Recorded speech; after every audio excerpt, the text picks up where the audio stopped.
the news. Yeah, that you knew. Harris is drinking, and yes, I'm thinking, and I'm plotting and scheming. There goes the neighborhood. I said, there goes the neighborhood. There goes the neighborhood. There goes the neighborhood. Yo! Back up in the building for another edition of the Pubcast. I'm your host, Mr. Harris, aka Harry Too Scary. All up in the building, man. And tonight, episode 120. 120, baby. Now, other than the Thanksgiving Live a couple weeks ago, this is the first official Therapy Night Rants in a little bit, okay? Now, thank y'all for rocking with me. The channel's still going good. I haven't been kicked off, banned, banished, or anything. Subs is still going up, you know, and the engagement is looking nice. And tonight, you know, I just had to come through. I got to get back on my you know what I mean? I'm going to email this brother here, Jonathan Hurst 000 at gmail.com. I'm going to, a co-worker of mine, I invited him on tonight. Brother Ray G is doing a dinner right now. He wants to come through a little bit later. I only got my side set up right now. You feel me? You know, I got the other mic right here, you know, but ain't nothing set up. And I said, just tap it on your phone. And he doesn't want to do that because it's not as fun. And I get it. But damn, man, these motherfuckers, you've been doing it long enough. Come through, set your own shit up while I'm doing the show. I just don't want to take a break and then get all distracted. Okay, now. I'm going to wait just like 2 seconds, let some people hop up in the building. I'm getting ready to go live up on Podbean. Shout out to Podbean. We finally crossed over 1,200 episodes, on 1,200 downloads on Spotify and Apple, iHeart, Amazon, baby. You know what I'm saying? Let's get it. Show's doing real good. Still shout out to WDJY. Put me on the radio last year. You feel me? We getting it cracking. That's right. And shout out to the Russian that came through. We have people in Russia that listen to the show, believe it or not.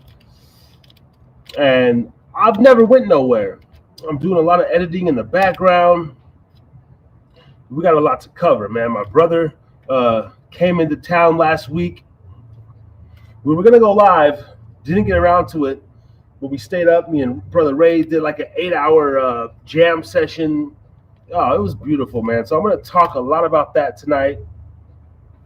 We're going to talk a little bit about the latest Jay-Z, P. Diddy debacle, the fall of Hollywood.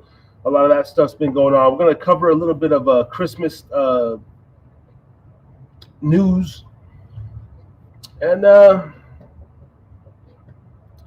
then, you know, we're just going to get into it from there. You never know what you're going to get here on the Hyder Pub. But the things you do get are very well worth your money and your time. So thank you for standing in line in order to get in. That's right. You got to have a cup to put it in. You feel me? So for now,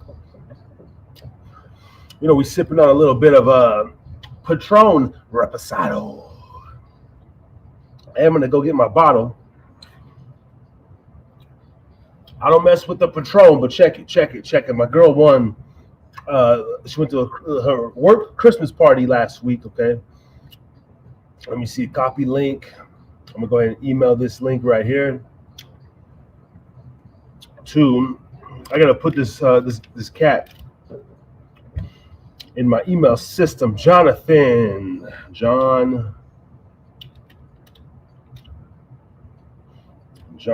Hurst 000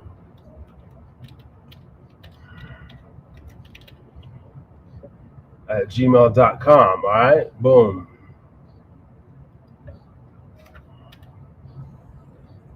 What you really know? What you really know? Acting silly, yo, on the studio, on the video. Here we go, yo. Feels good to be back up in the building. Roman Rabbit, subscribe. Roman Rabbit, subscribe. I've been meeting a lot of people lately. A lot of people that you know what? We're gonna do this like this. Add guest. We're also gonna email. We're gonna email a few people. Okay, link.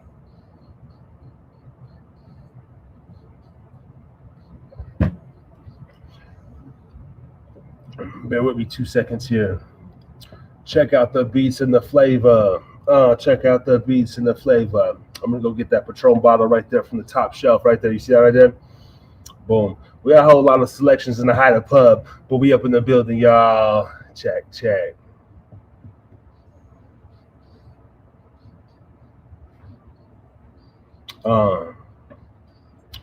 Be right back, y'all.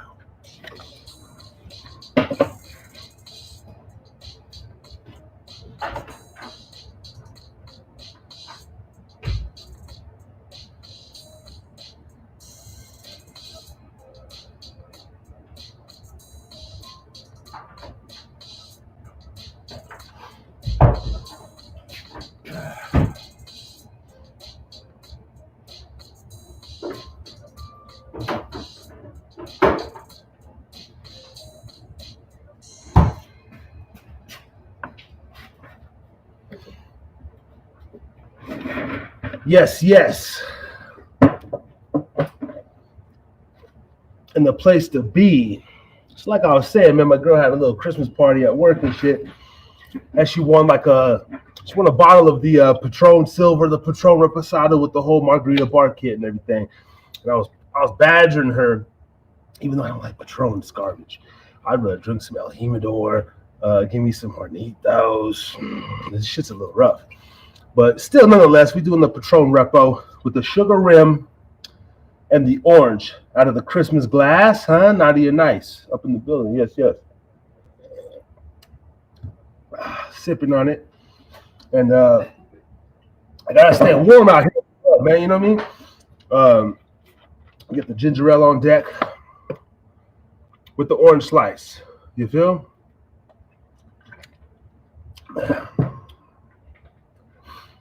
If there's a little bit of noise in the background. Oh, we got John in the building. We got John in the building right now, y'all. But if there's any noise in the background here in a few minutes, that is the familia. They just doing some grocery shopping at Winco. Yeah. So, but nonetheless, let's see what we got here. Boom. Are you still doing your pod? Wendy asks, are you still doing the pod? I am live right now. If Wendy could get in the building, that'd be amazing. I'm going to email you the link.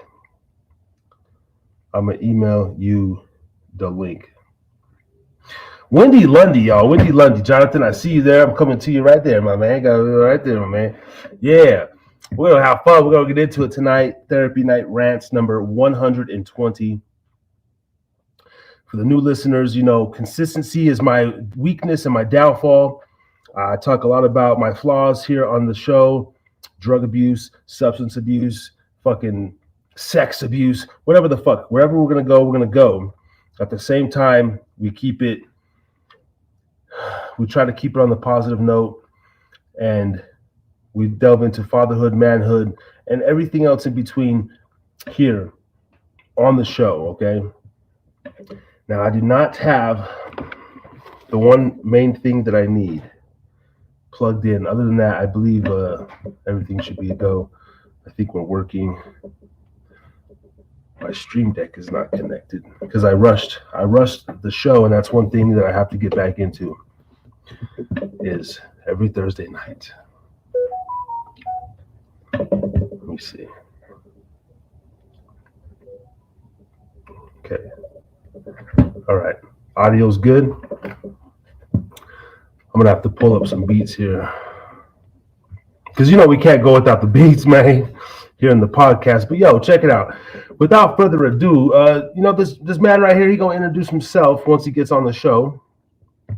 Uh, a coworker of mine, fellow food and beverage hospitality connoisseur. Okay, he's a man, he's a father, and I invited him on because I'm like, man, this is what made the show great in the beginning. Was just people, strangers getting together and conversing over a glass of alcohol, just like at your regular local pub. But this is the virtual pub. All right, I'm gonna make sure I have my introduction music here. I'm hyped. Let's see. Where's the introduction song at? Which one is it? I think we got him right here. So, no, that's not the one. It's not the one. Oh, you little whore. All right, no introduction music for now. Because that's terrible. Let's pause that. All right. Coming to the stage, goddammit. Jonathan Hurst, aka John Jizzle of Reno. Right. Up in the building. Can you hear us, John? Good to see you, Dakota. Glad to be on the show. Hold on here. You're coming Nothing in. to salute you with yet. Yeah. Coming in a tad low. Make sure. All right. Again. Glad to be here on the show with you. Good to see you, Dakota. Yes. All right. There you are. You got some sound. Good to see you, man. Good to see you. Thanks for coming through, bro. Yeah, sorry I'm on my bare minimums. I don't even have a glass of nothing to salute to you. It's all right. It is all right, my friend. The Hideout Pub welcomes everybody. We like the rich and we love the poor, because really the poor, the regular people is what makes the world go round.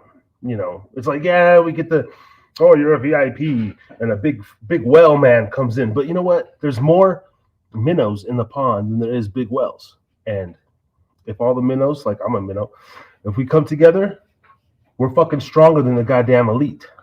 You see what I'm saying? I got that. I get that.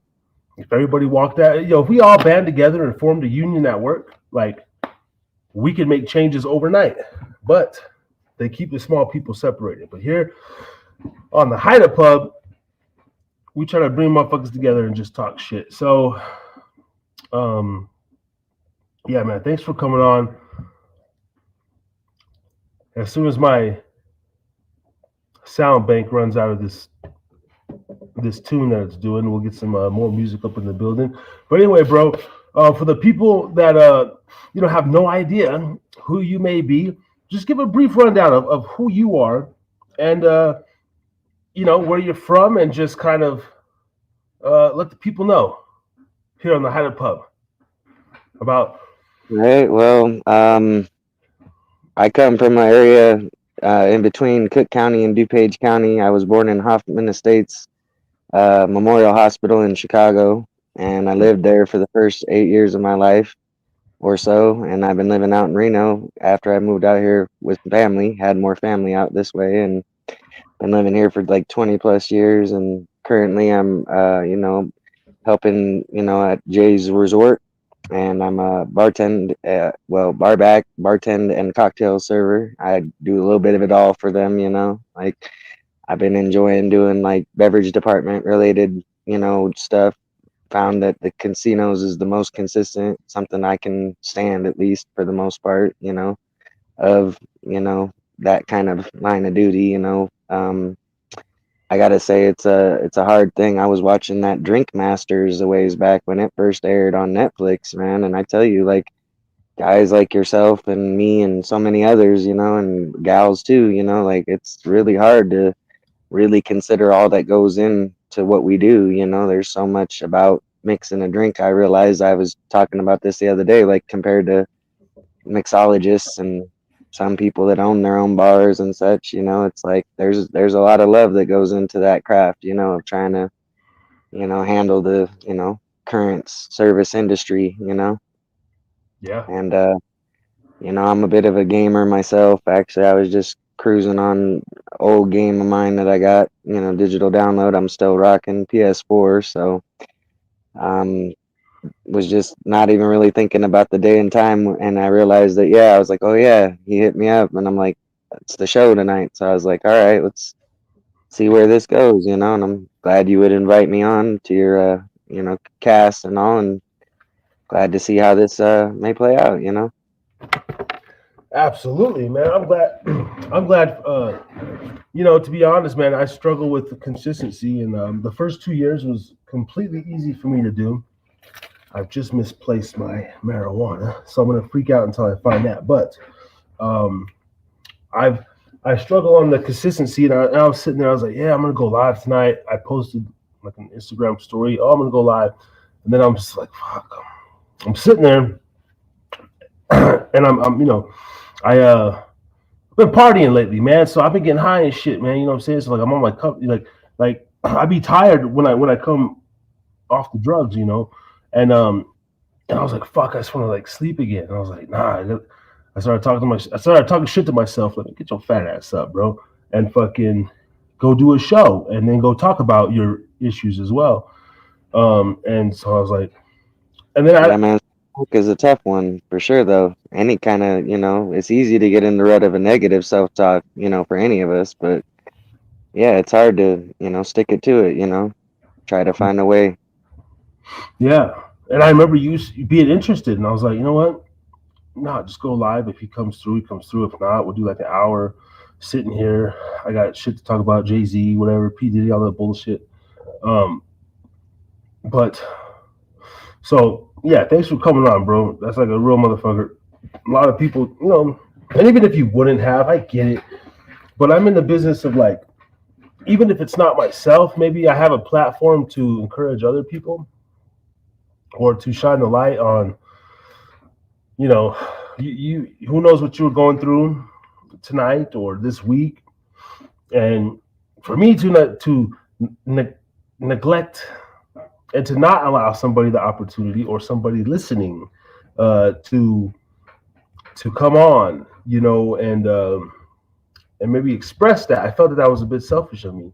So a lot of times I'm here for the people, man. I'm here for the people of Right? Pub. It's a hell of a thing. I'm glad you would, consider having the ability to, put it out there, like it's honestly, I've seen a few other like just tidbits here and there of cast, like, people doing their, whole thing as well, you see it on social media a lot, it's got all the crave to it, lately people can do a show like this, people could have just get-togethers with other people that, they're just kind of going over the trends, I'm sure everyone sees it on social media some base, to some extent, but yeah, no, it's a very considerate thing to, give an outlet to people, where is needed, to, rant or as it is, or vent, or,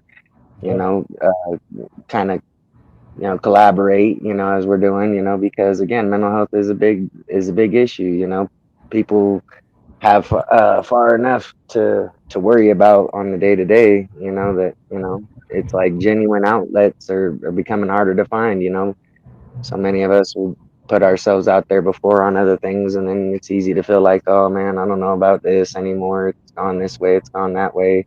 Yeah. Giving a outlet that lets people say what they need to say is a big deal, where it's not quite so much censored, it's also easy to do. You see how, like anything, it's easy to misstep and fall right back out of line, from your progress. So being real with that is cool. Like, it's good for those that are trying to abstain. I'm all for people being right with themselves. I smoke a little weed myself.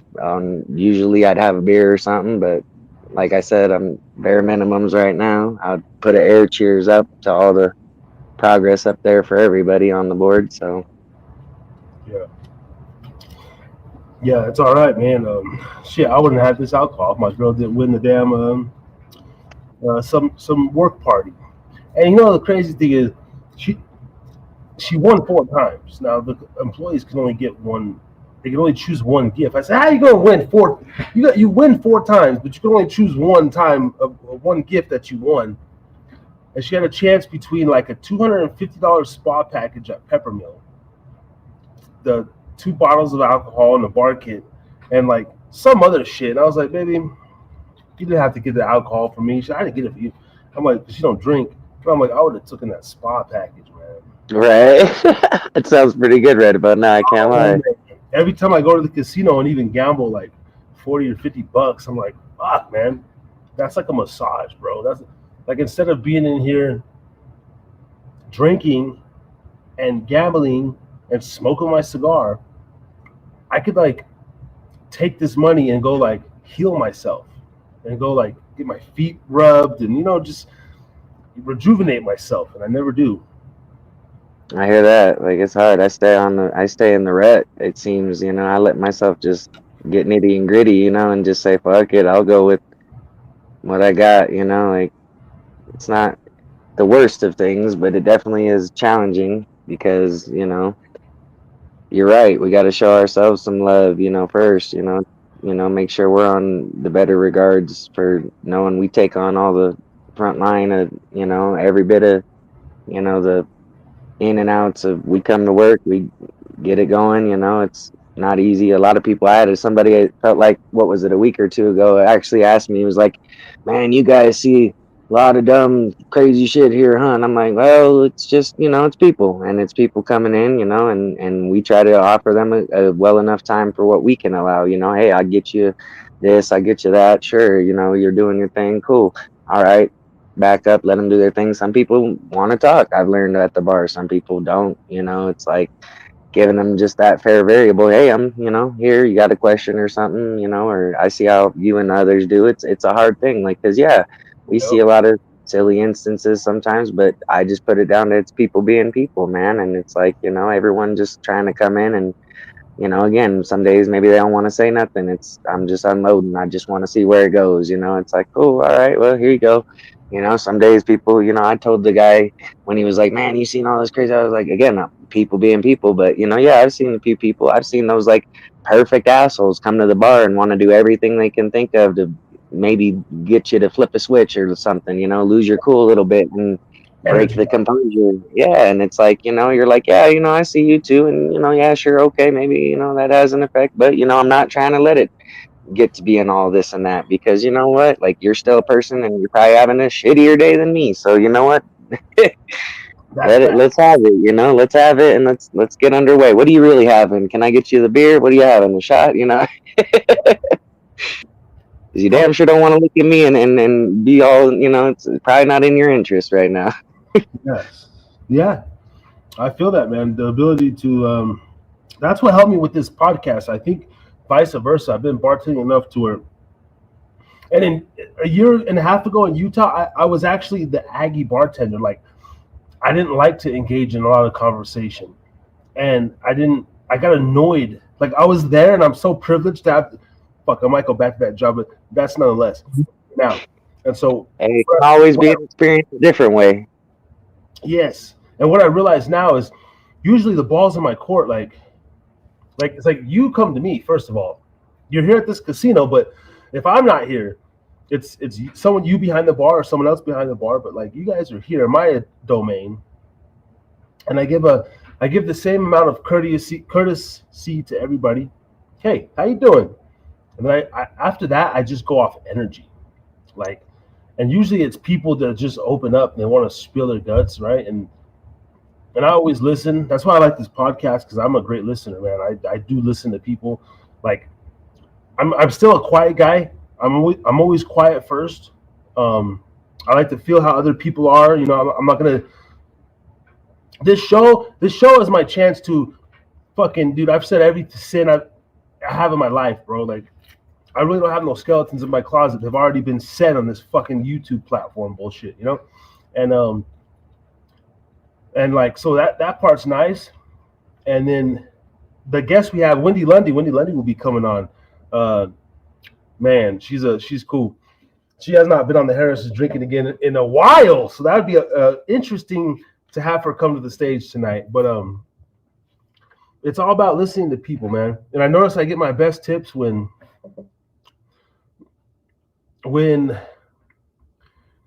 yeah, I think when I just listen. Like when I listen and let them vent, and then I might be have a gym or two I think that's when I get my, they're just like, hey man, thank you for just being cool. Thank you for listening, because a lot of people don't listen to others. And it's hard sometimes. True. They hear them, but they don't listen. And part of the reason why I reached out to you was like, I listen to you when you talk, or our little interactions. With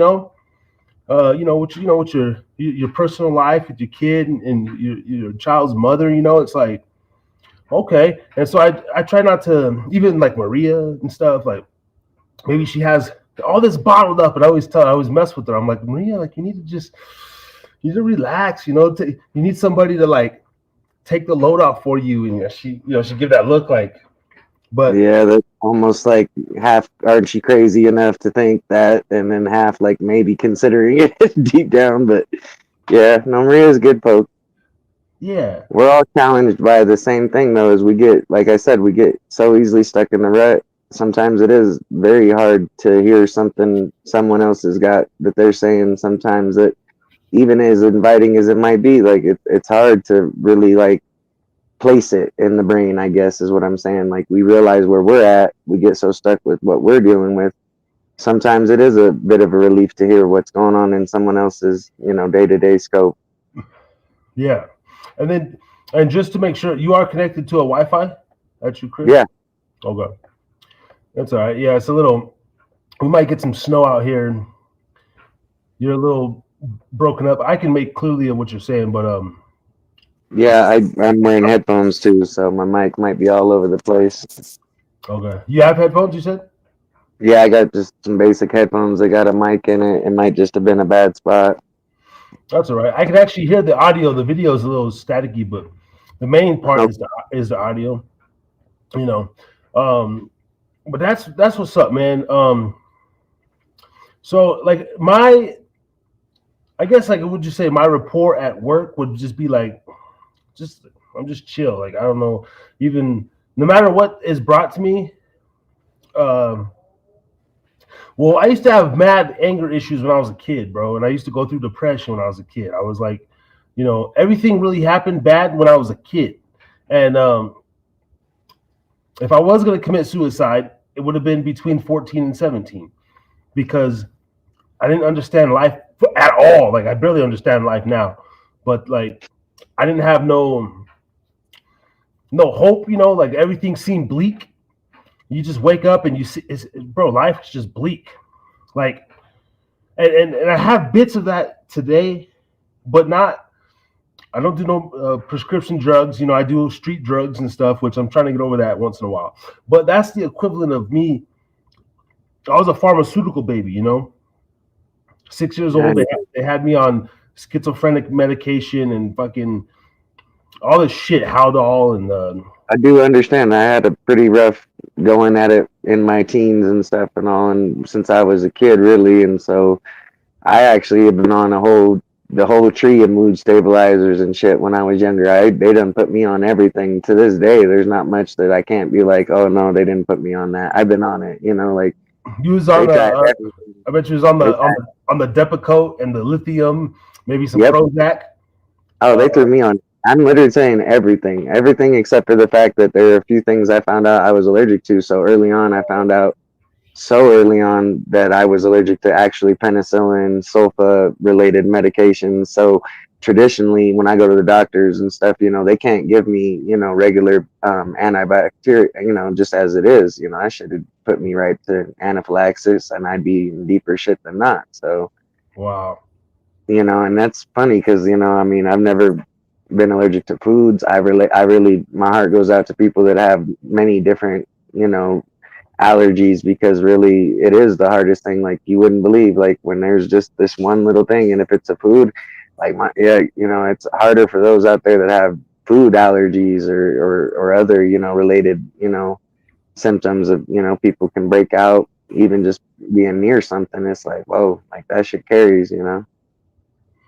Yes. But yeah, I can understand the troubled nature of things too. Like early on, and I can see why you said, still to this day, you don't really know if you got everything figured out. I don't think anyone, necessarily can credit themselves as saying we got it all figured out. But I think, like you were saying in the beginning about all the minnows in the water, like come together enough, people actually can do quite a lot, when they just collaborate, and it's a hard thing to ask too, because we realize that we do. You're putting yourself on the spot here. We're all putting ourselves on the spot here. We got, like you said, others on this. I don't want you to miss them on their introduction or nothing, because again, I'm just as interested in hearing everybody else too. Like, I don't want to be stepping on nobody else's, 2 seconds, whatever what they needed to say. So very nice to hear someone else will be here. Wendy, nice to meet you. Yeah.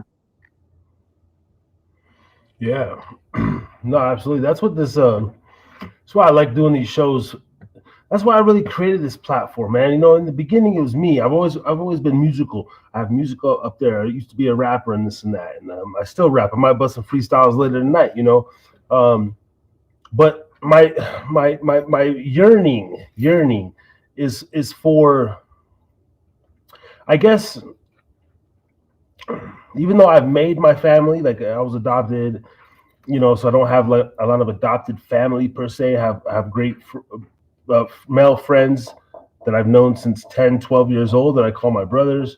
I have a half brother, well, three, Yeah, I know you didn't come by not long ago. We saw him at the bar. That was yeah, real cool. To kind yeah. of get him to And hang with you, some other energy for sure.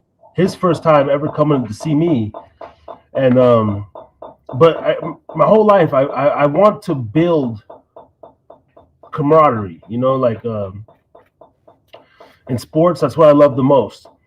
After the win, after the competitiveness, and the wins, the losses, it's like when you play sports with someone, there's like a bond or anything. When if you get in a fight, and it's like you got your brother's back, and it's like that's something. Maybe you both got your ass whooped, but that's something that you know you bonded over or something, and then and this the way media is going these days, it's like Oh yeah, there's plenty of ways to have the morale be low. I get what you're saying. The good word for that be the morale. Everybody's general vibe of things. Yeah, it sometimes can be real low. And in an instant, we all experience how we can put drag, enough pull on either pro or minus, if you will. Like we're going up or down along that scale of things.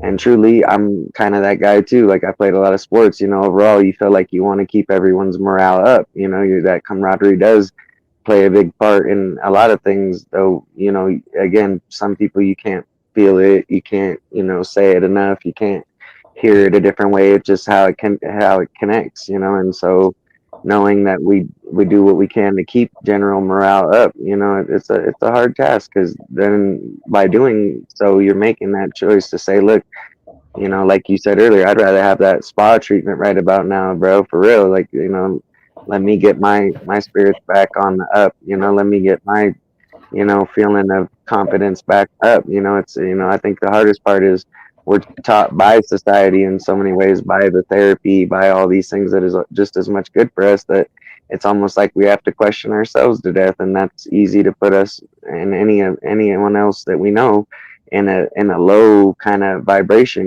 really feeling like, why do I bother? What does it matter if I do this or don't? That's, again, to be explained by any person amongst themselves, really. Like, you don't really have to explain that part of yourself, but you're going to be the one feeling it. You're the one living it. So, yeah. you're going to go either way, up or down, to whichever variable feels more comfortable, I suppose. But, like right now, it's definitely a lot going on. Let's talk about that one right there. He said comfortable, and Brother Ray is not here tonight. He might be over later, but we talk a lot about that. Like, people want to change, or they say they want to change, but we don't. A lot of people don't really want to change. Like, we're getting ready to hear that. Oh, my New Year's resolution: I'm gonna lose weight for the 15th year in a row. I'm gonna quit drinking so much for the 15th year in Yeah. a row. Mine's still, I'm going to quit smoking cigarettes, and I still struggle. So, and that's been at least a dozen times now. Dirty cigarette tobacco smoker, you. Yeah, I'm rotten as it gets, man. Yeah. and I'm on my Zins. I'm still freaking out because my weed is somewhere. I like to spark up my weed, man, and I had 2 joints somewhere, and I can't, I just had them. But anyway, um, it's like I be honest, I'm comfortable in the lower vibration. Let's call it demonic. Let's call it whatever's.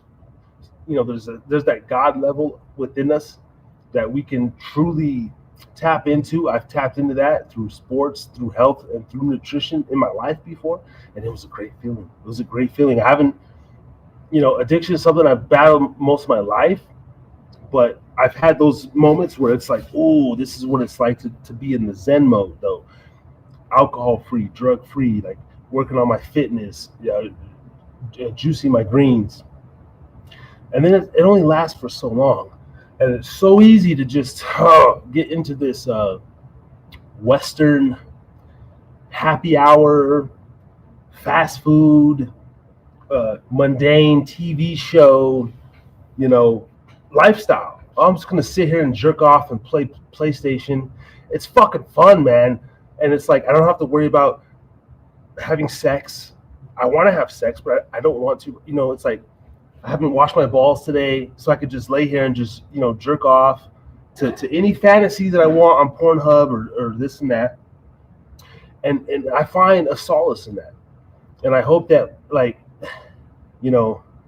lot of people, whether they admit that within themselves or not, it's pretty common behavior for myself, and there's been times where I've tried the abstinence, and I went 52 days without watching pornography. I couldn't make it any longer than that. I was just like, I want to see some 4K lesbian fucking pussy eating right now, and I want to jerk off to it, okay? And 52 days was as long as I can go. Last year for my birthday on the show, I tried to go 30 days without drinking. I made it 25. And it was like, I could have gone longer, but it's that feeling in our head. It's like, I salute those who can truly tap into that and stay in that. But I have not been able to find that yet. My son cannot do that for me. My family, that's something that's only within myself. And so when I say like minnows, and I truly feel like even though I want to be great, the thing that's stopping me is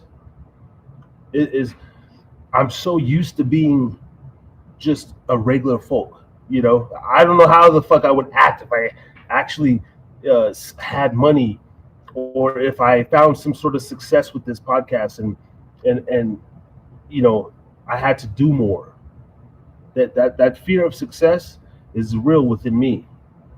Well, I definitely see where it's coming from, but I don't think it's necessarily a fear. More as it's like to know that there's unfulfilled and then there is purpose. Like you're saying. Like I see where you're coming from. It's a very hard topic to talk about because again, your vices and your desires. You don't have to explain that to nobody. Well noted that I see where you're coming from, but. And I'm willing to be honest about any of my shit too. Like I'll say it for what it is, but at the same time, like I just, I know that there's a part of that desire, that road we're on, where I see it's kind of a messier route, like you're explaining. Like we're all regular folk, really. Like that's the funny thing is so much of this shit is intense. The way it'll easily take up the mind, the eye, the touch, the taste, everything about it. You're right. This way of the society that we're living out here, in our Western hemisphere, can be very different from our Eastern hemisphere. But the fact is we're all still one globe, we're one people, regardless. And to find out that, like, again, many of us could be struggling in many senses of this, like where it's just like to know maybe it's a matter of that we just ain't even experienced that anything else just enough, in this world. And that's not no lack on anybody for trying. That's not any lack of anyone's, yourselves, mine, anyone for being here and going, I just ain't seen that shit happen yet. You know what I mean? Like, I wonder what that would be like, like to, and maybe that's the sense of purpose that, again, it's just not so easily attainable, I think in a weird way, all things kind of commence when they're meant to commence. You know what I mean? So it's like, until we face enough of maybe even ourselves, like you're saying, you know, to battle it out, talk about anything, everything, get it out there. You're obviously very honest with yourself, you know, and that's the trick of it all, is that I think we all hit different points where it's just a matter of, you know, us facing ourselves, facing others. You know, it's gonna come. Like, we'll obviously go through a variation of things and emotions and feelings that it's just like, it's hard to say. Mine might differ from yours a little, yours might differ from mine, but that's something that's really good about that, is that, you know, genuinely everyone's experience is their own, you know. I can't say for anyone else other than myself, you know, and I know myself, I've seen some shit. Yeah, I've gone through some pretty tough changes too, you know, and some pretty tough things, and I'm still seeing areas of my life where, to be honest, I'm sitting here mostly and I'm going, you know, why is it I seem to put most of all my energy into, like, I even fuck with the PlayStation at all, you know? It's like, you know, I work all week, you know, why do I just sit at home when, you know, I'm ready to, you know, try a few things differently, but gradually maybe, and it's just like, you know, hell, I really don't know what I'm seeing anymore. It's like, can a, you know, any of us really provide, is one big topic I see even trending on some other media, you know, and it's just like, you know, you got a lot of depictions in that. Like, everybody, you know, I think myself personally, I require very little in this life, you know. It's why I find it very easy to get up and go and just say, hey, I'm gonna go to work, you know. And even if I think it's everything the same, which most likely it's gonna be everything the same, like, I try to treat that experience as like, you know what, let me just see what I'm gonna see today. You know, I know I'm probably gonna have a bunch of catching up to do. You know, I am the only barback we got over there. You know, I can relate to, you know, anybody like working their thing out there right now, feeling like, you know, it's pointless to do what you do, because at the same time, I see one little funky little facility, you know what I mean? Sometimes it's just, you know, it's doing its thing too, and it's just like, I got to go deal with this and this and this, you know, and I'm not trying to bitch about it necessarily.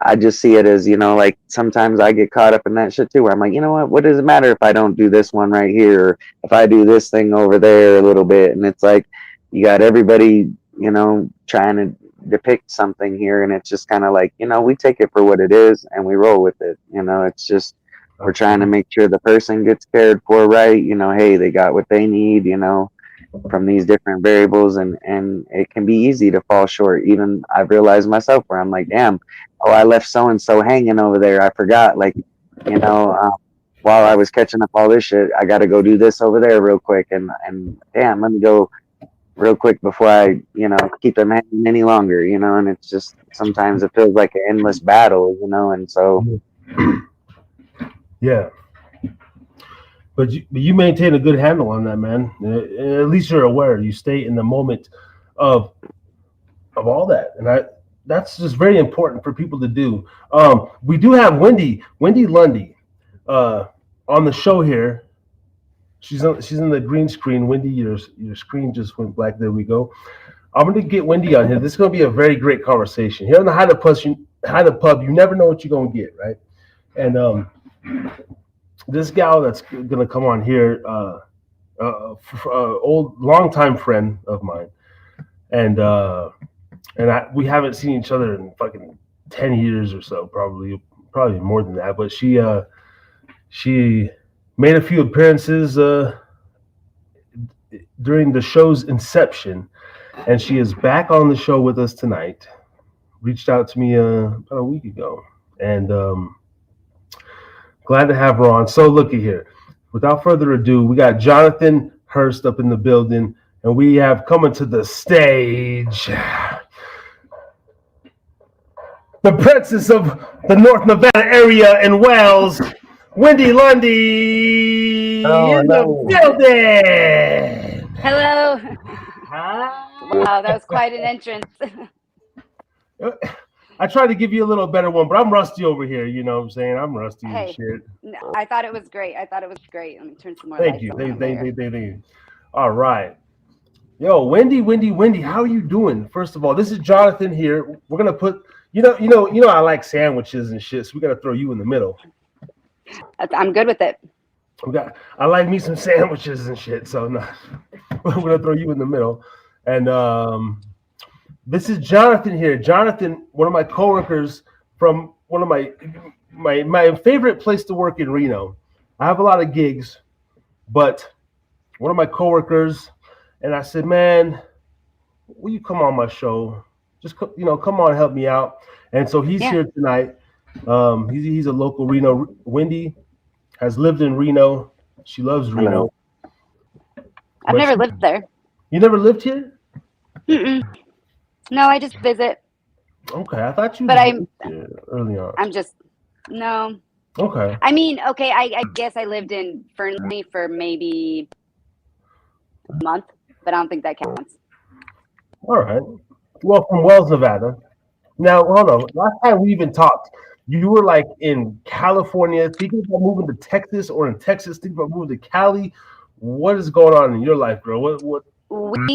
So I think the last time we talked, we had just moved to Texas. So I'm in Texas. It's good. Yeah, it's going good, I guess. Me and my boyfriend, we've been here for 3 years. Sorry, I wasn't really ready to go live. Yeah, it's going good. Right now I'm staying actually out at my friend's ranch. I got my dogs here. I have 3 dogs. And I'm out here for 2 weeks. And I actually came out here so I could get clean. So you can get clean? Yeah. Okay. Can we talk about this, Wendy? Because I'm back in Reno and I'm struggling like a motherfucker. Yeah. I get it.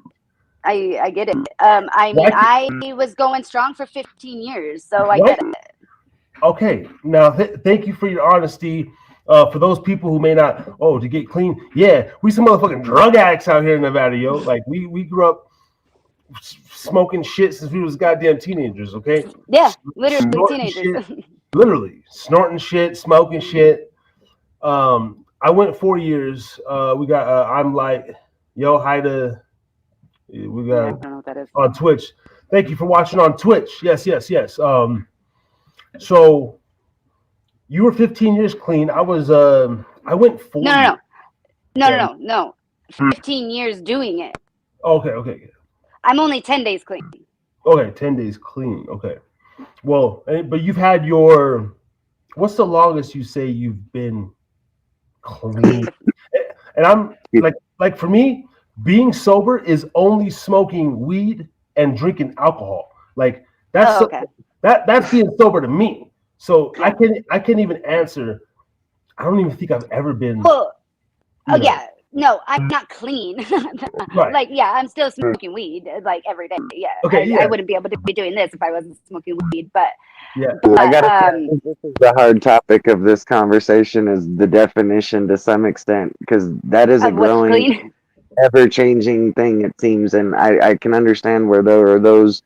I've actually experienced some time in the rooms and such as well. I'm not trying to put anyone out there, but I've experienced through my own experience and others that I was my elders, that in certain situations they would say none at all is the case, and I agree. It's hard to fully abstain, like Dakota is saying. So the definition may change for each person's progress. I don't want to be anyone to put a negative thing on that. It sounds like you've gotten some headway on where you're trying to go with that. Congratulations. I just feel like it's hard to say. Weed is still technically on the Class A drug list, where it's just as illegal as heroin, coke, anything. But at the same time, it's changing. Over the years, it's gotten certain denominations and such that, things that say that it's more medicine than it was ever really based off of its studies before, that it's less a drug, more less artificial, more natural. That again, I don't know if you can look at it and say like it's not going to affect me though, so again, my experience is someone where I do think, I smoke a little still. I admitted in the beginning, I just don't want to put it on anybody to make them feel like they either have to or they feel less than they don't like it or do like it themselves. Like I'm not trying to be all up in anybody else's wheel of, how they feel about things. And again, I know that there are worse things out there too. Like, there's plenty on this topic that it can go. We think about what we're seeing with the fentanyl, and then they say that there's some worse than it, hitting the scene, nowadays that are a million times, artificial as it gets, synthetic at the fullest, so. Yeah, I'm like says, props to you guys. For me, the only way to justify I'm clean is because I'm having a shower once a day. And cheers. So yeah, salute. Yeah, that's a solid look for sure. I had to ask because I know Wendy personally. Yeah. And so it's like, what is clean? Yeah. Yeah, it's like. Yeah. So that's a fair question. Yeah, no, but I've had that thrown at me. It's like, wait, no, like I have my talks with God and shit, and I say, God, God, bro, like, hey, let's work on one thing at a time. I want to get over the fucking coke and the meth bullshit in my life. How about that? Right. And then we'll work on the alcohol, and then we'll work on the weed. Yep. And 100%. And you got to wonder. We were already talking about how pharmaceutical. Like, what is that? Is that not some of the worst case scenario? I mean, for some of us, we've dealt with some of it. It's like, it's the easiest thing that is handed to us in most cases if we're seeking help, or if we're following up on the basis of trying to get anywhere we feel like we want to get. If it's counseling, this or this, like somebody might look at you and say, hey, you might try this. Okay, duly noted. And then you try it. And then maybe you find out that, hey, man, I've always wondered about this or this. I don't know how I feel still about pharmaceutical meds. I still can't look back and say, hey, what was in that right there? As far as like, what is that going to do? Like the pharmaceutical to me was the beginning of the addiction. Like I said, 6 years old, you're putting this kid on pills, and even my mom would say, I didn't know. I trusted the doctor. But if that alters someone, like, what is that in itself? What is that? Like, we didn't know what was in that. We didn't know what that was going to do. Does that have a negative effect? Like, oh, well, it's found that all of a sudden that, all of a sudden, everything's going to have an effect too that you put That's the one thing I feel like we're told. It's like you just trust instantly. You feel like, and again, like your mother said, I can relate with some of my family. It's like, hey, I didn't really know what I was doing at the time, and this over here sounded like the ideal thing to do. And it's just like, if you let it up to be someone else's decision, they're going to 9 out of 10 times be like, you're crazy. Take this, do this, be like that. If I could ask, so your boyfriend, husband, whatever, boyfriend, your partner, does he struggle with the same thing as you, or is he holding you down like you're the one, with the main? Okay. I'm the one with the problem. He's never done it, actually. Okay. But he has fun, like, you know what I mean? He's not like judgmental or anything, but to a point, I should say, but he was definitely like, well, so it sucks too, because so we moved to Texas together, but he's actually in New Mexico right now working and has been for a year. Okay. And so we don't see each other all that much, but we bought a house here in Texas. And so just, shit had just not been going how I wanted it to go. And so let's eliminate the obvious. And it was kind of just time. Like, I am old enough. I need to fucking grow up. My birthday was yesterday. I didn't want to celebrate another birthday doing it, really. And I didn't do it like most people. Like, I would have liked to think I was like did it in the closet, but I didn't hang out with people and do it. I did it in the morning. I did it at lunch, and that was it. It was a full blown addiction. So and for years. Yeah. I know, like me and Wendy, we got stories together. I believe we've definitely done drugs together. I know, we share the same friends that do. Mike says, if I may give my controversial opinion on the topic, to me, the addiction comes from the solution you get from drugs to fight any original problem you're facing.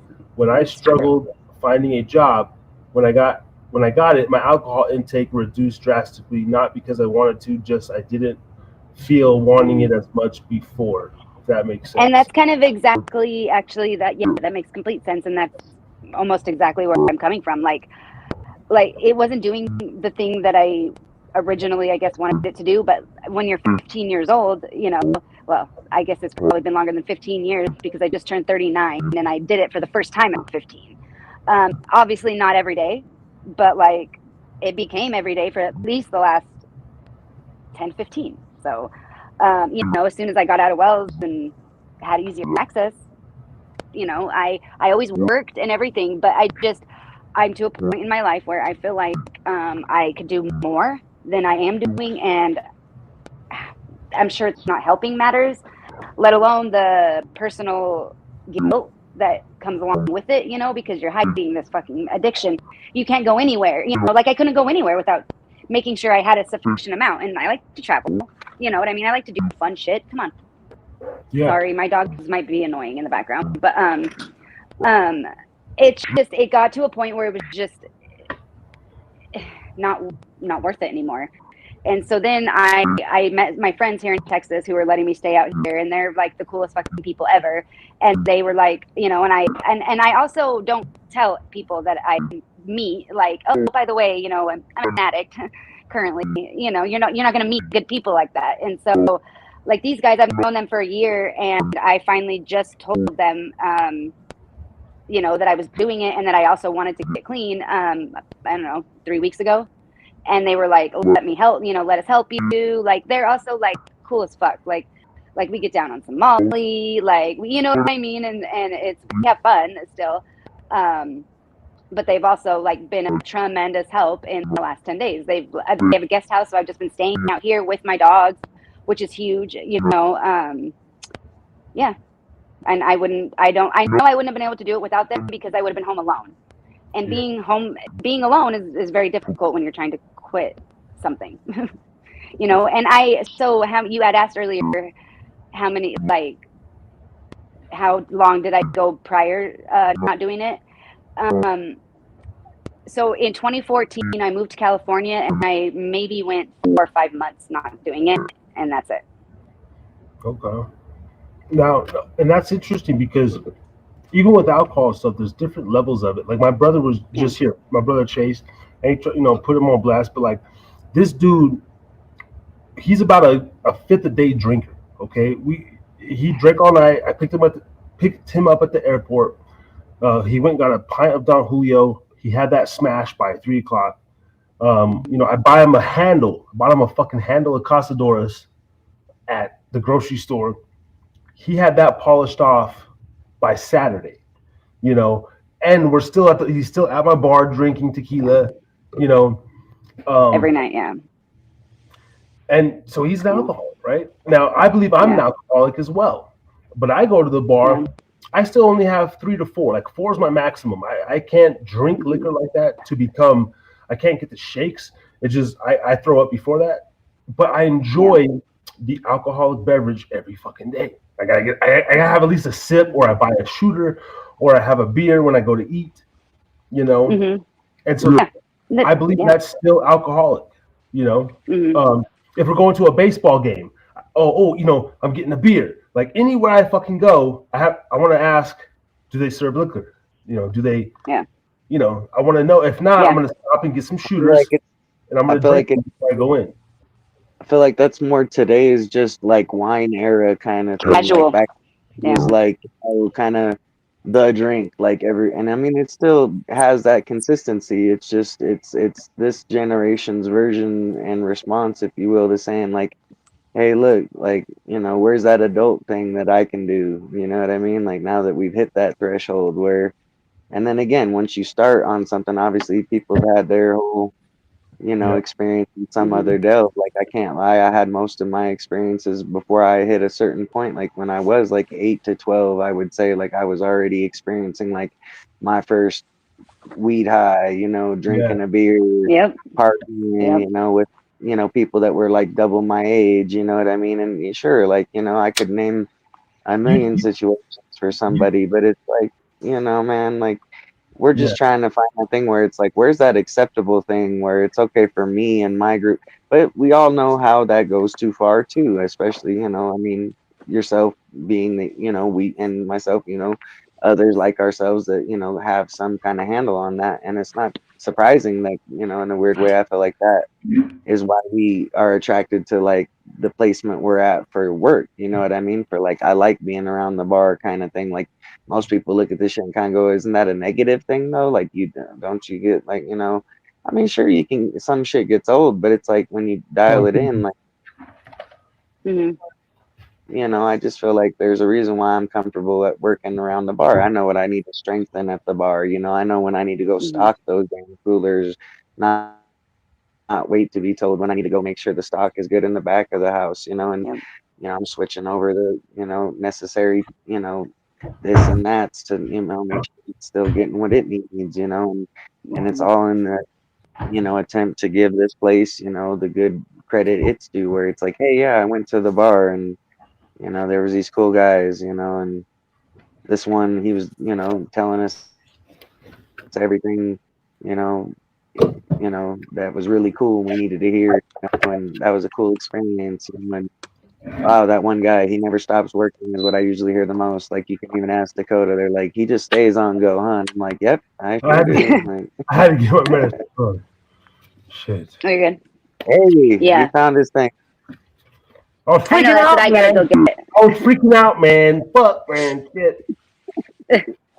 That's what I gotta go find right now too. I'm like, my shit feels like it's spread everywhere, and I'm like, God damn it, my phone's I not would fucking in rather, here. I would rather dump this fucking bottle out than fucking stomp on my weed, man. Give me my fucking weed, Yep. man. But now this is beautiful. Oh, one more comment. Ray might be coming on. He actually wants, I love Ray. he actually wants to come over, but I'm gonna send him the link first. But I'm Mike. You know, hey, thank you for watching on Twitch, man. I gotta get my Twitch viewers up. He says people in their 30s respect your journey to get clean, unless they're crybabies or terrified because of the assumptions they learned from parents/environment.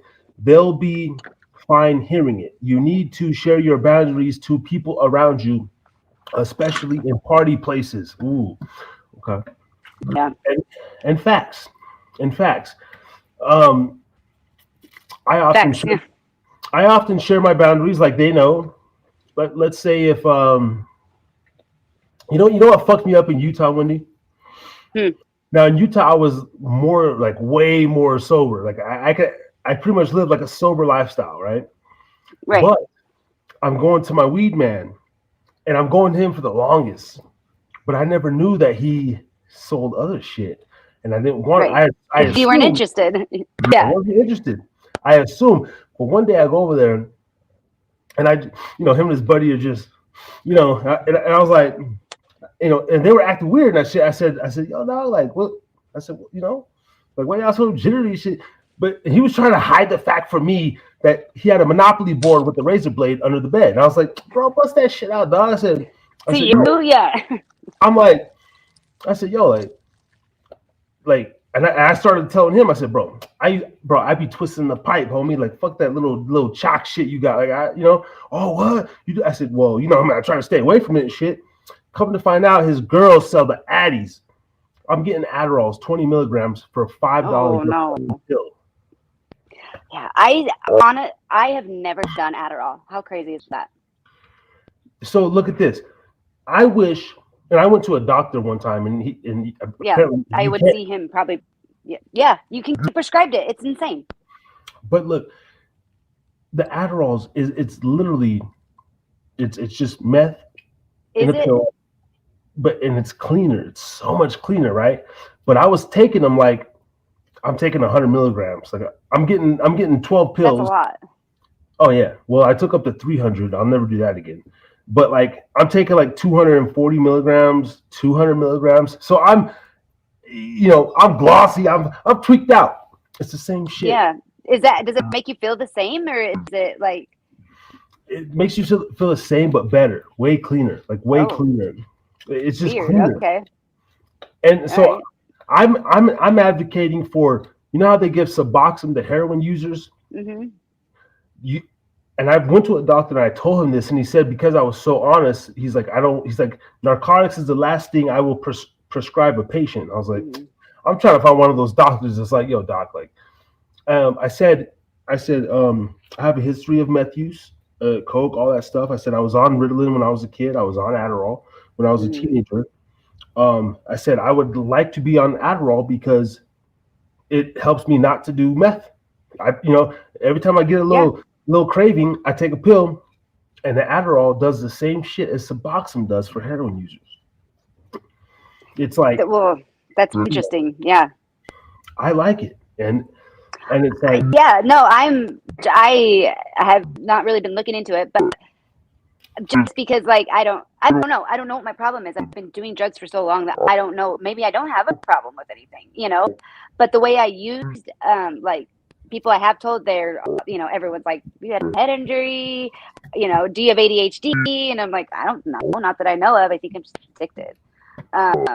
And now that I'm like, it's out of my system, 10 days. I know it's not like completely out, but 10 days is, quite a while. I can't tell you the last time I went 10 days. Um, and I don't like, honestly, I don't really feel different. And that's amazing. And I think a lot of it is psychological because I was ready to quit.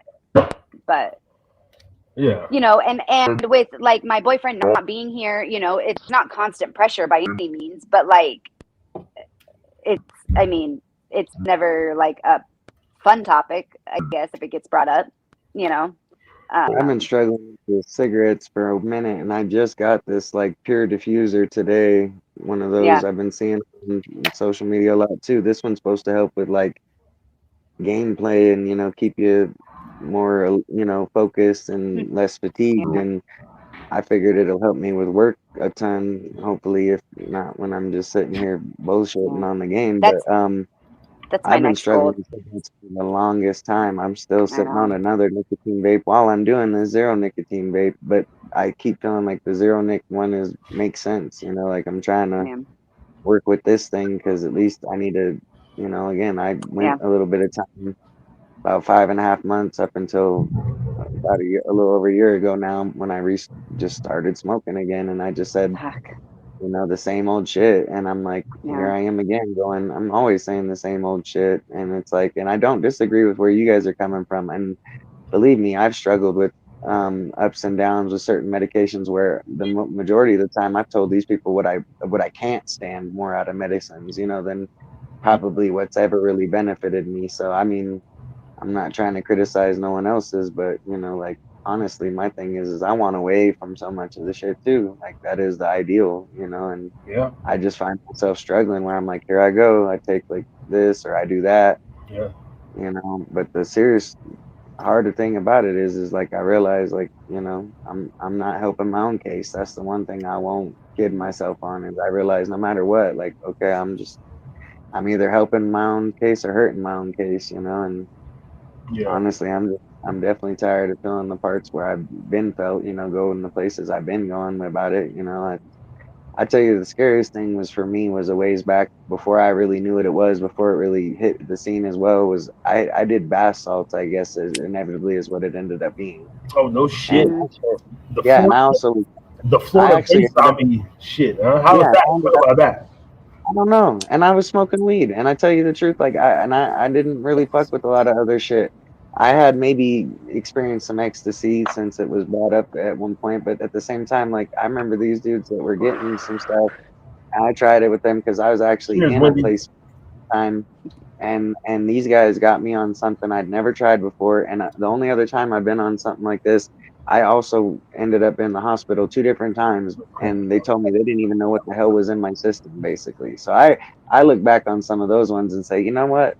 Definitely don't want to make a times two or a times three of that. I Yeah. will not mess That's with scary. anything else anymore. And again, with everything is I've seen some of the Vice Channel, and other trends, how bad it really is, detecting Mm-hmm. fentanyl. I mean, you guys ever heard of that 2C? That basically that pink cocaine. Yeah, yeah, that Diddy freak Basically, shit, man. it has basically no Yeah. cocaine to it though either. Is what gets us younger people. It looks just Our friend Mike, our friend Mikey Yeah. was saying he can get that shit. it's bad, man. I'm not surprised that they're probably I'm not just surprised. as bad, but I'm just like, I don't want to test it out. Like fentanyl, what's the point? It kills you. You don't get high. You can never come back. I'm not trying to call nobody. I'm just, is cocaine.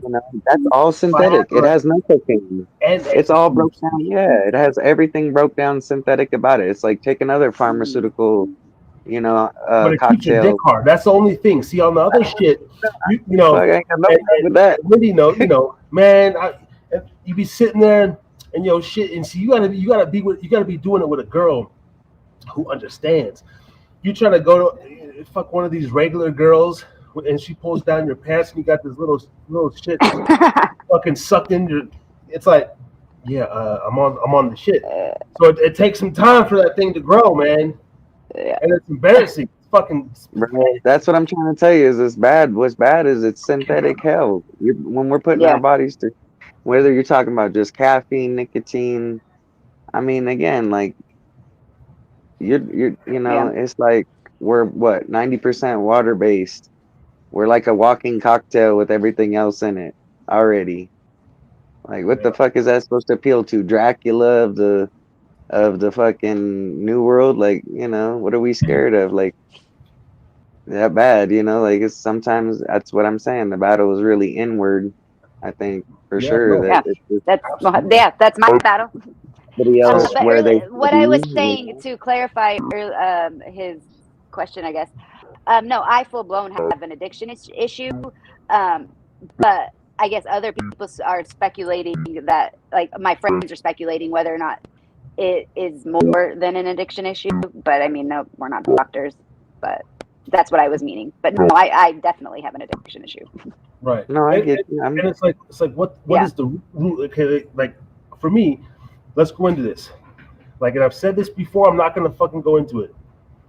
I've been sexually molested when I was a young man by men and by women. Okay, at like 6 years old, and then from there, like even babysitters. There was different things. I walked in on my stepdad masturbating to porn in the living room. This was back when they had the VHS. Hearing your parents have sex. I vividly remember, my dad, rest in peace, my adopted dad. He was going down on my mom in the fucking. We were in the Red Garter housing. Fucking Wendy knows this. We were in Red Garter fucking housing. I was about 5 years old. And oh my God. He would come in drunk, and there was a fucking air mattress, bro. We slept in an air mattress in this little fucking studio apartment. And I remember my drunk ass dad going down on my mom. I'm in the bed next to her, and I remember asking my mom, and she said, "Oh, nothing. He's tickling me, honey," and all this shit.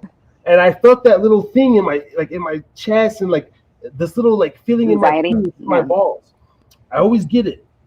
Ever since I was touched when I was 6 and shit. And like, I always get like that little, even when I'm hearing other people having sex, it's like that little, like that little cringe thing, like, ooh, you know what I mean? And so I think that's a lot of the root of my shit. Growing up in Oasis, like my mom worked fucking swing shift, man. It's like, so you didn't have any. I put myself to bed a lot, made my own dinners or not, or just experimented, man. I mean, fucking fingering girls was like, man, we were probably like the finger fucking bandits, not fuck sex. This was just like kissing girls and biting their necks and fucking like setting fire. Especially out there in Oasis. Oh my God. Just so much like debauchery, and then like, fuck yeah. But my babysitter, wrestling and then sitting on my face. I think that's what started my smell fetish and wanting to. I'm an eater, man. Like the scent of a woman is bad, bro. It's like bad for me. Like I sniff panties and all that shit. Like you know what I mean. So when we talk about, and this is the real shit. This is not bragging. Nothing. This is being fucking like open to. And then you start doing coke and the meth, right? And it's like other people, maybe you found out how stuff happened. Fun. Or that. I think those are the roots. Because nowadays, man, when I get high and shit, man, no matter what I'm doing throughout my day, it ends with me having to fucking jerk off. Like no matter what. Like we go to the strip club, it don't matter. Like I'm gonna expel it out, whether it's with my lady or me with my phone and my fucking lubed up hand. Yeah. This guy is smart because he's making a very good point. I don't think that you're just I don't think that which I don't know if this is his point, but this is what I'm assuming. I don't know that those are necessarily the same. So unless you feel like you have a sex addiction, but I was talking about his comments. I think what Dakota is trying to say is that's his like happy thought place. That's where he goes. Okay, that makes sense. Well, because I do believe I have a sex addiction as well. I've heard you say that before. Right. Yeah. You know, and whether it's nowadays because I'm I try to do the better thing. I do understand how having irresponsible sex with hookers or whatever and then taking it to my girl, I don't want that. So I try not to sleep around. So I do watch a lot of porn. You know what I mean? I do. You try not to sleep around? Yeah, it's actually, yes, I try. It's fucking. Okay. You know what this shit is? I mean, I understand how many people are craving, and I get where you're coming from at the same sense of it saying, even when you're trying to write for me becomes before the drug. Anybody. Because when I get high, all I think about is fucking pussy or porn. Either way. And the exact opposite happens to me. Okay, what do you what's your thing when you get high? Is it I would just get high and go on with my day. Like, you know what I mean? There wasn't like a thing I would do. I would get high, take a shower, go to work, fucking pretend, I don't know. I think men, or I don't know if it's just me, we have much more sinister. Like when I get high, boy, it's like there was a time when fucking Cash from Windover told me this too. He said, like, now see, I had known the amphetamines through Ritalin and through Adderall, but then I remember early on, possibly 12, 13, I had moved away and I came back to Oasis. And we were smoking, and they passed around this thing, and I was like, "What the fuck is this?" I think we were gonna smoke our bowl, and it was the little foggy looking thing. And I'm like, and George Baker lit it, and my buddy TJ Moore. I loved him. Was like, rest in peace. I love George. Yeah. Not a good. Yeah. Go ahead. Hayden, I know, but and this is my truth. We were in George's out in Oasis. He lived in the back, and we were sitting right there. And they were on that shit. And I was like, And that's the first time I did it. And this was after we had moved back to Elko or something. But anyway. Yeah, you didn't have a chance living out there though. No. In Wells even. Well, I'm not saying that Wells was any better. The whole thing. Yeah.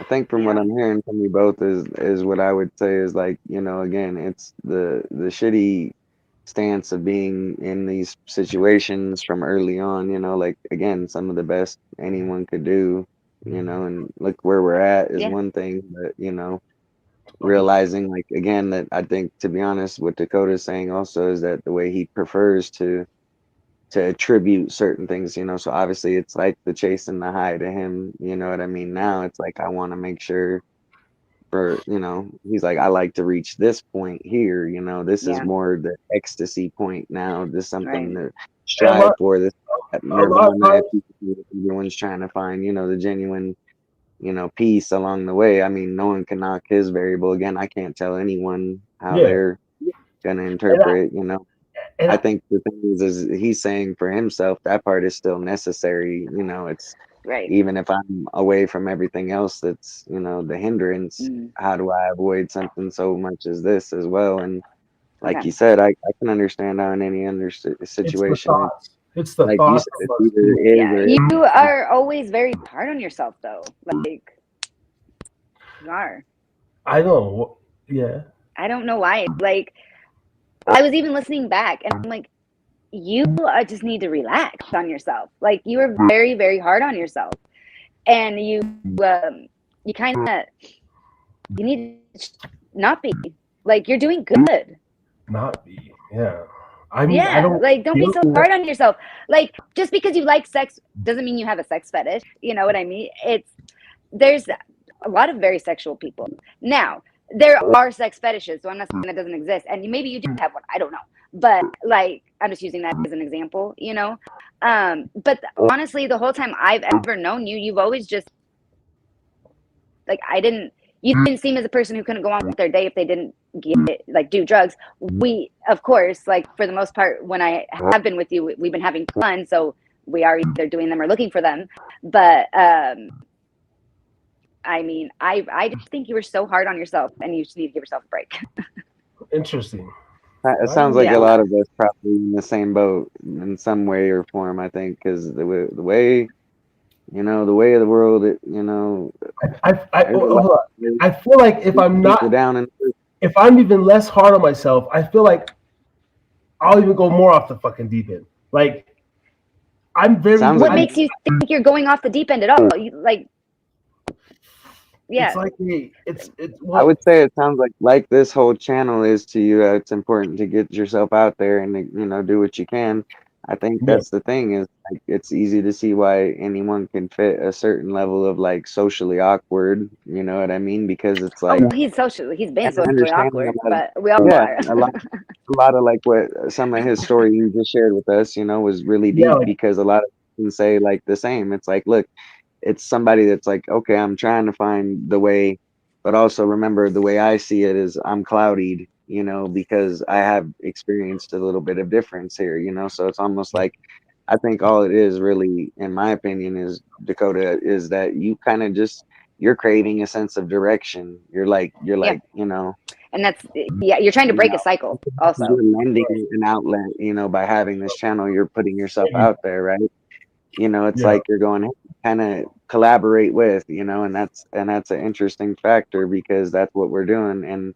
And again, I think you're right, Wendy. Him and many of us, we probably could use with lightening up a bit, but that is also difficult because I see also where you're coming from, Dakota, when it comes from like the sense of the everything is restraint. How well do we not do something, or do we do something that's reinforcing to what I have a we need to spiritual do? battle.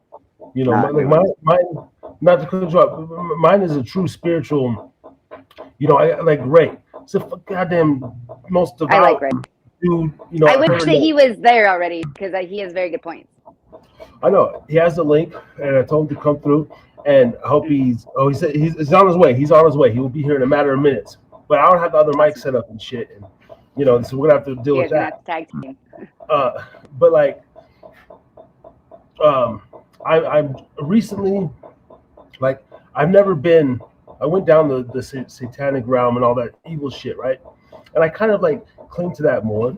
I never not believed. I always knew there was something. I always felt blessed. Boom, boom. I've been like a lot of like crazy ass moments where shit should have been way worse, man. And I still come out fucking smooth as a whistle. God damn. So I cannot believe I no longer, like, I do know there's a God. So I'm trying to find out who this Jesus guy is for myself, right? And I like the Holy Spirit. I like to say the Holy Spirit, whatever. But and I know there's evil as spirits. And 100%.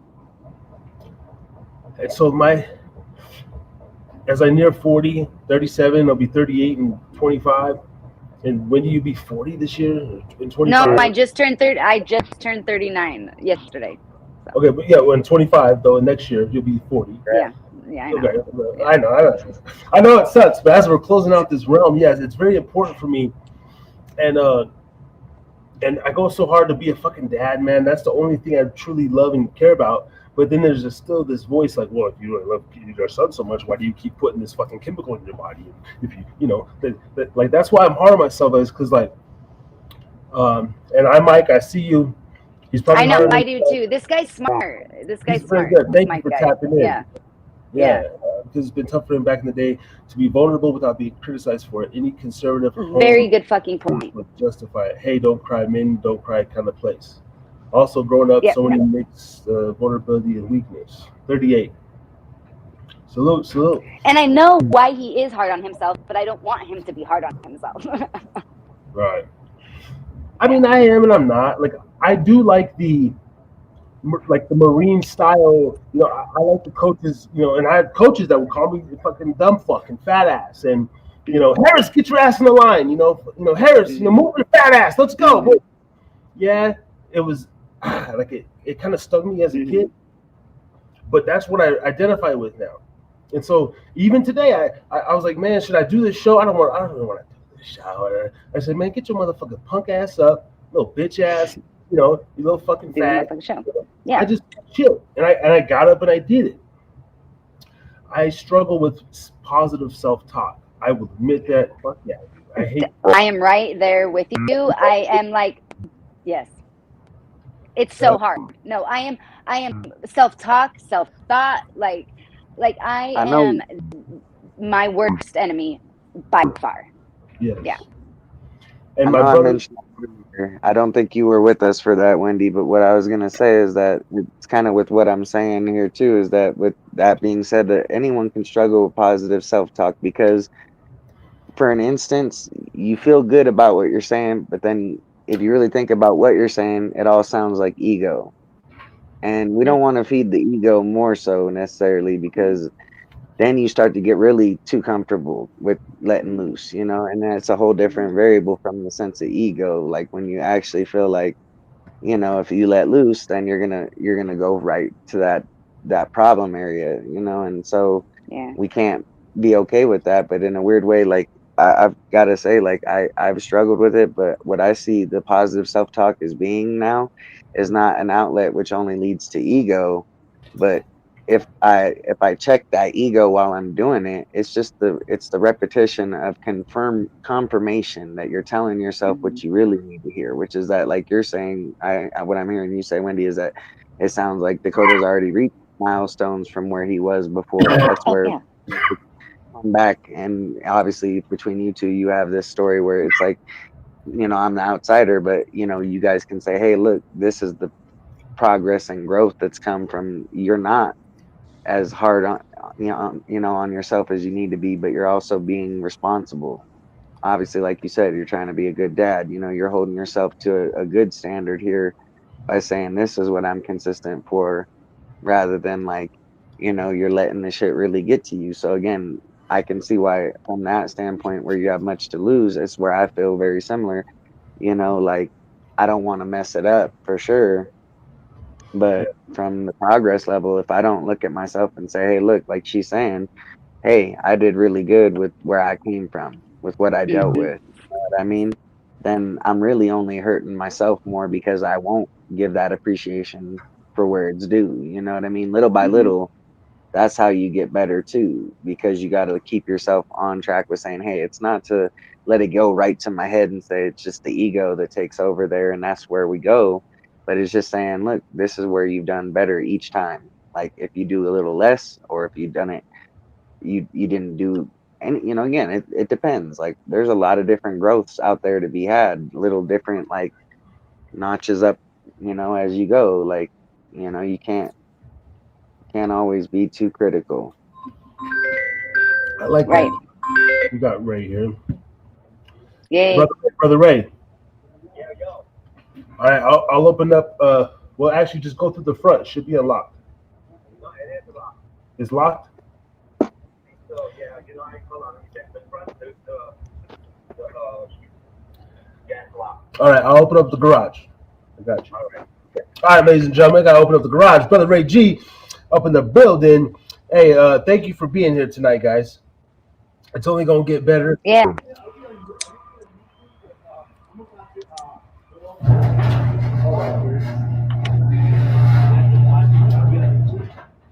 Yeah, we're live, baby. Oh, we're live? Okay, all right.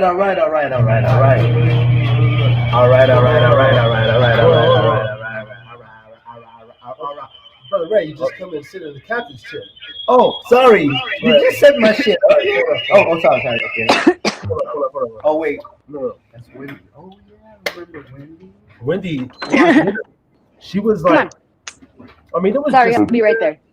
It was Justina, it was Wendy. Wendy. Hey, Yeah. hey, we're doing this No. You do your thing. Let me take care of myself, man. Yeah, we're doing this in the dungeon. I got the door open. I'm blowing, but we are in the cold. You know, I like to record in the cold. I like the heat. I like summer, but there's something about that scene and like Get Rich or Die Trying and shit when they're just recording like like this is the dips, Wendy. This is Oasis. This is Wells. I do believe in myself. My music and everything, it stands for itself, but these little nuances that I try to put together because I understand the people that come from there, and I feel like that's somewhat of my calling. Something within this realm. We got to get you. That's okay. Go ahead, do your thing. I don't want you to be interrupted. Well, that's what was going to happen. That's why I told Ray just tap in on the phone, but he couldn't do it. He couldn't just come through. He's here. You like my red cap over here? We got Jonathan in the building. I love it. Jonathan, what's good? Hold on, we gotta get you some headphones too. How you doing? Yeah, I remember you, Wendy. That one. Do you remember me? Good. Hawaii, Yeah. and I think I'm your good. man got mad. Yeah. Who's you talking to? Who the fuck is that? Why are you on the phone this late? Yeah, he did. Yeah. Classic clip. That was. Yeah. I love that shit. Just ask Dakota, classic Wendy. Right. Plug one of those into here and the other one into number 3. We'll get Ray set up on number 3. Oh yeah. And then I'm gonna give my man some headphones. See, that's how we do it here on the pub, Jonathan. So my man Ray, 20 years older than me, 57. I'm 37. I've known him 20 years. We met here in Reno, and I consider him my angel, man, because like he really is, man. He's a good dude, pretty devout. He's a good dude. I got wings on my butt. And fucking, but I still fuck around, man. I got a couple solid motherfuckers around me, and I asked why. I said, Lord, and everything. Why, because really, some of my morale, my actions, they don't match up with him. But it's like I never do my dirt with him. I keep certain things out of vision, and I believe that's that's how you do your mother. That's how you do just your kids even. It's like so, but there's always like a good intention, man. And I learn a lot. I learned a lot from you too, bro. Yeah. By the way, how was your brother? How did this trip go? Oh, everything's good. But hey man. All right, you're in number 3. Number 3. So while he gets going, but so far, are we still good on the audio? Everybody, we got some people in the building. Very good traction tonight on YouTube. Thank you, Mike. I couldn't find it on YouTube for some reason. Because before I got on, I was driving and I wanted to listen, but I couldn't find it. It like wasn't showing the live. Yeah, it's still not. Well, they probably, because I'm not YouTube's most favorite. Even when I get hit like okay, that's what I figured. They sent, okay, that's kind of what I figured. Even when I hit the little 1,000 subs, but the girl I wanna text right now, I think she's cute. It's not. And I wanna holler at her. So yeah, it's not like we're because like the community guidelines, you can't smoke on it now. You can't say rape. You gotta say grape instead of rape, and that's another thing I wanted to come rant about. Because if I'm talking about a story, I'm not gonna be like she was sexually assaulted. No, but the bitch was sexually abused. She was raped. He was killed. And nobody listening wants to hear fucking grape either. I nothing irks me more than hearing unalived. What? Unalived. Stupid shit. I don't even know about that. Motherfucker he's dead. He got killed. Wait, right. I know. Yeah, that's what people respectable people will say this shit.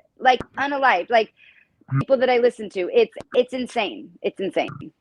Unalived. It's like what I was saying earlier. That's all a form of censorship, really. Like if you realize, it's just a way to, how do you press that subject if it's also something you can't say? Yeah, and that's why I love PBD because he says everything all the time. Which I learned about PBD from you. Me too. I learned it from him too. Yeah. No, I And, learned it. I heard you guys talking about him like years ago, and then I've listened ever since. Yeah. he's amazing. I mean, I Yeah. just basically follow him. He's amazing. And to It's see very his- inspiring. Yeah. Yeah, Oh, I to see agree. his growth. Well, not even that. Rational people, like logical people in media, like Logical. Yep. Candace Owens. Yeah. Yo, this Candace Owens chick is like, not only does she look the part, but she's like, even like She'll say literally it. she's just talking like normal though. Like, Yeah. It's not. Oh yeah, no, I agree with most of Candace Owens' points. To be honest, like And then John, if you could turn your phone sideways on the thing, it helps. I think you could get a little better. You know, get more. The battery's dying, so Okay. Oh, so I just want to just a recap. Like, how do we know John? So John here is one of my coworkers, man. Oh yeah. He's in the fellow food and hospitality business here in Reno, Nevada. All right. Right on. He is a Reno, not originally from here, but this is where his home is. He's made his mark. Mm-hmm. J Resort. He works at J Resort. J Resort, Okay. and he, he's a father, Mm. and I felt the spirit, man, tell me to offer to him to come through on a Thursday night, because what is this? This is therapy night rants. Now this is the new. I took my break and everything. I'm back again. I'm back again. Never went anywhere, but we're back with the lives, and it's just like that's one of the new things, though. Is just like reaching out, men, women, Mm-hmm. offer. Hey, what are you doing? Oh, nothing. Because I have so many great conversations anyway. And Yeah. it's like, why not just, you want to be, and then it's like, you just find out about people, man. And, and then he's been thinking about doing his channel of his own. Oh yeah. What's gonna be your? That's what he's been struggling with. Let's talk about that for a Yeah. minute, John. What's gonna be your Yes. theme? I don't know about making that. I just said I figure it's got a lot of crave to it. A lot of people doing it now. Like a lot of podcasts aired throughout social media and all. Use your I don't mind. know. No. Go into your mind, bro. When you're at work, when you're thinking about your daughter, when you're missing, whatever you're going through, sit on the shitter and like, fuck, man, I gotta go back and be that bitch. I'm tired. Like, and you could just create your own J Resort, John. Okay, like on your channel. Are you gonna incorporate gaming? Actually, you know what? I'm gonna help you out on that one, John. This is what I do. Okay. All right. So, are you a father for the first time? Yeah, You are. Boy or a girl? There we go. the girl, A girl. What's her name? Catherine. Catherine. Who did you name her after? It's my girl's grandmother's name. Your girl's With grandmother. her first name, because her whole name would be Catherine Jean Rochelle, because we did it all tribute to our family. So Catherine for her grandma, Mhm. Jean was for my grandma, and my grandma was Emma Jean, and so the Rochelle was for her mom, and so we kind of did like a whole big family tribute kind of thing with the name. So So, John, let me ask you, if you don't mind me asking, how old are you? I'm 32. You're 32. This is your first child ever, or this is your first No, child? first ever. First child. I'm going to tell you a story. I became a Christian when my son Trent was born, but it took about 3 years for me to, dibble dabble, find out. And then my son Dylan, all my kids are 3 years older than each other. So 96, 99, and 2001. No, 2002. I'm sorry, 2002. Because my wife was she C-section, so we could schedule it, But anyways, you can literally right now, because of what's going on in the world, you can literally create a channel. See, for me, I never thought this was going to become a part of my platform, but this whole gender, this whole confusion, this whole woke, this whole gender confusion that's going on That's a whole topic on its own. And the fact that you're a father and you have a daughter. I have a daughter. My baby girl is the Gotta fight the youngest. power, brother. Hey, let me ask you, John. Does she look like daddy? Yeah. Oh man, oh man, oh man, man. Let me tell you, when they look like daddy, look, man. I gotta say this. I came from a very good line of matriarchal leader. My grandmother, my mother, my I had a sister. lot of the women elders in my life as well. I get it. Like, yeah, no, But when my daughter came out and she looked like me, you know what? The beauty, the just the magical, it. I was in love. I was in love, man. Head over heels. I've never been. I've never been. I was like, no. But my daughter is like, I just fell in love. yeah, it's my And baby. I'm very happy about it. It's just it's been a difficult path too. Because I'm like sitting here just trying to really reassess some things and think, am I really doing just the best I can?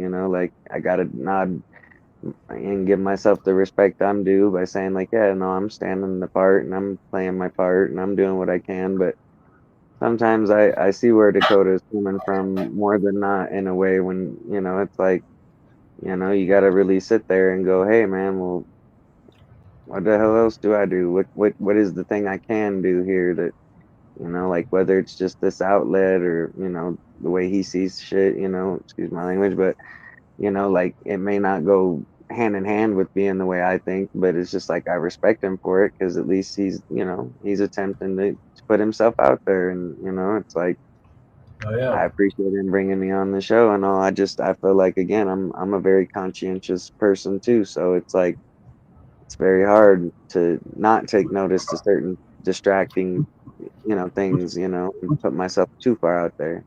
Maybe it's the glasses, but but no.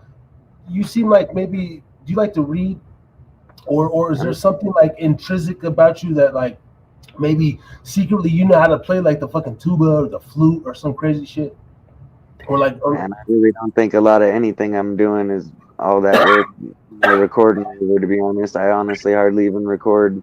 So to even be on the show is kind of a big step for me, man, because like honestly, no, it is.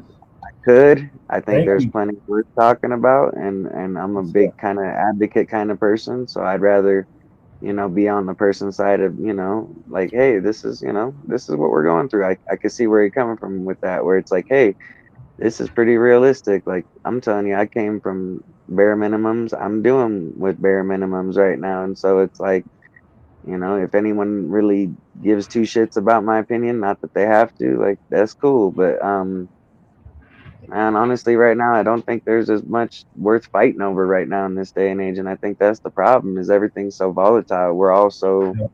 on a mission, if you will, like, of the self progress, that it's not surprising that anytime we fall short, we want to be the most critical. It's like we're waiting for that person to rip us a new one and kind of just come out of nowhere and be like, "Hey, man, you fucked up again. Here it is," and you're waiting on it and you're going, "Hey, well, the shoe ain't dropping," So it's like, what do we do? And it's like, I think keeping it real is a big deal, but it's like I don't want to lose progress. I can understand that tribulation, that trial we're facing. Are you naturally inquisitive? You have a very Oh, curious mind. always. Yep. Be- because Hmm. one of the things that I found, like I saw this clip of, I don't know if you know Jordan Peterson, the psychologist, Oh, or yeah, no, psych, I've seen stuff. yeah, Jordan Yeah, no, Peterson talked about Joe Rogan, I might. and Dakota was the one that basically been following Joe Rogan a lot longer than I have. So he said that Joe Rogan is the perfect person who is like, he does like doesn't know nothing, but because of all the people, but he has a naturally curious and willing to learn and open up to a lot of things kind of person. So your platform could be where you're asking questions, because You know what I found out really in what how long we've been doing this is what makes the conversation engaging is the questions you ask them, because that in especially now, you know, where you're on the spot, you're a little, you know, especially now this media that we have right now, this kind of platform that we have right now. You know, I majored in marketing in college. This was a dream come true. And I was, oh, you know, we're gonna do this and this and that to the computer. And I thought my colleagues looked at me like they're crazy, right? That's not gonna, you Right. know. But and I grew up in the Bay Area. I went to school by Silicon Valley, right? And they were saying this in like 90, 91, 92, 93. And I, you know, I was doing this thesis and, you know, coming up with all these ideas. And look what happened now. This is exactly what it is. Like we're so lucky now to where, you know, if you have something to share or there is something out there in the world that Yes. you really want the world to know, I feel like he has that. I don't know why. if you have that, you know what, bro? You know how I am with talent, Ray. You know, Just you know, it's fuck easy. it. Do it. I see, you know, Just do it. And you know what? If you want us to ride with you for a little bit just to help you out, just come on Thursday I mean, night. we're really nobodies, whatever, Nobodies. and that's a good thing. It's Good a good thing. thing that we're nobodies, John. You know why? And Wendy, if you're still there, you know why it's a good thing? Because I know right now the media with all this, you know, Harvey Weinstein, Epstein is gone, fucking Diddy, now Jay-Z, and all these people that's been controlling the media for so long. And Dakota and it's so weird calling you Dakota from Harry too scary. So real, you know. I mean, and this guy's my brother. Harris, Believe, whatever. you know, I got so many nicknames. this, and I know, but Harry too scary. You know, we've been Some rolling people still since. say Nevada. Yeah, you know, yeah. Don't call me brother Ray G. That you know, Brother Ray G. that's my stage name. That's what I said. Yeah, Yep. you know. So John, Harris. in anything, man, you know what? When you want to create something, Fuck yeah. do the most funnest first, the easiest one, the low hanging fruit. And what is that? Maybe the name, maybe your stage name. J Rock. And then next thing you know, if you're not, you know, and you know Whatever. what, you put a little, you know, like a brush in front of your mirror, and you practice on your voice, and you make sure it's nice and deep. Because you know, I read, I dove in the rabbit hole. Wendy, support me on this. You know, they said that if a man's got a deep voice, it's sexy, you know. And you know what? The thing is, what worked for us is that, you know, we both know, and maybe we're the only ones that think this. We some fine motherfuckers, man. Yeah. I don't care if anybody doesn't think it. I don't give a flying fuck. I'm cute as fuck. Especially like, even more on camera. Like I'm cool in person. I love me some Once me. I get on the camera, damn. Shoot, I'm like, you know, just put some music on and everything, and you know, shoot. And what happened to the back? I'm ready to act so goofy. Goofy. So goofy. And then you know what? We be singing stuff, trying to rhyme. I can't rhyme for shit. I don't give a fuck. You know, No. so but you do, you know, do what you do. Yep. We don't care about you know, the people in the back with the, you know, laughter and the. No, that ain't nothing. We don't care. You know, and you know what? He was early when I was at my house. You know, I got finished with the gym, went to El Pollo Loco, got my typical 3-piece, you know, a breast and 2 thighs. They got to make that special for me because the last time they missed a chicken, so I only had 2 pieces. When I bought for 3, I was pissed. Anyways, and they offered me something else. I said, no, I'm having rice. So you know what? Just give me the chicken, baby. You know, and all this. I went home all happy, and next thing you know, my boy, you know, texted me. This is he coming through? Yeah. This and that. Synchronicity, and that's another thing, man. Thank you again, John. Wendy, you're an amazing person, you know, and like we go years even without sometimes communication. You know, But Wendy, then can you every so position often- your phone or something? I know you got 2 different cameras. You're looking at us. Put the camera on an angle. It's like this, so we can see your face, babe. And we can Right there. You're on mute. Oh, you're on mute. I think, yeah. Oh, is she put? You put her on I mute? didn't put her on That mute. is so. No, we didn't put her on mute. She put herself on We mute. cannot hear you, Wendy. Well, I gotta say that my phone's about to die, guys. It's been a hell of a time. I might guys. back on again next Tuesday. So Hey, All you right, know man. what? Just roll with us, bro, and just be there and be present. and before you know it, our frequency is going to be so magnetic. You want to shout out anything? Yes. Any social medias, gamer tag, or just what's your last message that you want to say to the people in the Hyder Pub tonight?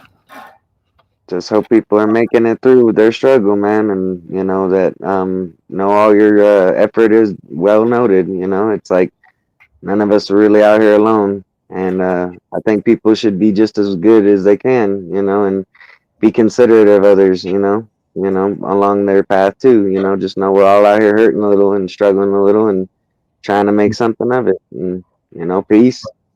Have a great night, and see y'all along the way, maybe.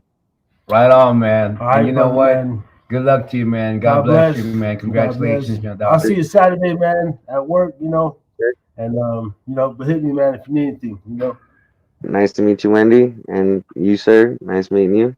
Man, Jonathan in the building. Give it up for Jonathan, y'all. Brother Ray G in the house with Jonathan, y'all. Yes. We're about to have a little, street name entertainment. All right, brother. Have a good night. Cheers. All right. Get funky. Funky. That's what I'm talking.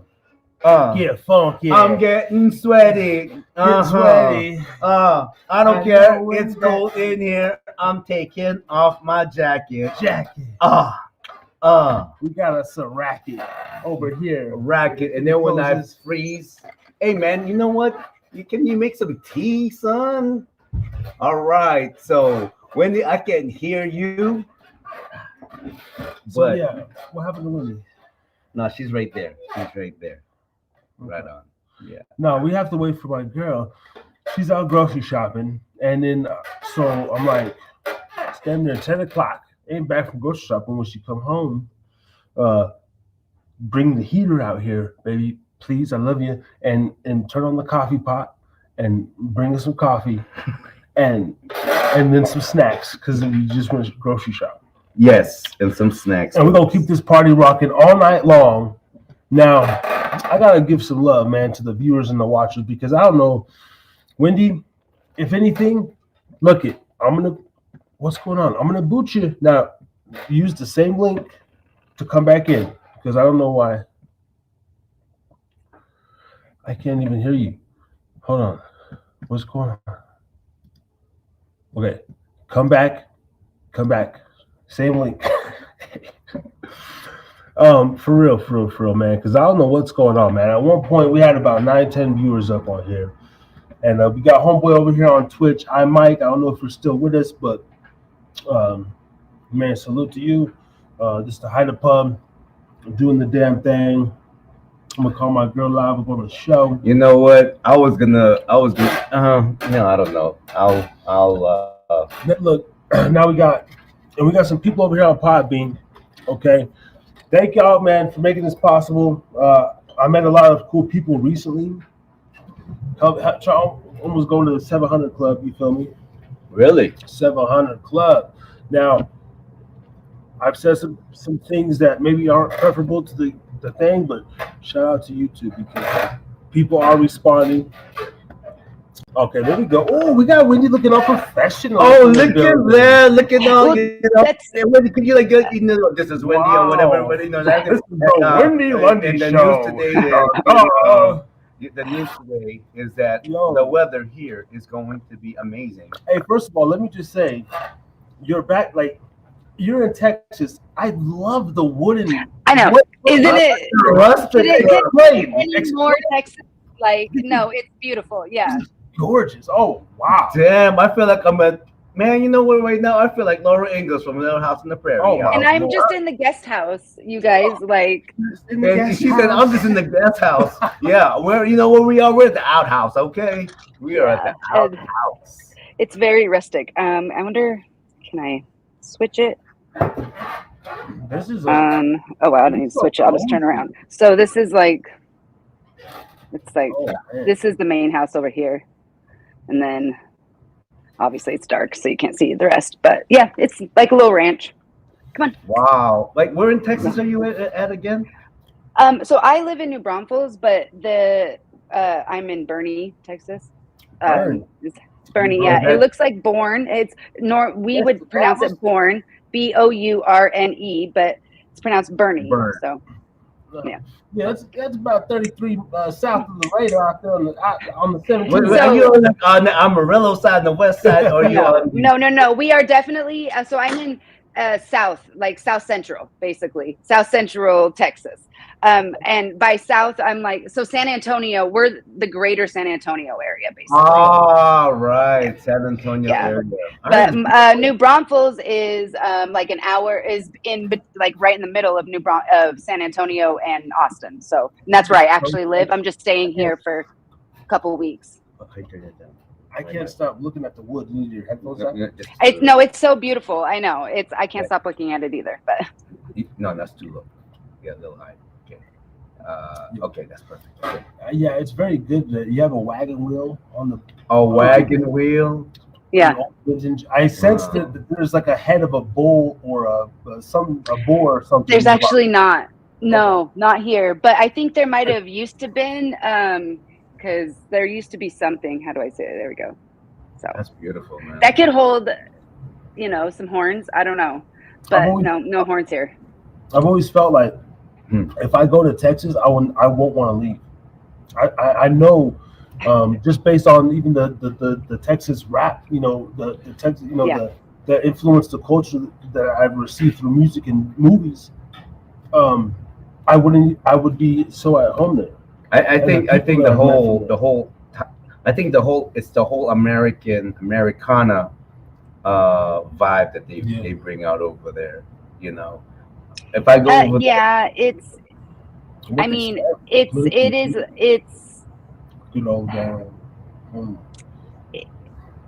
it's not exactly what it seems. I will say, San Antonio is very. It's more Mexican than anything, So there's that, but which is not. I'm not saying that's a bad thing. I'm not saying that's a good thing. It's a thing. It is what it is. It's always been. Yeah, it's technically Mexico does own the land. Yeah, all the way to really. That's So if we want to get that technical, but as far as like the lifestyle and stuff, you get everything like you do anywhere else. It's just like people don't look at you as funny when you're walking around in cowboy boots, and it's like it's a lot like Nevada and Idaho. That's what it reminds me of. Yes. Oh, really? That's the vibe I get. I know I could live out there. I'll fuck with it. For sure. Can you turn up my microphone, or can I, for some reason? Oh, hello. Okay. All right. So living in multiple places, I come to really realize. Come to learn that wherever you are, you just gotta let it fit you, right? Yeah. No, it's so true. Yeah. You just gotta let it fit you, and then just enjoy your time there. Hello. And because I've been here in Nevada on my own now for the last 2 years. I remember when you actually moved there, but I didn't realize it's been 2 years. Wow. 2 years, yeah. Did we talk to you? Or was I already here, or was I still in Hawaii? I think I was just watching. I don't know. And I think it was like right around the time that you came. Yeah, when I came over. Or getting ready to maybe, or something like that. Yeah, I remember that. Yeah, and so I'm gonna say one thing I like is that I don't want to have any downtime. Yeah, that's why I go to the gym. I go and I do and I. And maybe a little network and I just keep myself busy. A little more. Yeah. Because I can easily I can just go stay home and watch TV. Yeah, I don't watch TV. I can't watch TV anymore.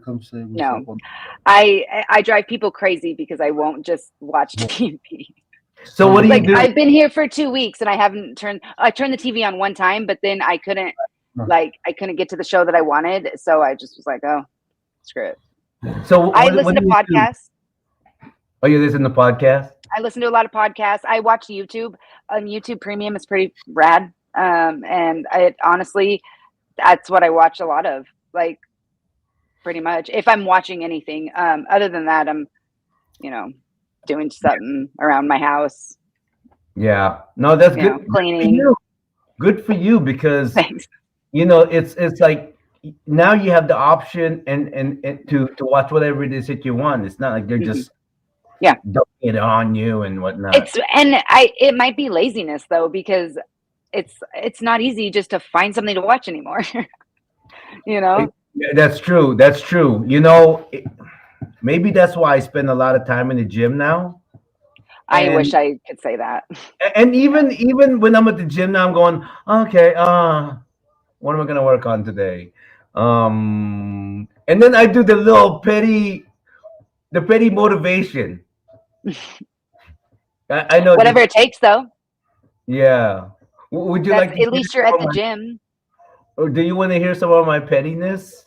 Yeah. Because it's probably not very petty. No, my motivation is attracting cute girls to work out next to me. Because I've developed myself into, I work out every day. So, there's, the plus of that is, wow. Even I'm going, wow, I never knew I had that. Wow. It's amazing what consistency really does to you. And I'm so past the whole, I want to be in shape, I want to lose this weight. Done all that, been there past that. I'm at that point where it's like, wow, right? I just want to be healthy. Mm-hmm. You know what? I'm even past. I mean, yeah, no, of course that, right? Yeah. But I'm at that point to where it's like, if I keep going, how far can I take this? I get what you're saying. How far can I take this? And then so my son is, my son Dylan, our second born, he's 25, and he's coming here to live with me. Awesome. And we talked about his goals, and he said, Dad, I wanna lose the weight just for myself. That's great. So is he pretty big, or? No, not really. He's not very big. He's a kind of chubby. Okay. He got but he works out and everything. Great. Yeah. So so he's over here. He's 25 years old. I said, son, when I was your age, I was living on my own. Your dad I was living the life. It's kind of like what I'm doing right now. Yeah. When I was right. But I was younger, I was younger. Sorry. Wasn't married. I was just whatever. But now I'm older and I'm wiser and experienced, and I'm just having a good time. Good time. Yeah, man, we over here. No, I think you're very wise, actually. I'm glad that you came on. Oh, thank you. Yeah. I do. I think I enjoy listening to you because I don't know. I think you're smart, and you. I don't know. I was listening to one which I thought was new, but you must be re-downloading them on YouTube or something, because I see him and I'm like, oh, wait, 420. That wasn't yesterday. Yeah. I'm doing re-uploads. That makes sense. Because I this is 120 on YouTube. I did 118 in a row, but I'm going and uploading on Spotify, Apple. I have to do it one by one. So it's like, gotcha. Yeah, no, I figured it was probably something, and then, but it makes it hard to figure out which one is the newest. But I guess you number them probably. It's probably not that hard to figure out. It's not. Yeah, I guess if you're the one that's producing them, you kind of know.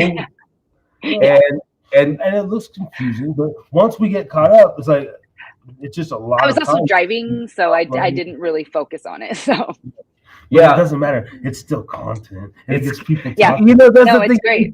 It's still fucking. That's what we talk about. It's impressive. Good job. Thinking about it. Yeah. But no, you've done well, Dakota. Good job.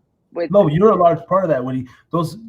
You're up on Spotify right now. Like if you go to the Spotify channel, like this will be up there as well. So it's something for you. It's something for it's the people that are a part of it made it happen. Wendy, now you have to have a stage name, okay? I know, right? I do. Wendy. We can Gwen. Gwen is my stage name. Gwen? Like Gwen Stefani? Aunt Gwen. No. Yeah. B-A-N. Gwen. No, Yeah. that's my friends call me Gwen. Gwen? Hmm. Gwen. How did from Wendy to Gwen? Honestly, that's you'll have to ask Mr. Mikey Zemmel because he was the first one that started calling me Gwen. Gwen. Okay. So And then my friend Franny caught on to it, which Franny. I was thinking we should bring on Franny, but I don't know where she's at, but she probably's home. Anyway, Yo, we could. then my friend Franny started calling me Gwen, and it just kind of stuck. Yeah. Your friend Franny, is she cute? She what? Of course. I mean, used to be, yeah. Oh, she definitely. is, huh? We talked about this. Yeah, she looks exactly the same. Really? Is she Yeah. close to my age? No, No, right. she's my age. Well, she's one of my biggest crushes in Wells. Oh, I don't know. Franny. Okay. Well, you know what? I finally realized this is another thing I'm discovering, Wendy, or Yes. Gwen, is that I should change my name. as a man, you know what? What? You don't really have any we don't really have any rules in how old that we're dating the girl. You know. Oh really. yeah, no. Now that when you're adults, not at all. And you know what? It just boils down to how much you can tolerate them. I know if I went out with a younger woman, yeah, she's probably like a trophy. I'm young and this and that, and people going, oh my God, how did you pull that? What are you going to talk about? But exactly, you're like, And then I also thought, okay, all right, let's move up the scale around 30, 35. What are you going to talk about? Now, at that age, she probably still has like 4-year-olds and 3-year-olds and 6-year-olds school. You're going to be on the bottom of her priority. For sure, you're going to be on the bottom of her priority because those kids got to come first. And that's fair. But then I ask, what are her what's her priority? You know what I mean? Like, there's this, I don't know.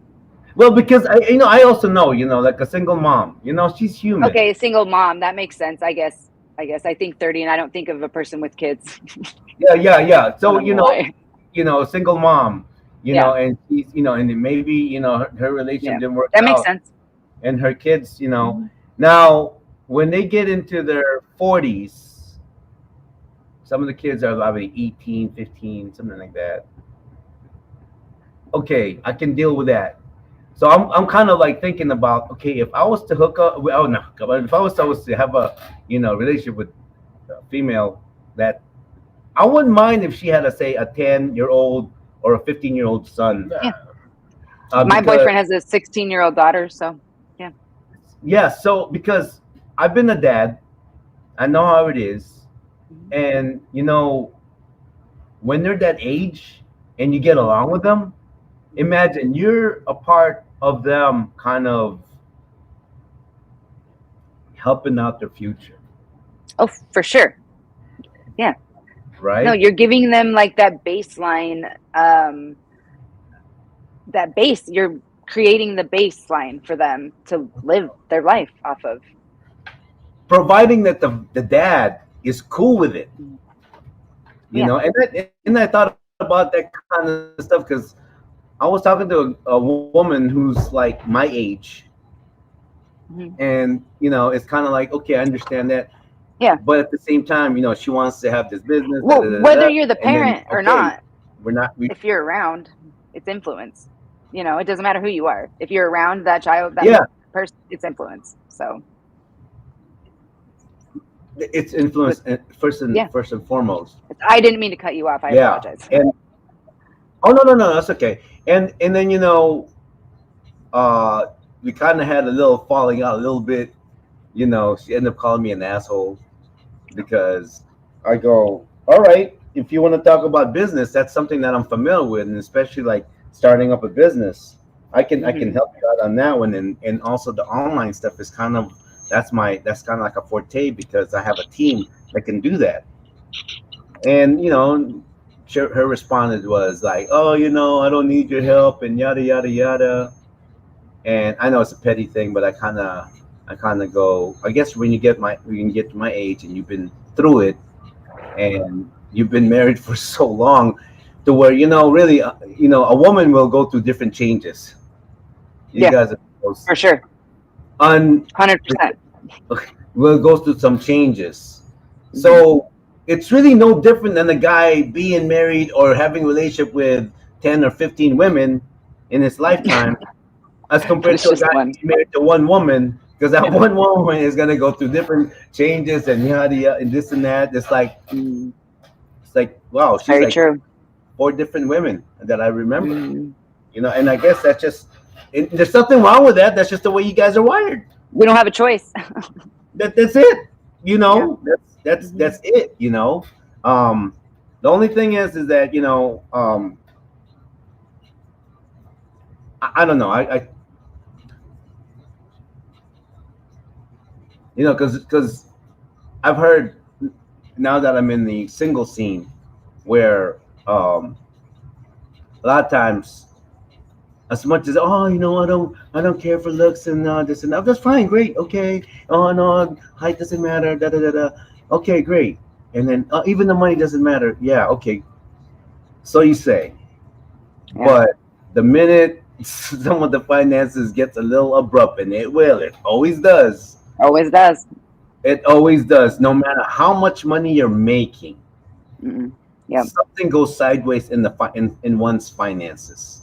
Yep. Always. Unfortunately, yeah. I know.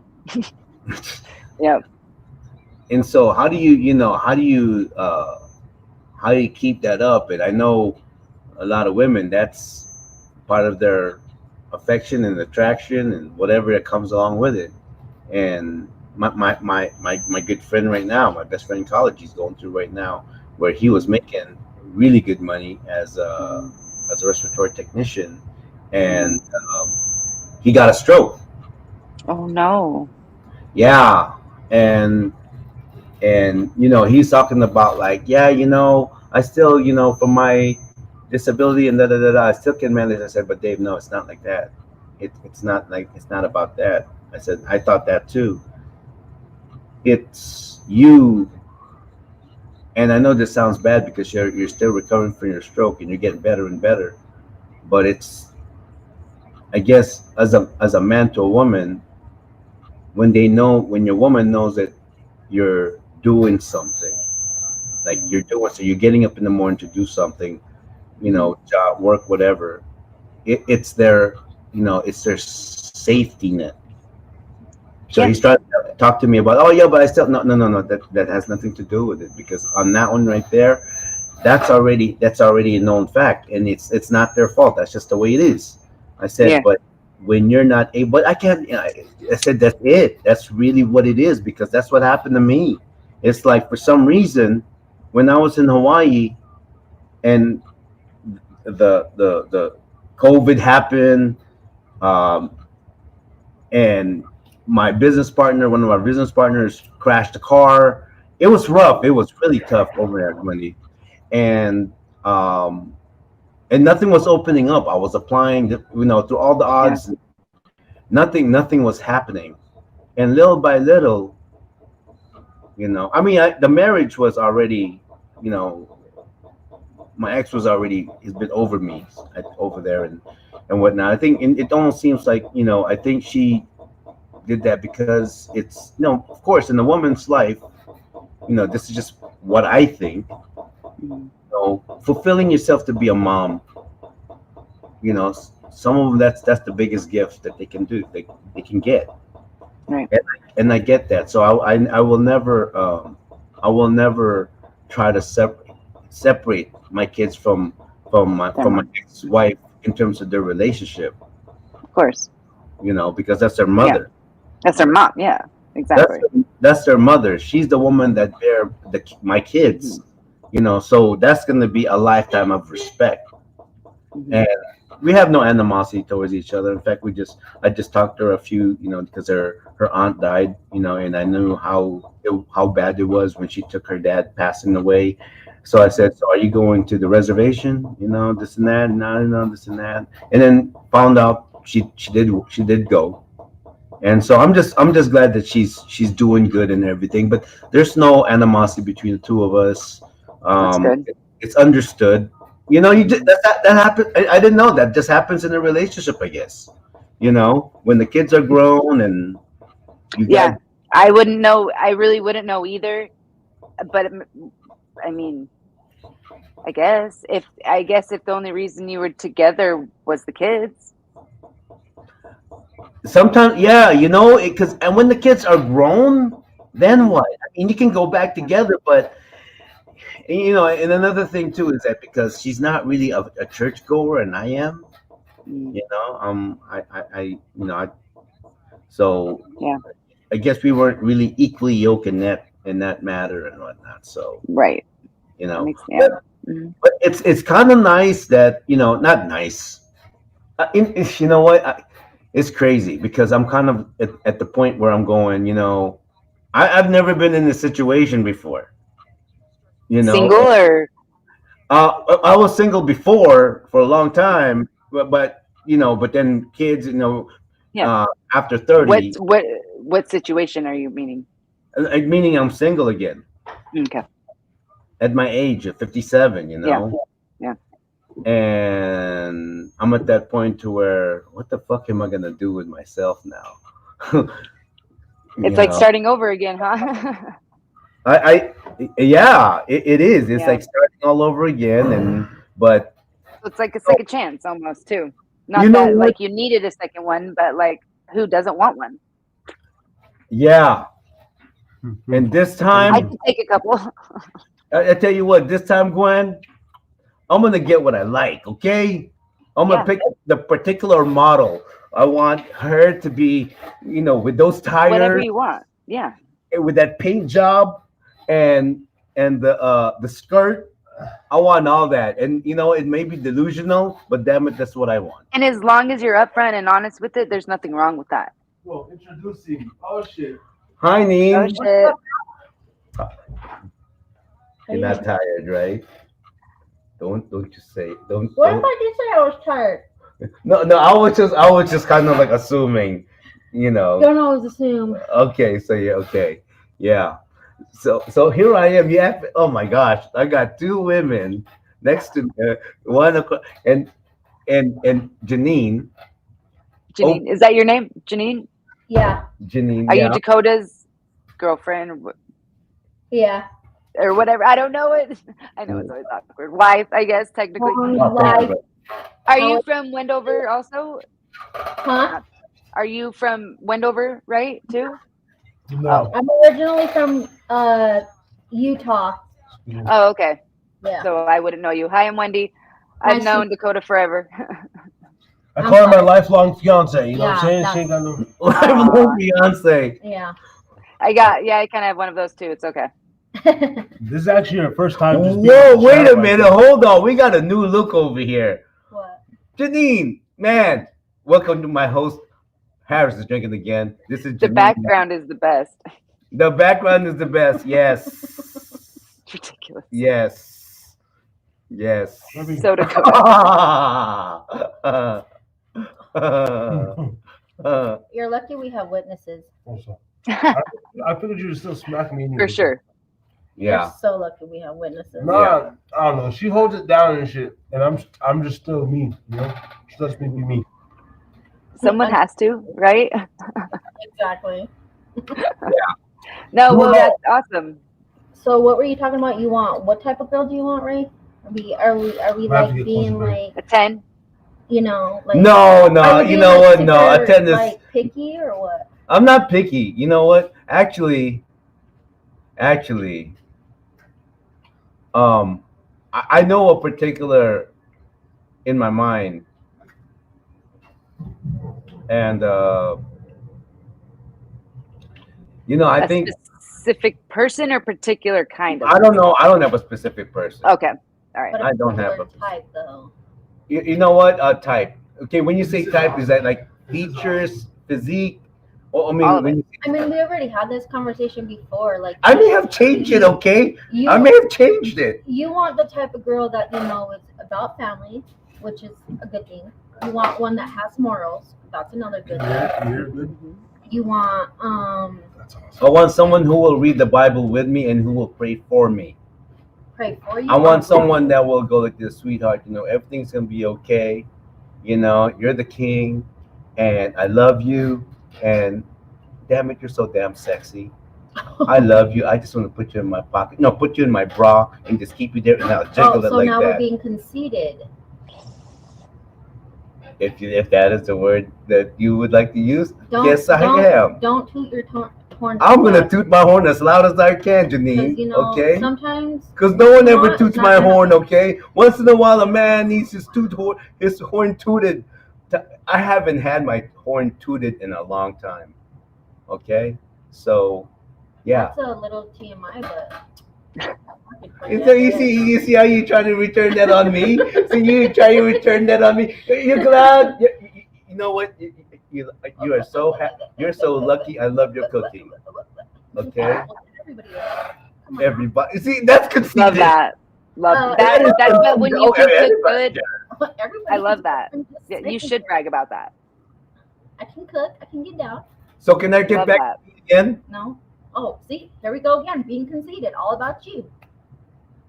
Did you forget what the title of this podcast Harris is drinking again. Oh, I'm like, what is the Harris title? Again. Drinking again, yeah. Okay, what are you trying to insinuate? But your last name's not Harris. Oh my gosh! Oh my gosh! You know what? Just throwing that out there. I'm just throwing that out there. You know what? I was there from the beginning. Okay, I was there across the ocean. Yeah, but it's still his name. I know, but you know what? So excuse me, I have the microphone right now. It's not about you, Ray. It's Okay. all right. No, right now, because my host is not here. It is about Ray, and and now drink to that. Well, enjoy that coffee because I made it. Hey, Dakota, I don't drink, right? But you may have to put a little shot here because I'm dealing with your lady over here, and she's giving me a hard time, man. You know, and all that. Anyways, where were we at? Oh, you talk about type, right? Yeah. Okay. Oh, wow. This is my favorite part. Of course. Because I get to be as delusional as I want, right? Good luck. Yeah, in your dreams. Okay. All right. Why not? Okay. So if we were in your fantasy, how would this work out? You know, first of all, I really don't have any. When it comes to race, I don't care. Women to me, they're like children. They're all, I don't. It doesn't matter to me. Even height. I'm not tall. I don't care if I'm with someone taller than me. I'm not intimidated by that. Size. You really have to think about it. Huh? Like you really have to say. No, wait, hold on, no. Think about it. You know what? Please don't put me in this spot. You're putting yourself on. No, what are no. you talking about? I'm trying to meditate right now, and you're interrupting my focus. Okay? All right. The reason why I pause on that, ladies, is because when I say size, does that mean like she's big around, or she just got a big behind, or she's got top heavy, or a little bit of both, or she, muffin top? Is she thigh heavy? Those kind of stuff. Fantasy. It's like. Yeah. That's why I know. That's why I'm like trying to like. My fantasy girl is Megan Good all day. Yeah, we already know that. Like Megan Good and any sort of Latina, like freaking Colombiana. I can go J-Lo. I just love Mexican girls. I love Latina girls. A little brunette. I like tan skin. Oh, and pretty feet. And she has nice feet. I like her toes. And we're not talking about. But I'm not. Dakota cracks me up because he's so specific. Like I will never forget when one episode and you're talking about how important it is that a girl washes her entire body, which just the fact that you have thought about that, like whether or not she's washing her feet, is fucking hilarious. Like I never thought about that for other people. Of course, for myself, yeah, because I know how to wash. But like, never one time have I like thought about if whether or not my boyfriend fucking washes his feet. Because I don't really want to think about that. Like, you know what I mean? It's some things you just don't. A very specific type of guy, his probably washing is if the bathtub's clogged. No, I'm good. You sure? Yeah. No, it's Can we get back to what I was talking about over here? My bad. Okay, it's okay, Gwen. No, that's okay. All right, since we're in that realm, my delusional You know what? Actually, like I said, I don't really have any particular preference whatsoever. It doesn't matter. White, black, Makes Asian, it easy. Latino. It doesn't really matter to me because I think women has this natural beauty about them that's not just on the outside, but it's a deep, deep feminine type of beauty. Oh, that's good coffee. And Not all of them though. well, see, the thing is that being married to the same woman for the longest, for almost 30 years, right? And and I never cheated on her, and Me neither. and and and and just experiencing that life with that one woman. Now the thing is, I'm still a man, and I lived in Hawaii, okay, and temptations were like left and right. I can imagine. Yeah. My goodness, and I held it down, Gwen. That's impressive. I give you props. I held it down. I do. Most men don't. A lot of women don't either. So I can't even. It's like 50-50. I base mine. But I do have a mad respect for people, who are faithful. Also, like, I mean, my parents have been married forever. Like, I don't like. They've got to be coming up on 50 years. I'm not even joking, and it's crazy. But like, I'm not married though. So the question is that how was I able to stay faithful? Yeah, how? You know what it was for me? I guess for me, it's not so much like, she's gonna that never. It's my kids. That makes sense. Because I don't want my kids to ever grow up and something, and they could always put that on me. Yeah. Because I know to the children, the mother, whatever the mother is or whatever, that's still her mother, and you gotta have, you gotta give her that respect. It's still their mother. I agree with that 100%. Yep. And so now that I'm single, and she's totally okay. Angela's been always okay, even before, like, hey, you know what? I know, she lost it for me, whatever. She's the first one to lose it for me. She's just, she's not one of those jealous types. She allowed me whatever if I wanted to. The Avengers. I was the one that says no. That's just me. I'm just not that kind of a person. But now that I am where I am, and it's been been situated and all that, I'm gonna basically say whoever it is I'm with, let's get some, and gives me the respect that I that I earned. Mm-hmm. Man, she is gonna be the most fulfilled woman even after I die. That's dope. That's amazing. Because you to go around sleeping around with other women, that's easy. You can do that. You can pay for that. You can lie your way there and everything. But I got a bigger mission in life than that. I got a mission to where it's like I really want to make a legacy out of my family name. And you should. And where my grandfather and my so that way down the line, maybe a great grandchild, whatever, from whatever, and I'm already gone. We go, oh no, I'm going through this stuff and this and that and da and this and that, and then maybe they'll just go, wait a minute, because of this podcast and because of this being filmed, they're gonna see their great grandfather, they're gonna see you whatever, and they're gonna see how you are when you were still young. Yeah. And before you go, baby, if you want to, because you've never really been on this. You're really not into this thing, Janine. I would like you to be here. No, I would like her to take the floor. Anything you want to say in regards to anything? Yes, you want please. to talk some shit. There's Thursday night rant. Open mic. Wow. The stress. Talk about the shit I put you under and this and this and how hard it is beating my butt and this and this.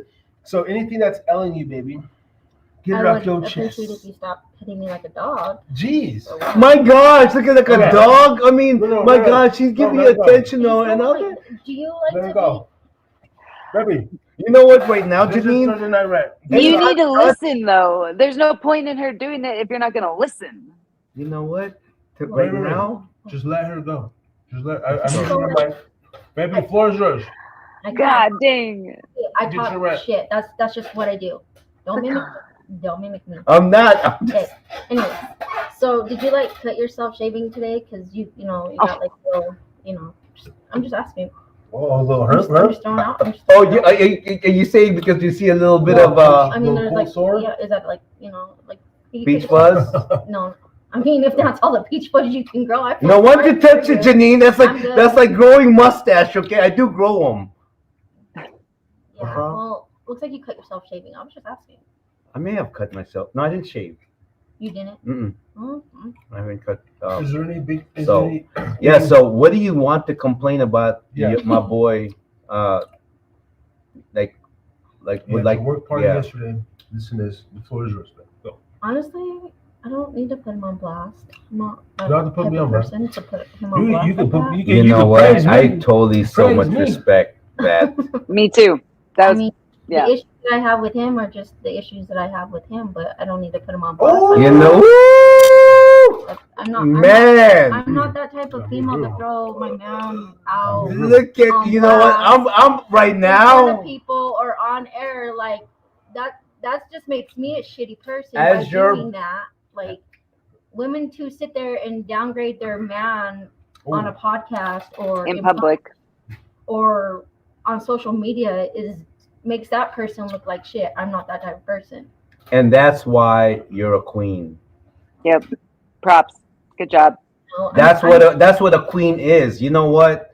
I mean, the issues that me and him have, that's, between me and him. Like, if he wants to vent to his friends about it, cool, whatever. I don't have to hear about it. And if I want to vent to my friends about him, then I'm going to do that. But I'm not going to do it on social media. Right. It's nobody's business other than ours or somebody Yeah. we're close to vent to, to just let it off. But to throw them on social media is garbage. Not even about my smelly farts or nothing. Oh, dude, Nothing. bro. You know what? I'm sorry. The smelly farts. Let me. Okay. You too, Gwen. Okay. When you smell your boyfriend's fart and they stink, I mean extra sulfur. Okay.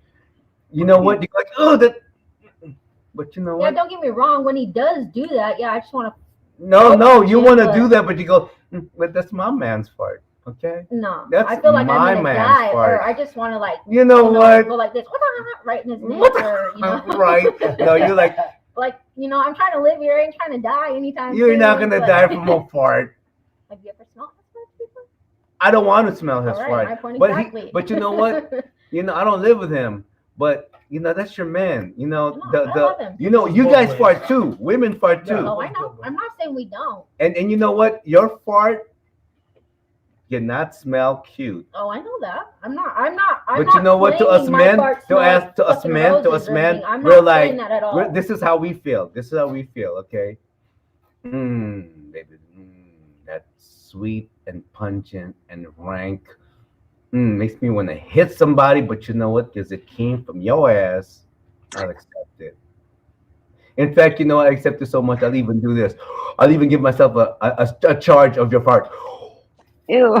You got some damn issues there. I like bro. when the particles settle on the pillowcase. No, you know what? The Ew. reason why, you know what? The can breathe reason them in why and us do that. men can do that, and What that may sound as gross, is because you know what? When you seen your woman give birth to your child, and what she went through for 9 months, that affects a man, And it happened to me 3 times.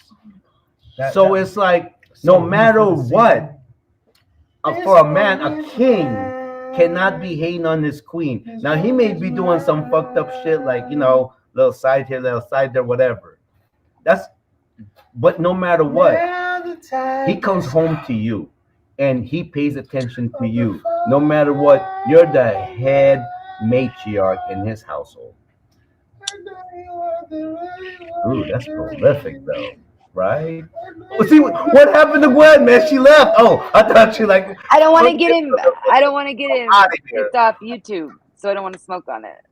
Oh, And that's it's not okay. legal here, so Oh, it's not legal there. Oh, I will smoke on. I'm not camera. worried about like the cops showing up or anything. But I don't know. I thought that's what I was supposed to do, but if not, I don't care. Did I tell you I lost my last job, 57 years old, because they smelled weed on me? That is a fucking loser move right In there. Reno?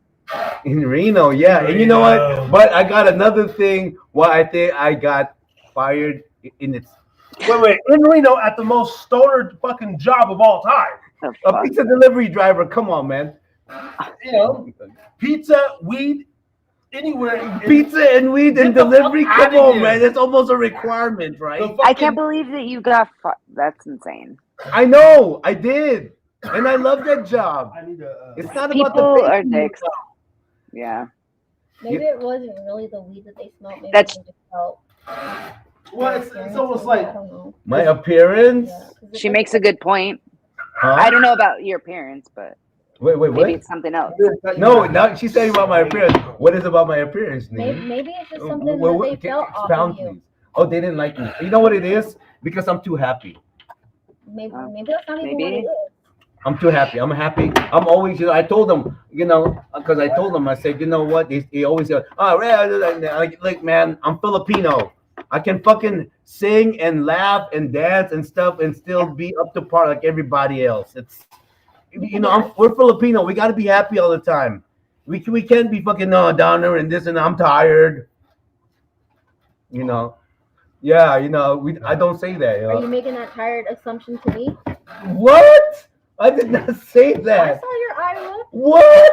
Janine, I cannot believe you, man. Oh, You're lucky I love your cooking, okay? Like I Really? said, anybody Really? would love my cooking. Wow. Anybody would love my cooking. I'm just saying. It's like, oh, are you trying to say, what is about the tired that I said that was the first thing you triggered said you? to me when I got on here. Let me guess. Are you Yeah, tired? she's not lying. I remember. Yeah. You see, this is what's wrong when two women come together. You I mean, gotta I would agree even if it wasn't. Okay, all right. If it's You know the what? truth. Yeah, I am Oh, tired. okay, but you know why? you're tired. So I don't want to know why. Because every time I see you're tired. I don't I'm know always why. tired. Now it becomes an excuse. we just have to accept the fact that You women, know what? You need to smoke weed. Nothing. women, they, We do a lot.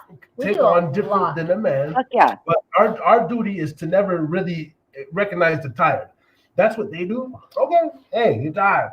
That's what we just gotta go do, man. But see, the thing is that let me tell you something, okay? Us men, husbands, I mean, we sense when you're tired. We be sensing when you're tired. We do. And then what? We sense you, and then you know what? Okay,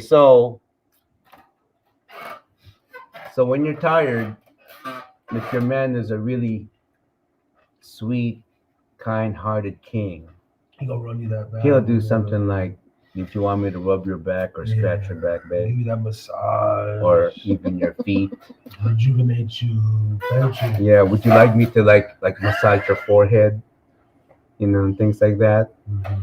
And all she has to say, yes, and the reward is that I'll cook you something. What's even better, I'll give you something. Man, whatever it is, drop everything. We're giving the best foot massage. Doesn't even tickle and all that. I mean, that's how you see it. That's how you see it. That's how it is, okay? No, but that's how you see it. Then You're gonna tell me my man here doesn't know how to. He went to massage school. You're gonna No. tell me he doesn't know how to press the right. I was there when he graduated. There you go again, bragging about I yourself. wasn't. Okay. I'm not bragging. I'm just being honest. I was there when he graduated. No, Okay. she know about the massage. I know, but And I my know question about was the that, massages. that when you be massaging their feet, don't you just be like, no, I forgive you for all the things that you do, you motherfucker. Like that, right? No. I mean, You always try to be hard. You always try to be hard. You always try to be hard. No. No. Yeah. No. I want to know if how about this? I want to see Wendy is still there. Let the ladies just converse. Come in and get some coffee. You guys talk about if there was a women's podcast or whatever you would talk about and motherhood, women's Women's podcast can be kind I of. probably wouldn't watch it, honestly.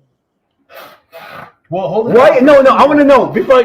Why not, Gwen? Why? I can't think of it. I don't think I watch any women, Same way, like like just no, women. Is it because of the Is it a man's game? Is it because the topic or the way they? Because I don't. Well, so my boyfriend says that like I just hate other girls, but I mean he could be right. But there's usually a good reason. I don't just hate them because they're a girl. It's just like usually out of two people, if it's a guy or a girl, 9 times out of 10, I'm gonna get along with the guy more than I am the girl. Seems like. you know what? Every time we have a female co-host on the show, it's always gone really well because Why? I mean, I Tell get me. it because like some men will actually, listen to a different woman's perspective instead Yeah. of listening to their own woman's perspective. right. Right. And then when they I wish start more men would actually yeah. Wait, But- more men would listen to your perspective. listen Yeah. to other people's perspectives. Listen other to other people's men's perspectives. Other Yeah, men's- like yeah. Yeah. I mean, same probably girls too, but I feel like I don't know. Honestly, like I mean, I've seen several women's podcasts, and Mhm. honestly, like when it comes to it, it's really they talk about like how hard it is being a mom, or typical stuff that most women already know what it's like. Yeah. So it gets tiring listening to the same bullshit. over and I over. know. As compared to like having two dudes, like I remember we got into a topic a long time when we first got started. Like, yeah, did you ever take a shit? And all of a sudden, you take a shit, and then a piece of doo doo gets stuck on the ends of your ball hair, between the asshole and the balls, and the gooch You know and what that those little are called? hair. That's called dingleberries.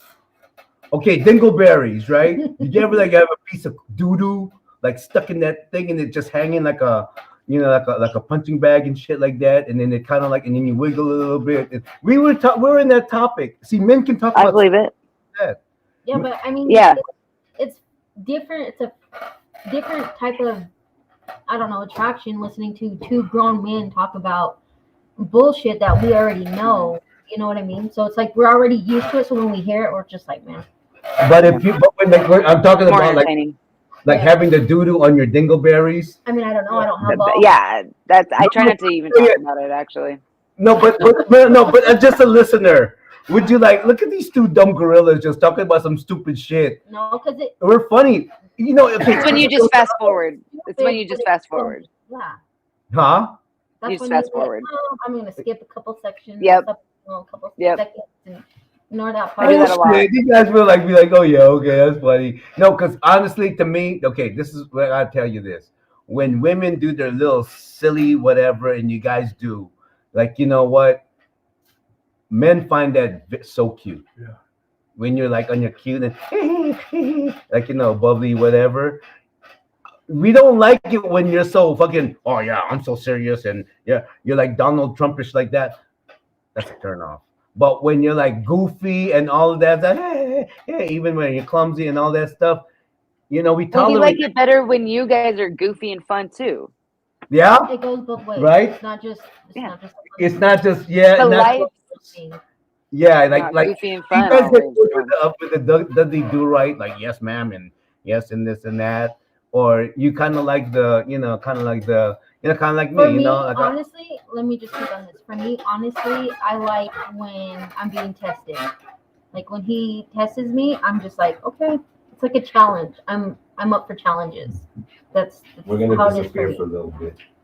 I like When he pushes you just a little bit, like fucks with you. yeah. Yeah, same. It's like keeps it fun. Yeah, it's a fun thing. And then, sometimes it will escalate, but Exactly. Sometimes like- when the fun stops, yeah, and then it's like that's what I would say.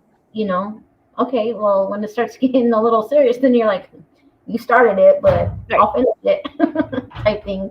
But Exactly. the only way, the reason why I'm like that though is, is just because I also want him to know too, like you can mess around, but when when it's time to get serious, I'm gonna get serious too. I'm not just gonna be a pushover. Right. You know what I mean? Right. So, Well, and you guys are raising a kid, so it's like, and yeah. that's like all its own job in its own. You know what I mean? Of like how you have to be and act, and like you know, I would think it'd be easier to be able to act natural than have to like fake it all, you know, to pretend like you like them or pretend like you want to be around like them being the dad, you know. Yeah, for sure. Like, I mean, there's days where like him and my son, our son or whatever, they do the goofiest thing. It irritates the hell out of me, but I'm just like, you know what? I love it because you guys are, you know, I can see you guys are happy. You guys are, you know, doing your own thing, but it's irritating sometimes. I'm not gonna lie, it's irritating. So. Oh, I can't imagine. Yeah, I can't imagine. I don't have any kids, so. Yeah. Well, yeah, we have a 9-year-old, and this little boy, man, I swear, he's like so full of energy, so full of love and spirit, and it's like when you see him happy and laughing and smiling and stuff, it's like we know that we're doing something right, you know, like we just 100%. Know it, you know, and it's like the greatest feeling ever. I mean, I have a 6-year-old daughter, which would be his stepdaughter, and it's like dealing with her and him at the same time. You see two different personalities. Like she's, you know, trying to be grown, she's trying to, you know, be the boss, and it's like, hold up, wait a minute. You know, you're only 16. I also have a 16-year-old stepdaughter, so yeah, you don't want to rush into it because, you know, you're seeing me do it, you know, just slow it down. And then him, he's just like this full of energy, all about life. Like he's excited that he's growing, but then he's like, I still want to be a little kid, you know. And it's like, hey, stay this way forever. Don't grow up, because I'm not ready for you to be like her, you know. Oh, I bet. Yeah. And it goes fast too. I mean, I'm not even a parent, and I can tell that. Oh yeah. Like we get like little reminders, you know, from like 5, 6, 7 years ago, and it's like, oh, I wish he was this little again. And then we're like, nah, because he's independent now. He does his own thing, you know. Like, I bet. Oh, I'm sure it's a lot easier. Oh yeah, definitely. I mean, kids are fun, but they're a lot. They wear out, I can imagine. They like test out your inner gangster for sure. Oh, I bet. Yeah, for sure. Yeah. Did you have to go get food? I'm starting with dogs. I have 3. Here's one passed out, but they're the best. Pets are like kids anyway, so it's like I feel like I have 3 kids. Yesterday, one of my other dogs got sprayed with a skunk. That was fun. This is tight. Ladies conversing. Yeah. And they're expensive. Oh yeah, I bet. Yeah, I mean, like I said, they're still like a kid. They're just like kids. Mm-hmm. You have to feed them, take them out. You got to clean up after them. You got to, you know. When you go somewhere, you have to gather all their shit. Like, you know, you have to load. Hold on, let me load the car. I'm loading dog beds. Like, what the fuck? Yeah, or like you still got to take them to the doctor when they're like sick or they're hurt. Like, but you love it though, because you guys are natural nurturers. You love that kind of stuff. You'll complain about it, but I love it. I don't know. I wouldn't really like. I don't have that nurturing soul, but like I couldn't take care of dogs. I don't have a nurturing. I am just a cold-blooded. We've stopped there. I'm a cold-blooded. Yeah. Wait, is that the opposite of not being nurturing? Cold? Damn. I mean, I've always kind of thought I was a little bit cold, but I mean, we're entitled to have Are you a affectionate? little bit of a cold heart. I mean, are you an affectionate person? Not the most, no. You like the? Are you the lovey-dovey? No. Like you like owning and stuff like that? No, not at all. Personally, no offense, but I would have laughed if you fell. Me personally, like, it just depends. Like some days, I like to be cuddled and whatever, and then next time, you know, later on, I'm just like, hey, you can. I've had enough. Like, you know, maybe 10 minutes later, I'm like, hey, you're done. I'm done. Yeah. Not me. Yeah. Oh, are you one of those cuddly type people? Put me inside your womb. I'm a Leo, man. I could totally picture you being like that. Yeah. Yeah, I lovey-dovey, spoon all that until we're both sweaty. I don't care. No. Once you start getting sweaty and you start getting all this heat, it's like, okay, I'm done. Really? Mm-hmm. Not me. Yeah. Yeah. Like, usually I run pretty hot. Like, I swear. Oh, but I'm always cold, but like my Mhm. boyfriend, he's always like, no, you're too hot. Like, I can't. I'm like, oh, sorry. That's how he is. Like, I'm always cold, and then like he throws off all this heat, and so like when he wants to cuddle, I'm like, okay, we can cuddle for a minute, and then I'm like, okay, Right. I can't. You're putting off Yeah. too much. Yeah. Oh, on that And on it that sucks so point, bad trying to sleep in the heat when it's too hot. Ugh. on that point that we were just saying, like 5%, 10%. I think there's a reason why she loves me too. Like, it's because like I can't really walk on her too much. You know, she's like independent, stubborn and shit. I'm hella And stubborn. I don't want a woman that's too submissive. No, I you don't- can't.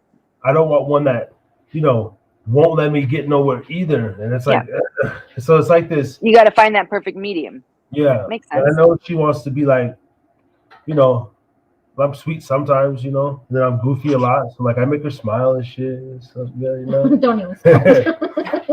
And so like, I don't know. So there's like that give and take, but then there's sometimes, and then I want to be cuddled sometimes, when I'm sick and stuff, I like to be coddled, and she He's takes like the care of me. biggest. He's like the biggest baby when he's sick. It's like Yeah, I have the kid same issue. complains this much. He complains more when he's sick. He complains way more than the kids do. When they're sick, they're like, "Mom, can you just like, whatever." And then this one's over here, and I'm like, That'd be- Almost a little unbelievable.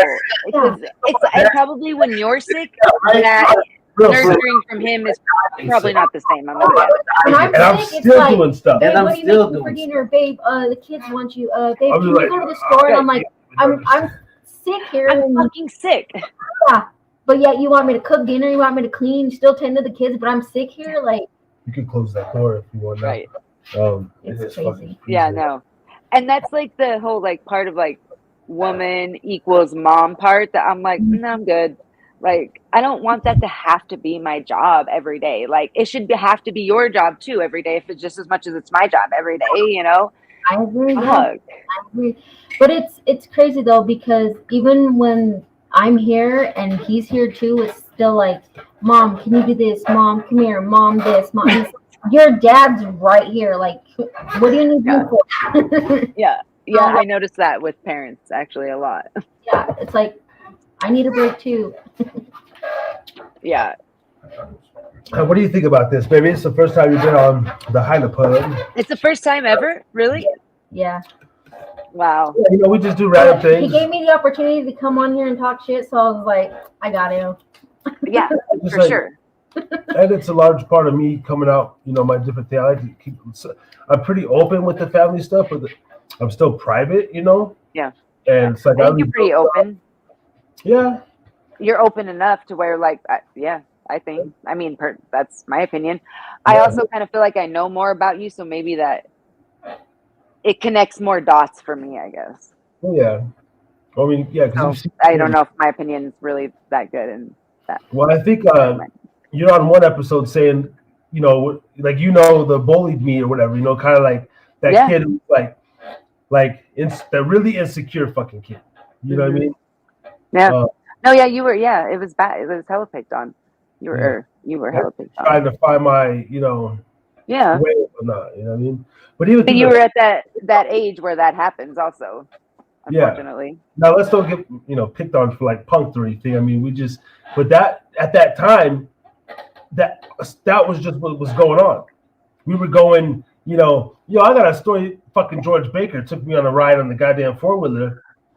In the night, I think I told you, froze my ass off. Dude, you guys did some dumbass shit out there. All of you, like, out of all the ranch kids, or I mean, you weren't a ranch kid, but you rode a bus. So to a town kid, you were a ranch. I mean, bus kid, I guess. Oh yeah, Montana. Yeah, and especially out there, with the Montello Oasis bus, you guys were the most wild. Yeah, A ranch kid. It was and a town insane. Kid. What's that? What would you? How would you define?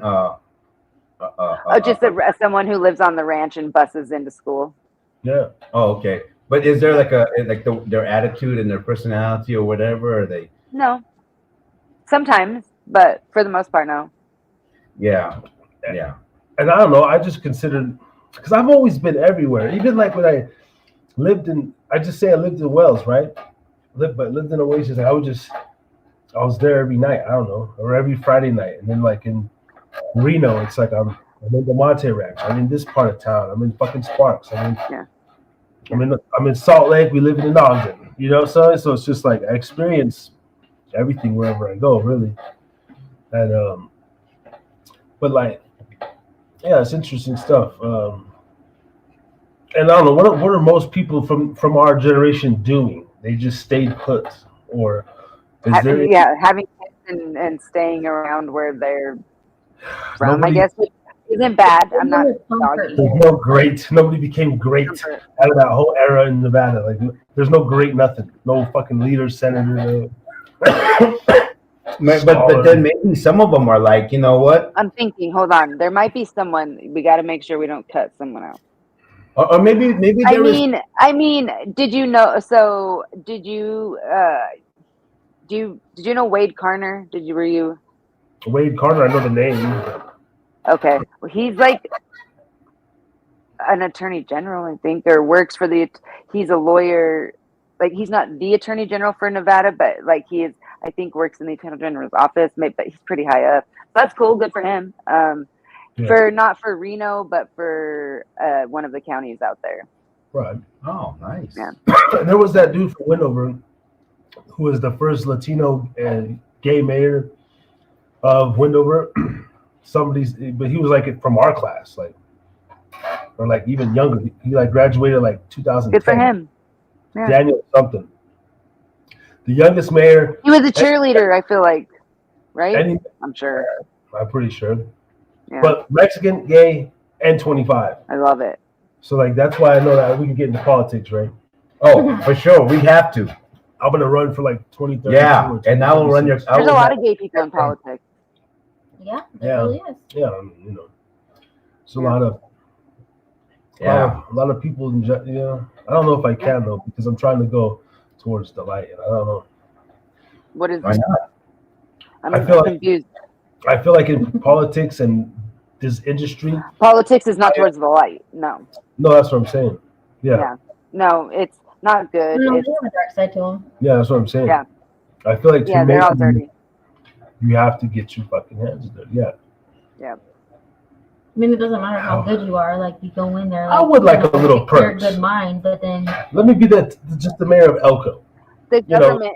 I'll do a little bit of shit. I'll.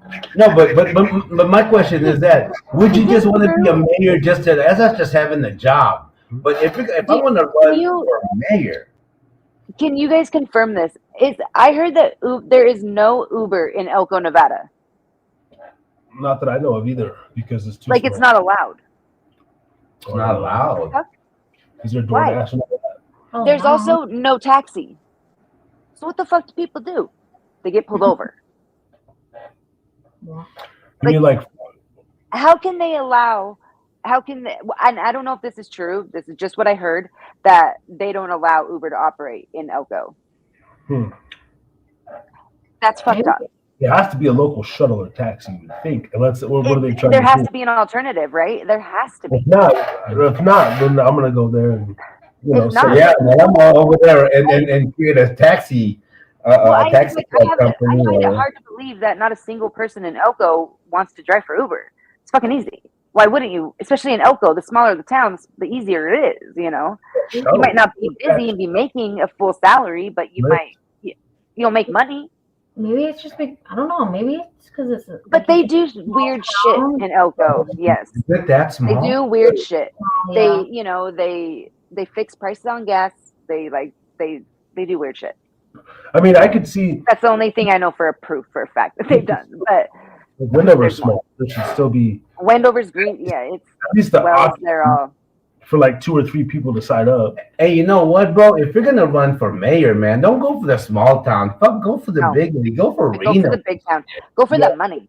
Yeah. Go where the money is, man. Because you know what? The only reason Small why town politics, you're not making money. the reason why I want you to run for like in politics, local politics over here in Reno, is because I want to have business over Oh, here. for sure. But I'm just thinking, a lot of these guys, they start, whatever. If they And, work their way up, and I whatever. don't want my business to be in the, there's a different kind, and I'm gonna probably need someone in the up and I up. will say the mayor of Wells right now is Gary Pollock, and he's cool. Like, he's a cool guy. He's not a politician.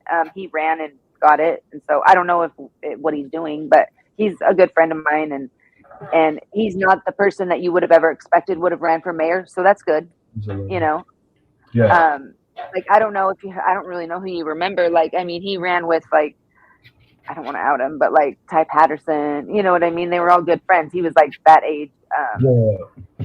Yeah, Ty Patterson, Zach Botari. Okay. No, there's Jake Boteri, but he was a year younger than me. He was younger than them. Jake. Abby Boteri is his sister, but she was like around that age, kind of little older. Whatever happened to her name was Rihanna or something. That dude, he was in our class. Monty. I don't know. He had a hot ass sister. This is like 13, 14-year-old stuff.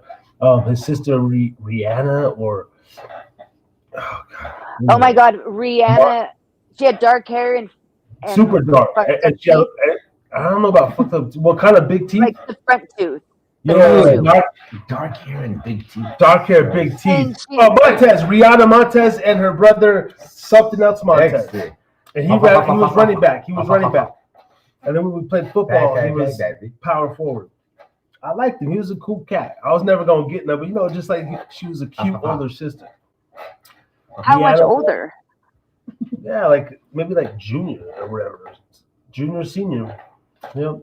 Something Montez. Well, that's in your class. Like in Wendover, you guys had like Rihanna Montoya, but that's not who you're talking about. You know who her Rhiannon, right? Maybe. That's not who you're talking about. No. Okay, that's what I didn't think. Are you talking about Wells or what? It's Wells, yeah. Okay, so now I'm back on that track. Did she live out there by you, or like in? Okay. I don't know where the hell they lived. Rihanna. I don't think there was another. I don't know. I know the one in Windows. Yeah, that's what I figured. You know her. Okay, I didn't think that's who you're talking about. But probably not even that name. Again, I went to 12 different schools, 18 different times. I don't even. 12 different schools. Like from what grade to what grade? From basically K to the time I dropped out in Green Valley. Like every year? Yeah. Like Mr. Harris is in your seat. Mr. Harris, I did the math, bro. Yeah. Yeah, you only lived in Wells for a while, and then you happened to run in the same crowd as the one crowd I knew in Wendover. I went to 6th grade, and then I went to 7th grade in Wells, but I moved back and forth. Like I came back and then went back in the same year. And I think that was 7th grade. I went to Wells, Wendover, and then I went to freaking Layton Leopards, junior high. No, well, we were the Wells Leopards. You might be mixing it. What's Layton's? The junior high over there. There's quite a bit. There's could be the Leopards though too. North Layton Junior High. Yeah, North Layton Junior High. Yeah, because in Utah it was junior high. Are they the Leopards or not the Leopards too though? No, they're. How come they got the same name in Utah? No, they don't. I'm just getting my shit wrong. But I went to North Layton Junior High, Wells, Wendover, and then homeschooled in the same year. So I don't fucking. When you were homeschooled, like, was your mom actually teaching you? Just a general question. No, not really. Fuck no. That's what I'm saying. Homeschooling is bullshit unless you're gonna actually have a parent. Here's a pamphlet, son. I wasn't good giving luck to you. That was a bunch of bullshit. That was a scam. Yeah. Yeah, that sucks. I mean, probably you liked it, but waking up 1 a.m. off some medication, eating cereal, playing fucking video games, talking. School was probably just an inconvenience for her. Like I don't gotta wake up to take him to school. Shit. But I'm not even playing. School looks like an inconvenience to me. Those fucking pickup lines. Are you kidding me? Like you have to know this shit. I always think like, what if it's the first day? How are you know which fucking line you're supposed to be in? I mean, and this is as I'm passing through, and they're like a mile long. That's so much, and so you just sit there, like. How long? Like hours? An hour? I don't know. We used to sit like in the mornings here. I literally wait about 15-20 minutes before my son's school is open. So you're just waiting out. That's so nuts. And like your kids probably, it seems like the thing is like, you want to go at the same time, so you're in the same spot, so they don't have to look for you? Is that the? I mean, I get it as they're young, but like even older after kids, school though, like look for me. I'm gonna be sitting in the fucking shade. That's what Like if I have to pick your ass, that's what I. No, it's because like even picking them up, like they say okay, they get out of school at this time, and it still takes about 10-15 minutes for them to like come to you, and it's like, what happened to buses? Did they not? Not schools. Where we're at right now, like he has it designated right there and back. But I mean, if we were further out of like the school zones, I'm pretty our sure son goes to one of the poorest goddamn schools in the county. Though we're putting him somewhere next year. When we started him in school, we started him in a charter school. And so then when we moved out here, he wanted to be in a charter school. He didn't want to try a public school. Yeah. Now that he's been there for 3 years now, he's like, I'm ready to go to a public school. And I'm like, okay, like, I don't know if I'm ready for it, but, but if it's closer to the house, we're looking into a couple things still. If it's closer to the house, then because it'd be great. Yeah. But, my daughter, she's never went to a charter school. She's always been in a public school. She's a badass, so that's what that's the fear there. Yeah, but I think that's my thing with him too. It's just because all kids are different too. Yeah, and the way the world is nowadays, it's super crazy. Like, school is, and what the fuck are they teaching them? Actually, like I never thought that you would have to really worry about that. Exactly. I mean, some of the homework that you come home with, it's like how it's so different. I can understand why these kids nowadays are having a hard time. I can see it. I can understand too. It's like, and like the whole math thing. Why are you changing their math? That doesn't even make sense to me. Like, what? That's hopefully Trump fucking fixes everything, right? He's got a lot to do in 4 fucking years.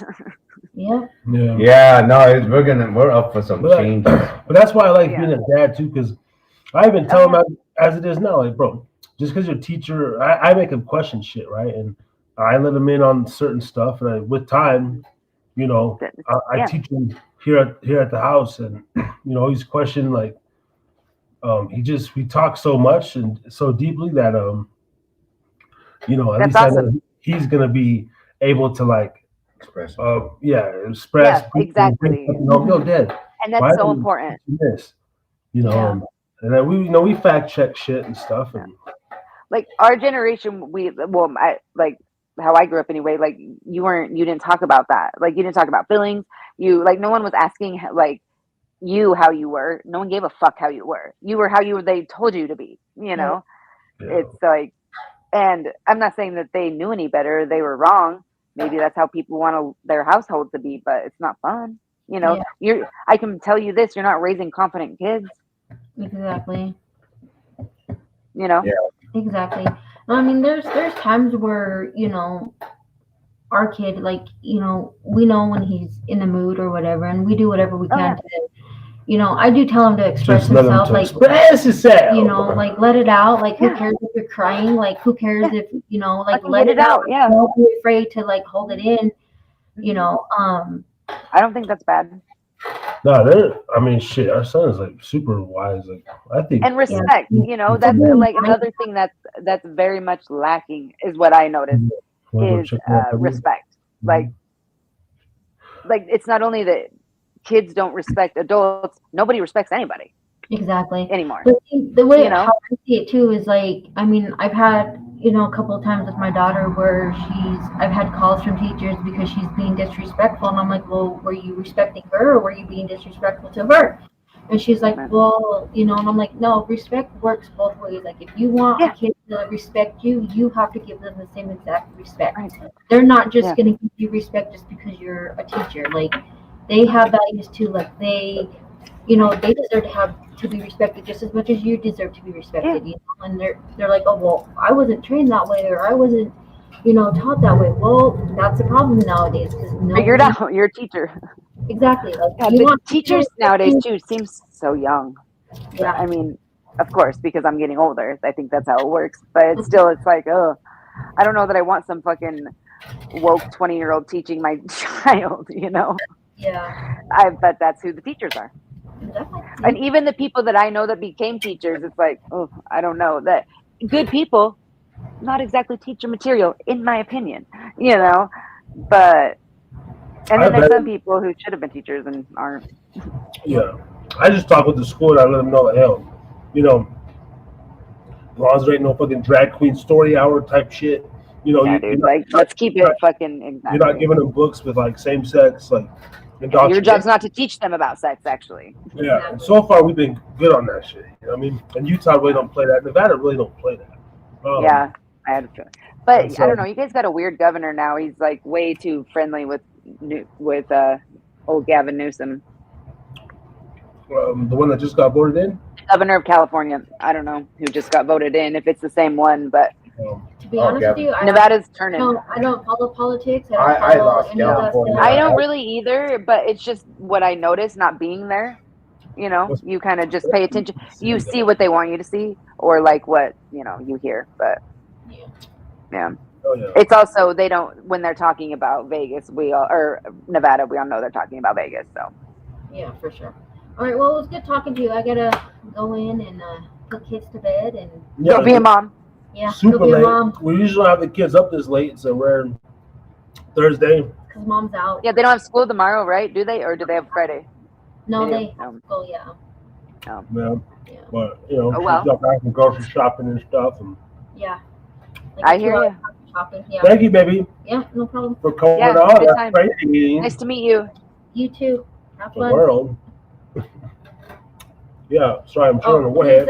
please give Ray all the shit you can. I love Ray. Okay, It's fun. your ass, you hop on. Yeah. Whatever. I mean, you turn off the main light. Yeah. Well, you know. All right, jumping. All right, You're we're right. back. She is cool. I've heard that your chick is cool before from other people, but I know. Cool. See, even other people. That's crazy. Janine is cool. She's dope. yeah.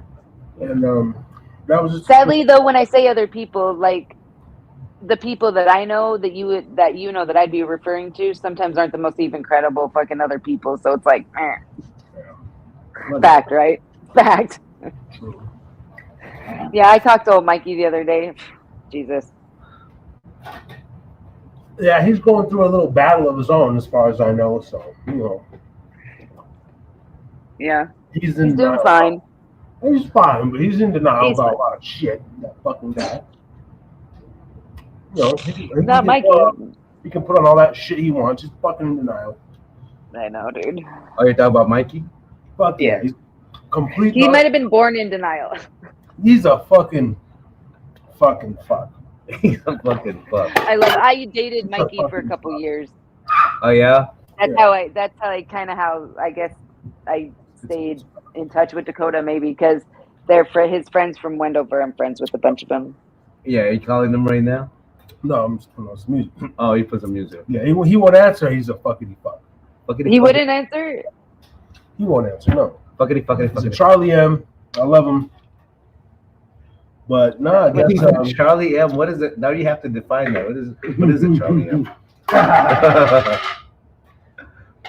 a Charlie M. Yes, sir. A Charlie M is a odd type of fellow. A Charlie M is the kind of guy who leaves money under the pillow. You know, a Charlie M, you know, he's a degenerate. He's a degenerate gambler. You know, Charlie M What the is fuck is Trucker sometimes up to? he's a compulsive liar. You know, in denial. Now, Trucker's doing good. Trucker, on the other hand, is a very good, responsible man. Mikey said that Trucker it won't come around anymore, and I'm like thinking to myself, like probably because. I wonder why that is, Mikey. Because he's fucking growing up, and he's actually like, dude, these motherfuckers. Because he's are realizing that he needs, that he has potential, probably. Yes, and he has a lot more, but it's getting tiring. Like those motherfuckers are out there on those Vegas nights, like they're 17. I don't know what he's doing.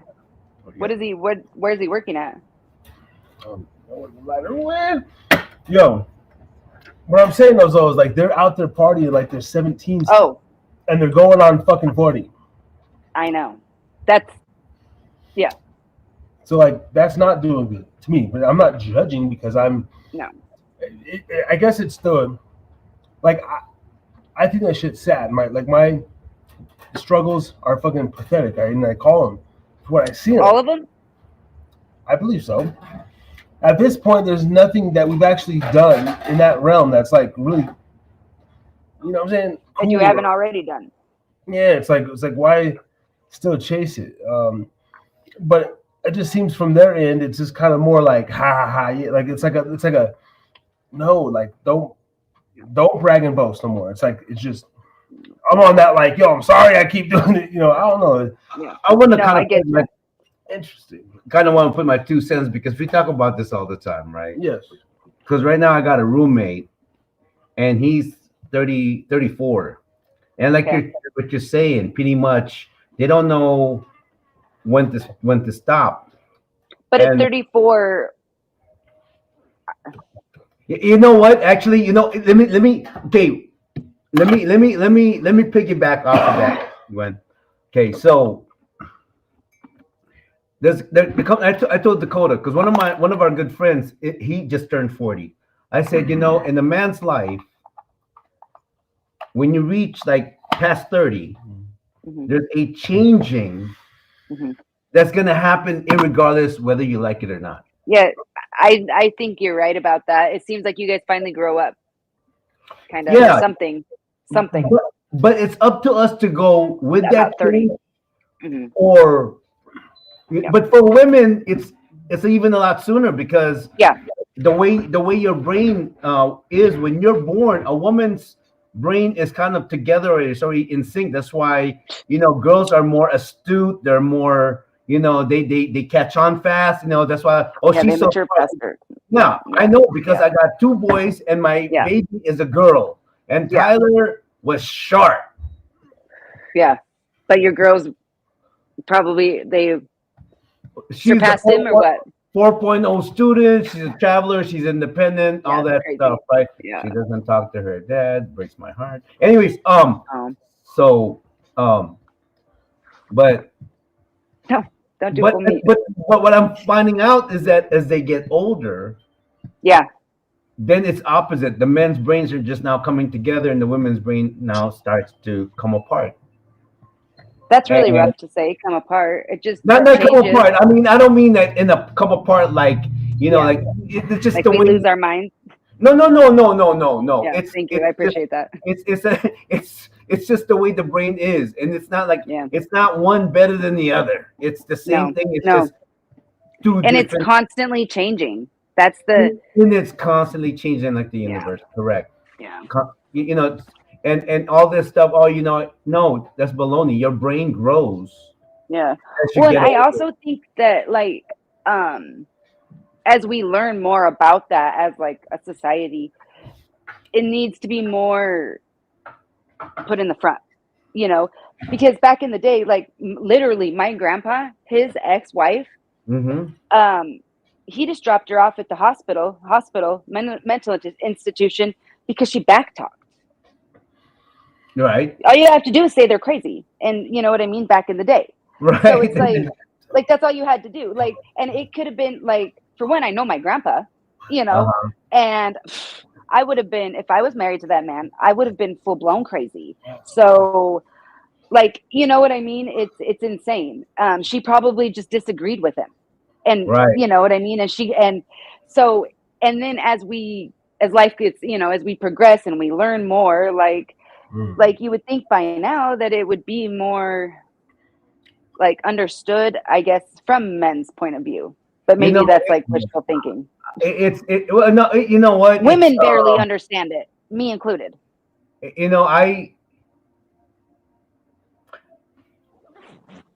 If I answered that question, If you answer that question, I would probably say, yeah, that's a little too drastic to just drop off. are you Your putting on a weapon of jacket mental- to go out for a smoke? Oh, yeah. But like that's what meant that they all used to do that, and we're for nothing. Like, I guess, you know what? It's funny, obviously, I'm from another country. I'm from a different culture, okay, and we have a different type of like a You have respect. You have relationship, more respect for probably women. you know, and just to maybe to some they're gonna say, oh man, that's feminine, more feminine. No, it's not. It's it works Hmm. because Yeah. truthfully, men need women just as much as women need men. Right. And American men haven't really figured that out. It And doesn't seem like them and you know, and I'm all the not gonna time. say American men, or maybe I don't know. I Well, think I mean, I don't know. Maybe I don't know. I can't speak for them, but all I can say is that, you know, they because figured it out more than others, but you know, because my dad was okay. My dad was a man's man, but at okay, the same time, which is what we need. and my mom, and I don't mean to make them sound so perfect because it wasn't. But my mom always made more money than my dad, right? Interesting. But Ooh, but that's it a was beautiful but she backdrop. never That's a did. My fucking phone gorgeous. just die? Yeah. Oh shit! I tried to plug it in, but apparently it's not It's- USB-C. No, it's yeah, it's an Apple. Oh well. It's that new Anyways, Apple shit. oh well. Maybe that one. Huh? That one. Yellow. Yeah. So, anyways, my mom always made more money than my dad, Look at this. but she Maybe- never Gorgeous. she never highlighted, you know, oh, I make more money. She never said anything like that. In other words, she gave Right. my dad the respect as the man of the house. And the truth to that is that, you know what, by her being that, she really is like the leader. She really is the leader because she gave my dad the kind of respect that he deserved. And I think a lot of women today, they don't know how to do that, especially Western or American women. And that's the part. I agree. It fits, but I don't know, is it on? Is it? Probably, yeah. No, I probably need I totally agree. You know, and you know, and the thing is, Both is ways, that, though, too. I mean, you know, I think it's so extreme because, like, I know American men, it's like, and it is tough to sometimes- generalize, I will You know, say, though. it's Just thinking of my ex-boyfriends, it's hard to generalize American men. You know what I mean? It's kind of hard because even it's just really. I think as a society we just kind of like. Well, first of all, the law doesn't really work for men when couples get divorced. You know, No, it doesn't. It favors The the law at all. The child, everything. Child services are the worst in favor of the women. Yeah, no, it's Yeah, in disgusting. favor. Those laws changed. So that has to change because there are a lot of dads out there that really want to be a father to It their should son, be. like their daughter. It should be equal. You know what I mean? It should be even. It shouldn't matter. Like the mother should not be favored. In some situations, yes, but not in all. You know, And it's no, bullshit. in some situations, the father should be favored. I mean, it's just 100%. if Yep. you really take a look at, And it's typically what's not hard going to see. You know what I No. mean? Some Right. cases are very hard to see. You know what I mean? And I think the But- reason why that is because let's be honest. Now let's be honest. Why do I use that word? We Parenting always is gotta be hard. honest, right? You know, let's face the facts. Maybe a lot of men don't really know how to express their feelings or the way they Yeah. feel about things the way women Absolutely. can intricately can justify themselves because women are better at that kind of communication. Most women, yeah. I'm not. I can't say I'm one of those women, sadly. I'm not very good at communicating my feelings at all. Yeah. So Yeah. how? Yeah. Wow. So Yeah. you must have a very, very patient boyfriend Yeah. or husband. Sometimes he can be, but like, he's not the best either at it. So, it's, you know, we've been together for a long time, but, you get across I get across what I need, but I will say, like, I'm not the best at it. Like in any situation, in my, you know, relationships, even at work, you know, like I didn't realize how bad I was until I worked with someone who was very good at just articulating his feelings. And this at work, you know, we worked at a really tough place, and like he could just fucking say it so well. And I was like, yes, that's exactly what I'm feeling. I would never think of that to like articulate like that, you know. He's also got his fucking master's degree and I don't, but you know, Let me so ask he's you, what kind of work do you do? I'm sorry, cut you off. What kind of work do you do? Well, right now I don't have a job. No, but what like, kind of work were you doing? like admin, stuff like. Okay. So my last job, I was a coordinator, and it was very, very hard, just because Mhm. we were basically project managers. Oh, that's tough. Yeah, but under a tight rope, like with the owners, where it was very micromanaged, and that's a Oh. hard job. And like I was managing electricians in Arizona, and in I guess would have Arizona, Nevada, and then I had, what was my other territory? It was another West Coast one. What did I have? Because in the beginning I had Orange County, California, which was easy because I lived there before I moved to Texas for 7 years, so I was very familiar with it. It's not that big of an area, and it actually doesn't have that many Home Depots or Lowe's, so like very little Lowe's actually, and which is kind of an odd thing, where there's tons of them. LA, that's a different story. Right. But when I first started working there, I had Orange County, like Riverside, and San Diego County, and like I didn't think I was doing bad, but I got switched, so I must not been doing good. But it's it's basically when they need electrical work, they call this company. And it's like, they have this contract basically. And so it's busy, but it's Nevada, Arizona, California, Utah, let me start at the top, Washington, Oregon, you know what I mean? It's a lot. And there was 6 coordinators in this office, and we did all the way to Texas. There was even, we did, they did anyways, fucking Oklahoma is on there. They were trying to get Florida, and like, kudos to the owners. You've built one hell of a business. Congratulations, but like, you gotta I don't know what they need to do, but it wasn't a place for me at all. I was there a year. Yeah. I was there almost 2 years. I was there a year and 11 months. Right. And I just couldn't fucking take it anymore, because I can't work under micromanagement. And I'm talking down to where I don't think anyone can. Not successfully, and I'm talking micromanage everything. Like, like down to everything I scheduled, you know what I mean? Down to the way that like the techs were only allowed to attach attachments that they were working off their cell phones, mind you. Everything was on their cell phone. They had to attach attachments in one way. That one way was 9 steps. I'm sorry, if someone finds an easier way, why the fuck can't they use it? Not allowed. You make attachments one way. How long has the company been around? Is it a startup, or has it been around? No, it's not. They've been, all in all, it started off about 20 years ago. Really? But they've been in Texas, like the headquarters moved to Texas about 5 years ago. Yeah. The owners, they're fucking businessmen. Like it's a couple, like, and they're, I'll give it to them. Like, they're hustlers, you know what I mean? But they also, like, they don't trust people. You know what? Let me. I don't mean to. They're not good leaders. That's what I'll say. They're great business owners. Exactly. Horrible leaders. Leaders. You know what? So when the company, I can only say this because I've run companies, and I started and failed. Yeah. One thing I gotta say, and that's probably why I do what I do, is that I really want to understand people. Yeah. And the reason why.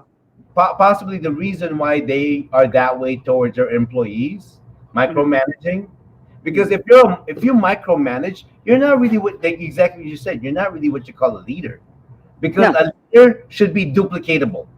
Yeah, a true leader should be inspirational to where and will bring respect, because a true leader. If you're a true leader, and I feel that, oh my gosh, I can really gain and really learn something to this person right here. Yeah, I'm gonna just shut up. Respect their position, respect who they are, and grow as much as I can. But you know what's happening here? If they've been around for, oh my gosh, 20 years, thank you. I don't give a flying fuck how much you're paying me. No. I would rather. No. I just couldn't do it anymore. To a point where I just stopped fucking. I still did my job, but it got to a point where I was like, I'm not doing that. You know what I mean? Because it's just like, And yeah, and I was called into the office, you know, with the owner. And like, here's the other thing: one-on-one relationships with leadership is very important in an office, especially in an office of 20 people. That's it, you know. Wow. And they never one time was there a one-on-one. There was always like the other manager in there who wouldn't say a word. It's like, this is so fucking awkward. Well, because you know why? Because what it Yeah, is for it's fucking yeah. court I know. situation, right? And they were so scared of getting sued. Don't break the law.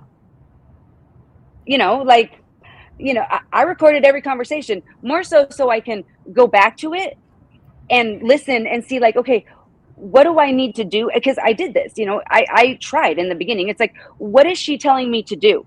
Nothing. She's just telling me to do it her way. Well, Now, is her way better? Is it faster or?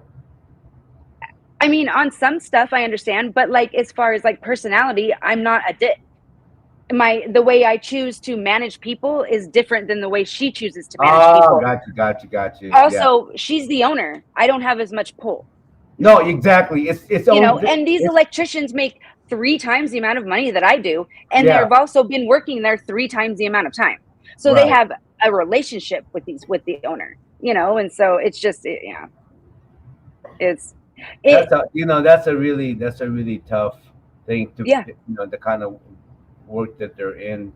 So what it is that they are they contractors that they hire subcontractors.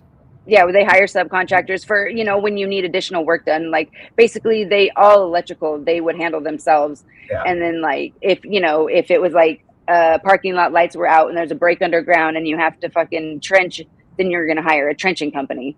Right. But for the most part, yeah, the electricians do all the electrical work. Right. You know, because there's a lot of money. Yeah, no, they make money. They're very successful. But unfortunately, that's what I hear a lot about construction companies is that, you know, because a lot of, you know, it's greedy, kind of. In Texas, it's really bad too.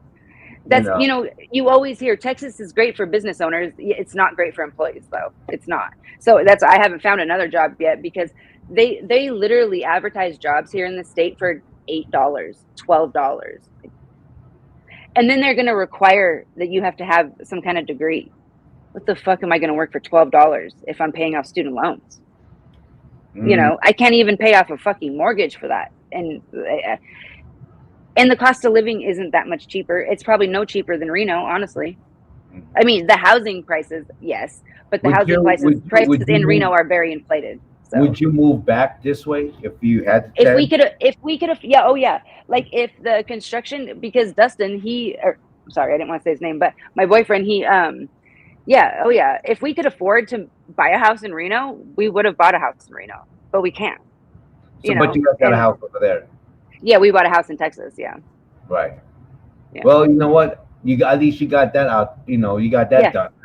We did, and we got lucky. We got in when the rates were still low. I mean, we literally got in by the skin of our teeth. Like, So you know what? Actually, the whole thing about the job thing that you're talking about, you know, because I really, you know, sometimes you gotta do a inventory check about yourself, right? Well, yeah, that's kind of what I'm doing at the moment. You kind of like this. Okay, I'm a good employee. I don't call in sick. I don't come in late. You know, this and that, whatever. You know, I get along with everyone and whatnot. Why is it that it's hard for me to stay at a job? Or For the whole, because I'm this and all that. So that means you want to change me. That's not going to happen, especially if you have a very strong personality and you like you, which I do. Yeah. You know? Well, and that's the thing is, I was like, in my eyes, like I was getting stuff done. So either they weren't being upfront with me about what wasn't getting done and what the true problem was, or they just didn't like me, which was fine. You know what? I'm going to tell you. I think what it is. There's some of us. We're just not cut out to be employees. I know. And you know what? And that is easy to say. That's really easy to say for someone as old as me. Yeah. Who's been, my dad always says that though. You know and what? He had his own business. Yeah, no, seriously. Because you know, I come to realize that, you know, what is really a true entrepreneur?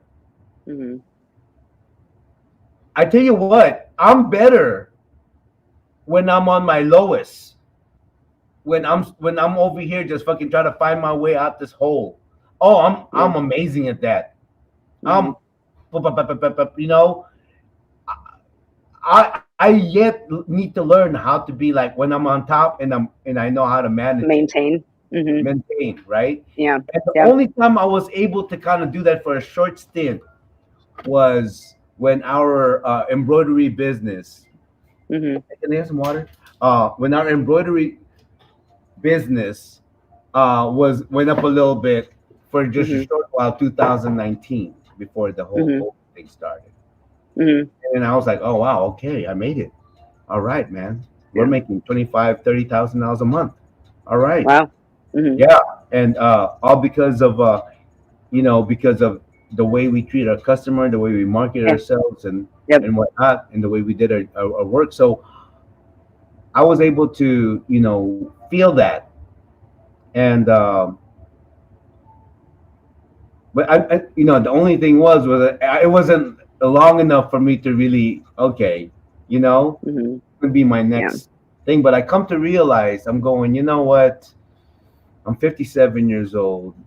I've raised a family. I've started businesses. I've failed many a times. I've basically, gave my life to the Lord.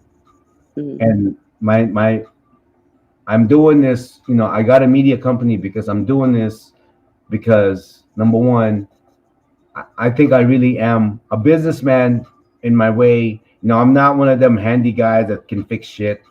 I think I'm a great teacher. I think I'm a good teacher. I think you are too. I agree with that. Yeah. I think you're good at talking to people also, by the way.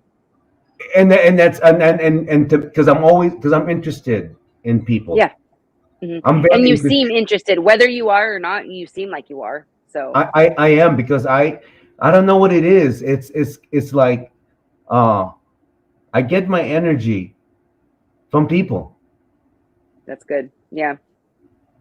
But at the same time, I am the most impatient person when it comes to people, because I will tell you directly. You just don't know how many times, Gwen, that I've, hear that I basically just, one time just this lady was complaining at the, where I pick up my medicine, and her son was on the side, and she was, oh, me, this and that. And he's over looking around and this and that. I said, hey, man, go over there to your mother. And no, seriously, man. I'm like, I'm the dude, like, look, hey, bro, I'm kind of a thug, and me and Dakota, we talk I like about it. I think that's a little old school. I don't even think that's thug, I'm a thug. You call it in where I'm from, what they call it. I know it sounds derogatory. I'm a nigga, Yeah, no, I get it. Were you like born and raised in Hawaii? No, I was actually born in the Philippines. Oh yeah, and then Philippines. I grew up in That's the right. Bay Area. I grew up in the Bay Area in Vallejo, across from the press. That's thug. That's thug. Yeah, so at the same time, I was also one of the first b-boys. Like I used to over there just hip hop dance and pop lock and all that. Yeah, I love dance. Yes, I know all about it. Yes. So I'm all that. Yes. So I mean, I don't know all about it, but I know about b-boxing. Definitely, yeah. Yeah, b-boying and all that stuff, and so I used to familiar. That's awesome. But that was my sport though, because I didn't. That's awesome. That's awesome. Yeah, I. So maybe you should open a studio. You know what? Actually, my son from Hawaii is moving over here, and he was a choreographer, a hip hop dance choreographer in Hawaii. There you go. And I told him, I said, son, you hire the other dancers you need. That's my dream, is to open a studio. But you have to have, even to be the studio owner, you have to have that foundation of dance. I don't have the foundation of dance. I was in dance as young, when I was young, but I grew up in Wells. There was no one teaching dance classes after a while. Right. So I was a cheerleader, that, you know what I mean? And then ever since I've just been like, thank God for internet, because then, that opened the rest of the world. Right. And then you can do some of the moves. Yeah, then you learn about Britney Spears' choreographer, and you just fucking, it's so, yeah. See, that's what I think he could do that. But for me, That's awesome. I'm not smart. I can't remember my routine and shit. I'm freestyle. You put the music on, and like you know how some people can just freestyle It's a with sport their, on its own, though. with the- Remembering yeah, like it's hard. Dakota can just rhyme to the beat. Yeah, I'll dance to the beat. I'll move I love and it. this Yeah. and that. Yeah. And so that's what me and Nicole have been talking about. I said, you know, it's not so much like we got to turn this. I said, but people need to let loose. Do what they love. They got to do what they love. And so what Yeah. if you can't dance? So what if you're kind of Yeah. uncoordinated? No one Right. gives a flying fuck. And no one's coordinated in the beginning. either. No one's coordinated in the Yeah. beginning. That's what you just do. Yeah. And, you know, I think a lot of times the problem is that this is really, I gotta say this. There must be a reason why I went to Hawaii for 15 fucking years, because it's U.S., but it's kind of like another country. It's kind of like another country. I agree with you 100%. Yeah. And I truly felt like the aloha there. Mhm. And it's the most mixed state, I think, that I've Yeah, ever. but I can see what you're saying there. Not from my experience of going there, but when I went to college, I was friends with a big group of people from Hawaii because I went to college in Vegas. And that's like, you know, the seventh island. The ninth island. Yeah, there you go. Yeah. And so, you know, and they don't really accept anyone in, but I was good friends with one of the Hawaiians' roommates. Mm-hmm. And so then I got, you know, so then I was in. And it's, you guys have a different sense of community than we have, honestly, over here. I think because it's more smaller, maybe. No. Okay, so here, coming back here, I realized there's a huge Latino influence. I know. In Hawaii, which is family, you know, which is good. But in Hawaii, there's a huge Polynesian, yeah. But Asian, Japanese, even, yeah. But especially, really, Filipino. Oh, we are huge. I didn't even realize that. We're like 80% over there. Yeah. Some Filipino man put his dick in some woman, and everybody's got Filipino blood. That's hilarious. And everybody has Filipino blood in Hawaii. Okay. Interesting. Pretty much. Or Korean or something. Or Korean, Chinese, definitely.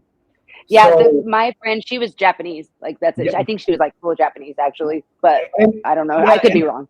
And so, and then being around Samoans, Hawaiian, you know, and Micronesians and whatnot.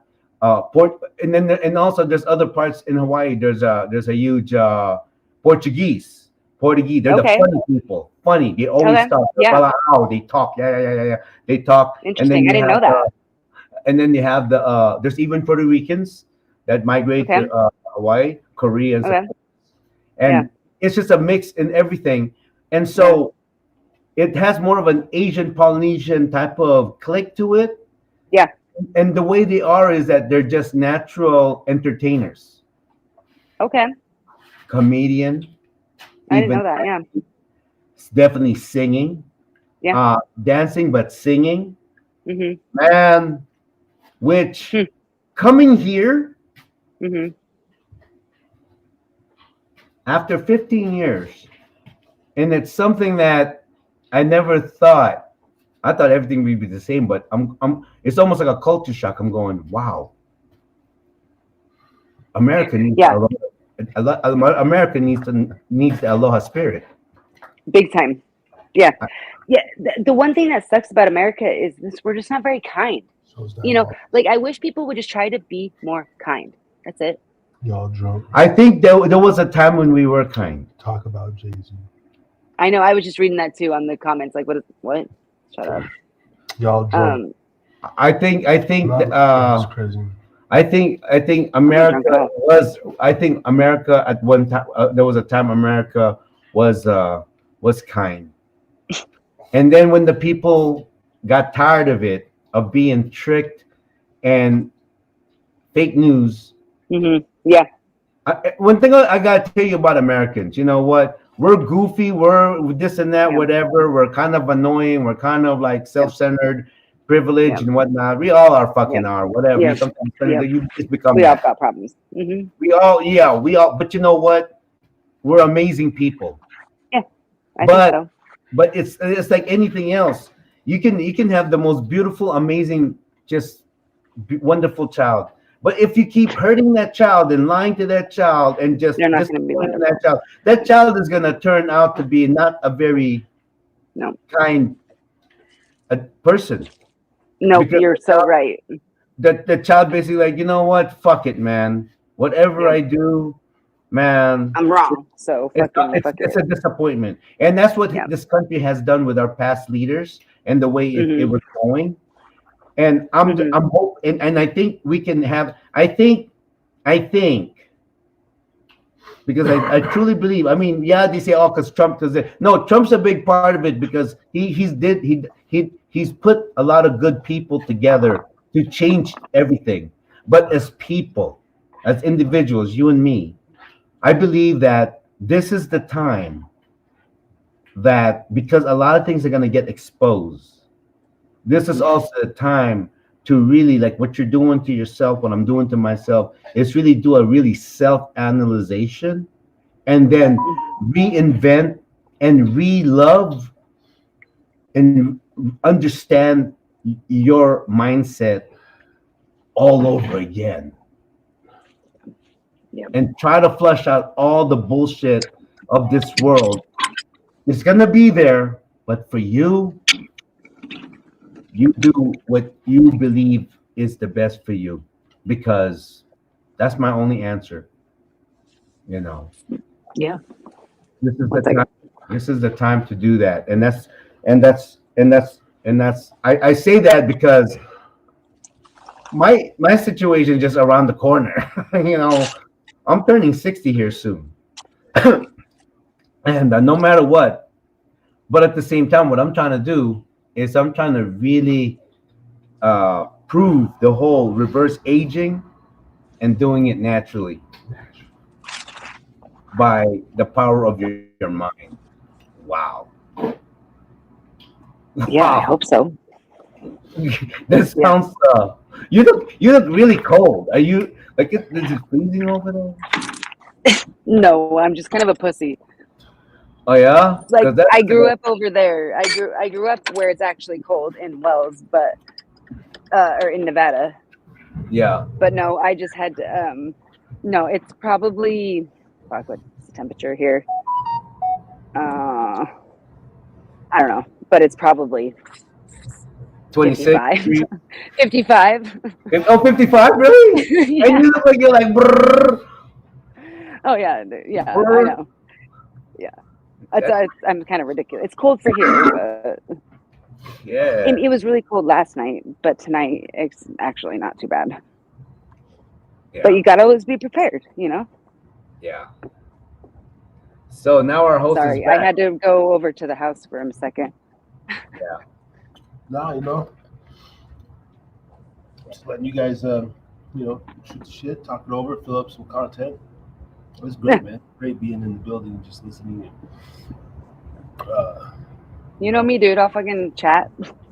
Oh yeah. Now I think if you don't mind, this may be the time for us to turn on some background music and get into I don't care. we gotta let's see. Oh, I got a name for it. Awful raps. Awful cipher. Awful cipher. And I'm talking about for me, not you, but me. Oh yeah, I would be bad too. Yeah. Awful cipher. No, we're actually, Glenn, we're actually trying to formulate this way of communicating where, instead of just talking, like we want to explain what we're going through or how we're feeling or whatever in maybe 8 bars, like a rhyme, but 8 bars, because it keeps the conversation interesting, and at the same time, because we're men, we all have short attention span, ADHD, Yeah. short attention So there's span. got to be something. Yeah. But then if you do it in a rhyme, there's cadence in it, 8 bars. We're like, oh, I'll get you, dude. I got you. All right. Yeah. Then I gotta come up with my stuff, and when I gotta come up with my stuff, it's gotta be saucy. Yeah. I get it. It's gotta Okay. be saucy. So But I now, don't want to participate. what? No, you don't have to. You just. Okay, yeah, good. unfortunately, you have to get to listen, especially to my pathetic self. Thank You know, God. but Okay, it's good. okay. I'm not gonna self-sabotage myself anymore. Okay, I'm learning. Damn it, you taught me how to rhyme, and now it's starting to become okay. And I also said, Easier. want to dance? Not easier. It's just Oh, no. It's just fun. What you know about that's dance? good. Yeah, it I does know seem about fun. dance. I'm just not clever like that. I My can't think that romance. fast on my You feet. know what? I haven't ain't had romance smooth. for so long that I don't even know how to romance anymore. But I still know how to Okay. dance. But if I can put the dance and the romance together, oh man, that would be such a big chance for me to live it up, to give it up, to have it all, to make it all. I love to cuddle all night long. I don't care if you're sweaty, baby. I don't care how you smell after that. But you're in my arms, I'm hugging you tight, and I'm loving you well, and give you all that. All right? Okay. Okay. All right. That's a little. cool. Let me Okay. tell you how I do. Let's do it. I don't mind the sweat. I Mm. don't think she do. No, I don't Come think home so from too. work after a long day, Mm. take off my tie, and she got lingerie. You know that bath is running. And I be coming, dumping and humming into her ear, and I'm strutting around, being goofy, making her laugh. And Yeah, then, love it. I always do a little tap on the ass. Like, Ooh, baby pat, girl, pat, pat, pat, pat. baby girl, get over here. Ooh, don't touch me Let there. me spit that in your ear. Mm. I am not the one you fear. You are closer, hold me Yeah. near. I say,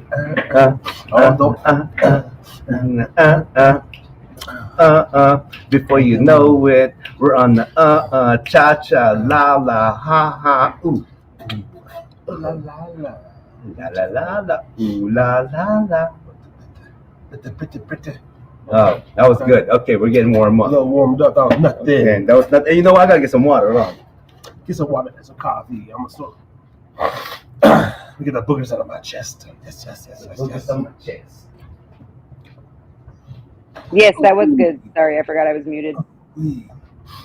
I love that. I love the backdrop, man. For real, it looks peaceful out there, quiet. Yeah, it is peaceful. And look, Man. there's even a ranch dog. The lights. Yeah, it's super And- peaceful.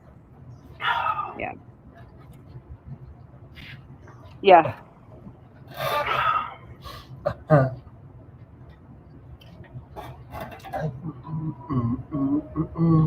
Okay. Well, guys, I'm gonna go eat some birthday cake and then go to bed. Oh, some birthday cake. Vanilla chocolate swirl, fruit band. What are we doing? I know I made a dirt cake. That's what I always get. Dirt cake? Yeah. Oh, that sounds good. What is dirt cake? Is it like a So dirt cake is like, so you take Oreos and you smash them, right? Like smash them, food process them. That's ideal. And then you take vanilla pudding with some whipped cream, Cool Whip, and you mix it. Like you make the vanilla pudding. When it's done, you mix in the Cool Whip, and then you layer it and you put in worms inside. It's bomb. Okay. You layer wow. it with the cookies. With the I think I've cookies. had this before. With Yeah, the with the gummy smashed bears. cookies. Mhm. Dirt cake. Wow. Yeah. It's bomb. That's My that mom made it for me type forever. shit? Dirt Huh? cake. That's that That's Wells. good. That's that Wells. It's a Yep. squirt cake. That was my mom. Well, I didn't like growing up. I didn't like cake, so that was what I got. I think I remember this. Dirt cake. I literally the only thing that I ever got for my well, not Ridiculous. the only thing I got, but like the same cake every year. Yeah. Yeah. I remember the gummy worms. Yeah, that's the truth. Yeah. The gummy worms. Yeah, the gummy. Yeah, there's always gummy worms, right? Yeah. If you were around my birthday around December, you would have probably All had right. some. Oh, down this. Okay. Yeah. Yeah, my birthday was yesterday. I think you weren't here for that. Dirt cake. I love me some dirt cake. Dirt cake. Dirt cake. Yeah. And you guys realize it's Friday the 13th. I don't know if it's Friday there yet, but here it is, and it's Oh, Friday it is. the No, it's 13th. Friday at the same time. No, you're Eastern time, right? No, I'm Central. So, Central time. Okay, so maybe Yeah, so it's 2 in the morning. Yeah. 5 minutes to the Friday the 13th. There you go. There's some subjects. Well, thank you, Andy, for tapping in. Thank you so much. Hey, So much been enjoyed real. talking again. It was, Yes. it was Yeah, no amazing. problem. Thanks. Best of luck on your journey, and Thank you. fight the road to the recovery once again. And Yeah. hey, even if you can't or whatever, just you got a home here. No judgment. Thanks. And Love you. That's appreciate that. absolutely. So Yeah. I'm the same. I'm trying. Maybe Yeah, one day. that's all you can do. You know what I mean? So Yeah. fuck it. It's just like it's really helpful for me personally that like I have cool people around, and like that's been the most helpful. So Do you journal? yeah.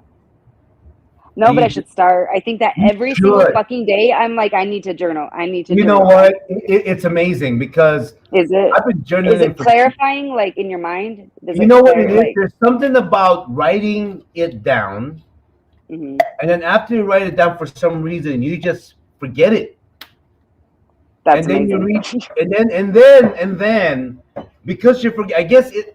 Oh man, see, okay, hold on. See, now we're getting to it. See, this is the reason why I love you being in the show, because you open up my mind to a lot of stuff, right? I love that. I've been wanting. Don't go, Wendy. Don't go. Express, okay? All right. No, you ain't gonna go. And if your man gets No. mad, put him on the thing. I'll be like, No. no, let me talk to my girl. He's real not fast. here. Okay. My headphones are dying. But So, can you hear me? Can you hear me? sorry, Okay. I had to. Headphones are Okay. dying. So what was I saying? Oh, okay. So I completely forgot what I was talking to say. I don't even fucking know. I don't even know. You love it when she's on the show. Other than that, Yeah. She's on the show. Journaling. Yeah. Journaling. Okay. Journaling. So there's something about you writing it down, your heart out. I mean, I've got journal that I've written now where tears are coming down my eyes. There were times when I would be crying so much I don't even see what I'm writing, but I know what I'm feeling and I just write it down, right? And then because I put maybe an asterisk or a marker saying that to remind me later on that I was going through an emotional situation at that time. So I marked it there. I even put the date. Okay. Smart. And then you forget about it. I will say there have been like moments where I'm like I'll be tripping out about something, you know, like something with my boyfriend or feeling some kind of way. And so I will I'll write, you know, I'll write how I feel down so that I don't pick up my phone and text him how, you know what I mean? Because it's like a lot of times I don't need to do that. Like, you know what I mean? It's more my fault or my issue than his issue. You know what I mean? Hard when you put your emotion into something that you reacted to. Right. Exactly. And so the journal is kind of like your buffer. Yeah. Like the buffer, right? Yeah. But what's amazing, I love about journaling is that, and we talk about this all the time. We talked about the show before. You go back to what you wrote. Yeah. Months, year, weeks, days, and you read it. Mine's the same shit, kind of the same basis. Yeah, when you journal out of that space and you read back, and you go, and you are gonna laugh, you never laughed before, or you're gonna cry like you never cried before. It's just an amazing thing. That's when you realize, why in the fuck am I watching TV for? Yeah. My life is spectacular. My life is a fucking Emmy, Oscar, and Nobel Peace Prize all together. I live an amazing life. You can say it fucked up, but you know what? That's what puts the color in my fucking life. It's the fuck ups. And I wrote about it and I read it and I'm reading it now and I'm going, wow. It's therapy. And I highly recommend for people to do it. Therapy on another level. All right. Yeah. You're probably right. Try it. Give it a shot. Next time, come on. Yeah, I do. You're right. Especially right now. I should be. You know, because I'm going to tell you why. And I probably won't stop once I start, is my guess. Yeah, exactly. Don't. Because I tell you why. Even aging. I'm going to tell you this is the thing about aging. You know, because you're eating this. Yeah, that's part of it too. But the reason why, especially, and I'm saying this for women, because when women age, right? Because of their mentality. Sooner than men. Yeah. No, sooner than men. Yep. And because of the mentality, because you guys are natural warriors, Mm-hmm. and you are more detailed in thought. Mm-hmm. Oh yeah. So if you are already saying that I'm not really this, you're kind of ahead of the curve. Mm-hmm. But imagine if you can put something there where you're actually like, you know how to buffer things. Yeah, that'd be nice. Yeah.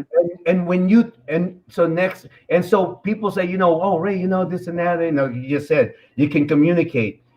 Not because I'm just a natural great communicator, because I wrote. That makes sense. And I read. Yeah.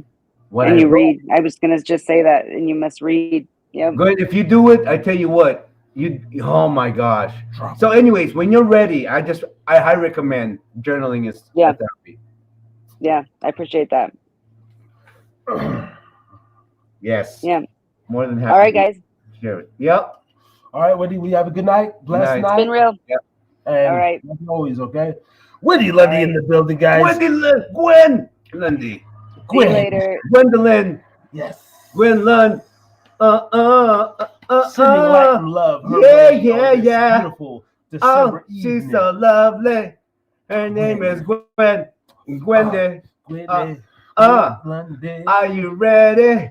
I've known you for some years now. Oh, thank so you steady. for being a friend. Being my I said friend. for being a friend. Being my friend. BFF.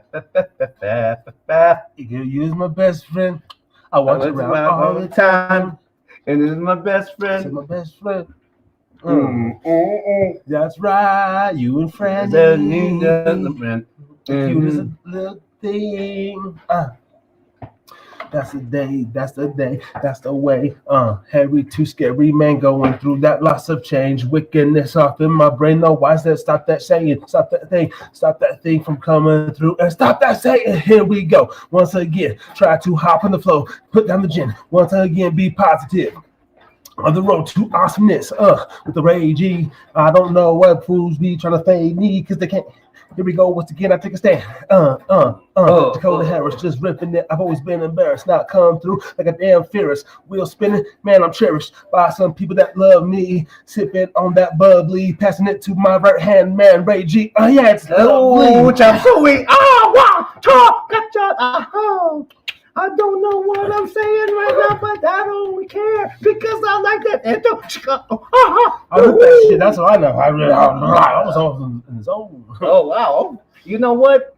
I think it's time to like kind of change up a little bit of the over here, and let's get into something like we did the last time. Because the last show, folks, I don't know if you know this, but it was amazing. So amazing. The last show that we did was so amazing. I cannot believe what we did that night. We're talking about our life. That it is our time to rise. Once we see, 'cause we are the light. We are united. On one front. One front. We're united, not divided. On the front. Oh, well, it's time to get up and get it started. Make yourself one and ride it. Maybe. Why am I rapping? I'm just a young man going to war, and I don't understand the situation that I'm facing with another nation. Pops is sweating and bracing. Daddy might lose a son. Mama can't help it. She stay in the blade at night, getting the weltings from the beating that daddy's laying on mama. I need to go to the war and break the drama so I can come back. Hopefully get a house and afford a better life, and this indeed. Such a dirty deed that I'm facing. Just a young man waiting to be drafted in a minute. It's something. Our country was a very for all these years, for all those years with bad leadership. And next thing you know, we're over here. We have this problem about let's see. Maybe it's time to change the scenery. This one's called Sipping Wine and Spirits. Hold on. This one's called Sipping wine. This one's called Sipping Wine and Spirits. Why do I hear it? Wait a minute, my mind, I have to go clear it, because I'm spitting so nasty on the mic. And I'll come once again like I did last night. Fuck that fright that I used to rap about back in the day when I had a different name. I always tried to maintain a little bit of friends in my life, not too much drama, but I don't cause strife. Sitting here on a Thursday night, sipping that dirty Sprite, a little bit of Patron, Reposado, inside me Gato, smoking a cigar by the El Dorado. El Dorado is the spot that we go where we are smoking our cigar with Teddy and Joe. I saw a couple of guys from the local around. They're so cool. They're so clean. They talk us all about whatever they went through life. Paying bills and just doing it once and over again twice. Man, I'm sick of it. I'm stressed. I got bad health. My insurance fell last week and I just needed help.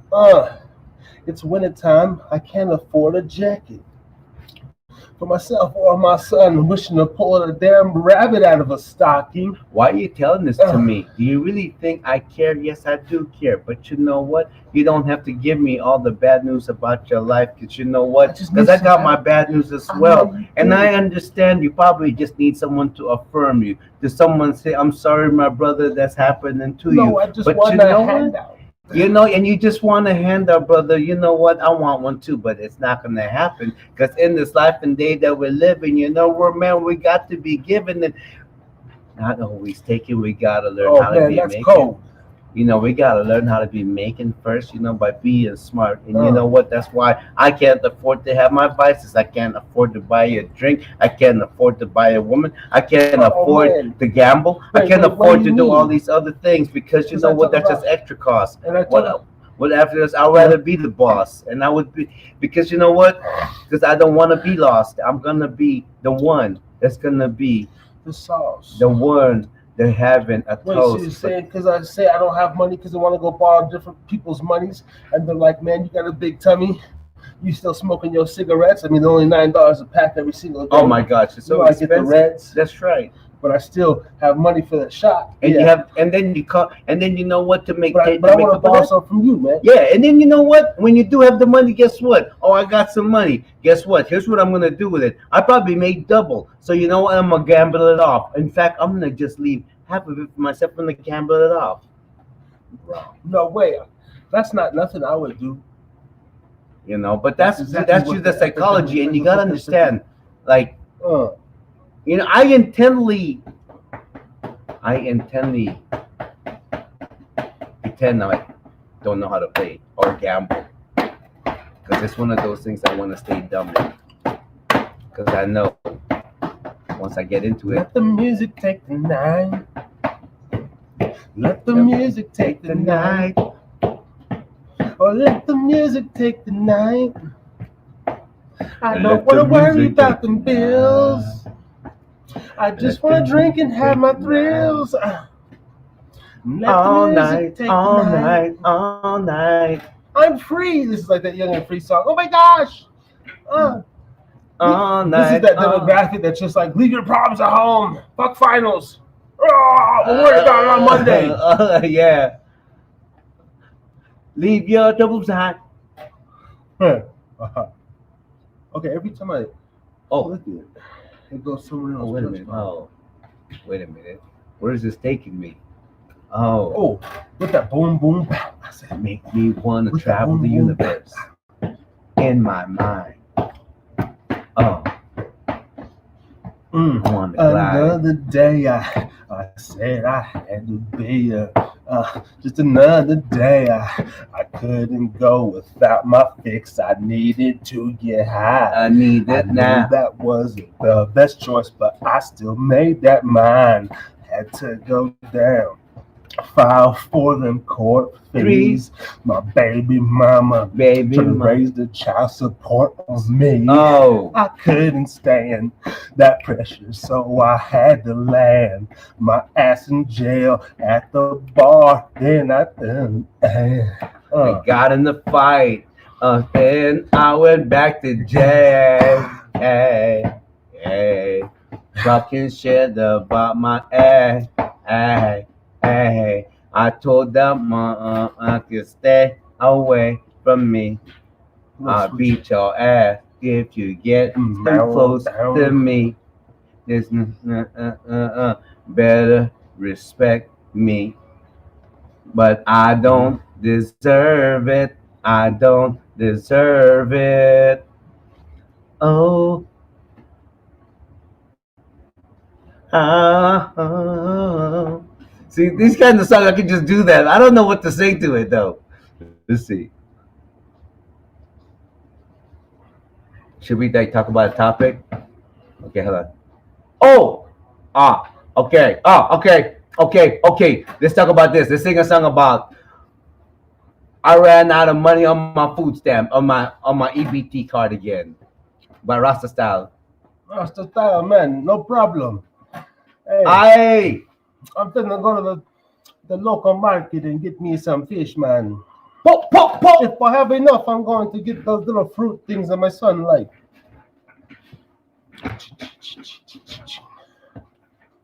Ring. Hey, man.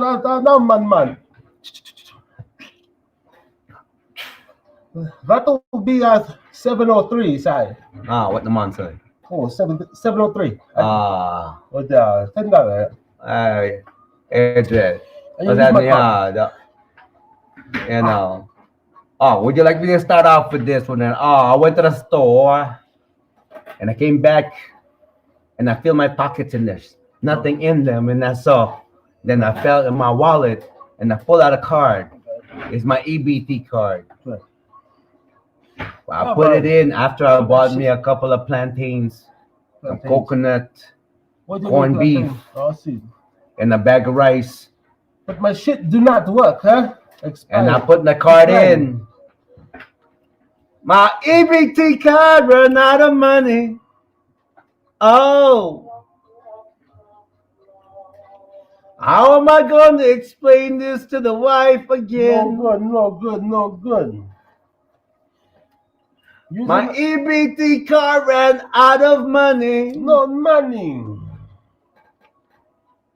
It's probably because I traded to gamble. You're in the studio, man, trying to beat Big Shot Molly or something of the sort. I really have a problem when it comes to my money. You're gambling your shit away. You tried to think you play dice in the alley, my brother. That's why I ran out of money on my EBT like you play card. Dice. No good. You go to the church store? Oh, you go ask the pastor? You go to the won't somebody store? help me? Ask the church for a couple of bags of powdered milk. I ran out of money on my EBT card again, cornflakes without the flake, huh? The corn. I cannot help it. Water and powdered milk. Look at him. What did I do to deserve it? Father can't even afford some plantains. All I want was a couple of plantains, corned beef, and even some the kids butter. at school come home with food and offer you the food. Father, do you want food? I eat at school. It's okay. But I ran out of money on my EBT card again, honey. We must go rob this motherfucker for some food stamps. I know he still got some food stamps. Piece of shit. I know our biggest problem in life is money. He's a bumper clock. Big bumper. Oh, I'm always out of money. Always out of money, but I do one about it. And when I ran out of money, guess what? I don't get no honey. Can't even afford a honey bun. No honey. Because I have no money. Oh, ew. I like that. You like that? Improv. Ooh, what is it? Ooh, what's this? Hold on. This one's Salt Lake Seagull. Let's see what this is. Salt Lake Seagull. Oh, wait a minute. Hold on. I think, man, you know what? My creative juice just flowing on me right now. Right now, okay. If you don't mind me minding, okay. Okay, man. Here we go. Shit, always trying to take over the shit, though, man. You know, just. No, go ahead. No, if you come first, if you know. Like Seagull. I mean, I always. No, go ahead. No, go. No, you didn't go. Nah, I don't know. And not follow up. I don't know if you guys. No. It just, you know what? We just need to pass it along. You know the 8-bar rule. Okay, you start, my brother. Oh, man, how do I want to go? I'm not a singer. Okay. If you got something, just. I mean, see, the thing is, you know me, I got a memory of a fish, so I had the thought in my mind. Okay, bring it through. Just one of them days. Here we go. I want to come with that tone of this voice. Oh, one of them days. Go get him, Bruce. Me and my dogs and the fairy tales I got up. When I saw you in that bar wearing that dress, oh girl, it blew my mind away. I try not to look at you, but you looked my way, and I caught my glimpse. You caught me by surprise, so I had to give a little grin. You caught me, baby. Caught. Looking straight at you, checking out that beautiful dress you're wearing tonight. That's right. You move so smoothly, like an angel in that dress, and you lit up the room with your smile. And maybe it's just me. Man, how you gonna cut that? I was feeling romantic, man. You're not romantic, man. I was over there feeling good, man. And then you had to cut that shit off, man. Nah. Let's get it. Let's get it Give me off. something low. Okay. I need that kick. All right, there you go. What you got on That this was one right good. here? That What was you got on there? All right. What you got? Now, I didn't mean to turn off the mics on Brother Ray, but I just am a country boy and I got some things to say. Before his ass came here from the Bay, there was a bunch of good old boys that used to gather around and play. But then the talented motherfuckers filled with all that melanin came swinging their hips and dancing and brought their business plans on in. Now the whole goddamn town is just taco trucks and music. And they talk about this vision and I don't know how to use it. Even the jobs somewhat went away. Now they got the white boys out here just loading bales of hay. Hey, hey, hey. This is my. Oh, ain't that some shit? Even the country boy ain't got a damn thing. But now we got a new chance to play. We don't allow nobody who cannot play this game that we're into. You bet put your money. Ain't no funny. I don't know. Okay. Yeah, man. You know, this is bullshit. But that was cool though. That was cool. I like that. I like that way. Yeah, Okay. You know, like a song, Phil, like when from the reverse, like yo, like no, like Black Wall Street shit. Everything's reversed. You know, like we come, you're everything, boom, swagger in, boom, this in.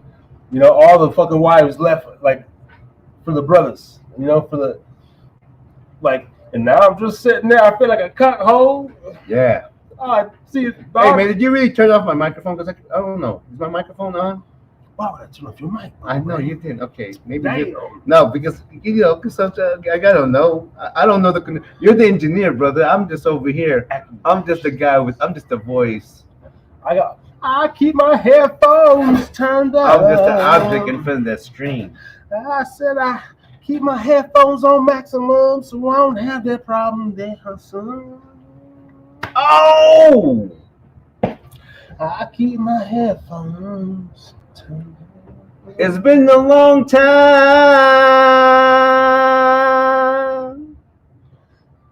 I've been waiting.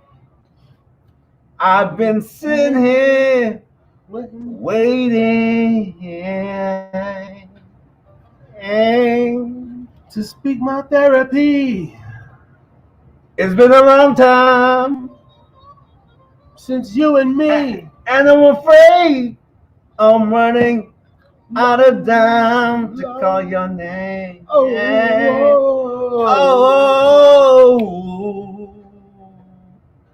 Woo! And it's time.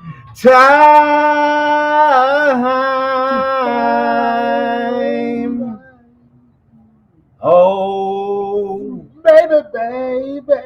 Baby. baby. Hey. Oh. When is it going When to be I that? call out to you, Say your name. you're not there. You never call back. Makes a brother want to pull out his hair. Why? I open up this bottle again, Oh, why? and I proceed to wash away my sins.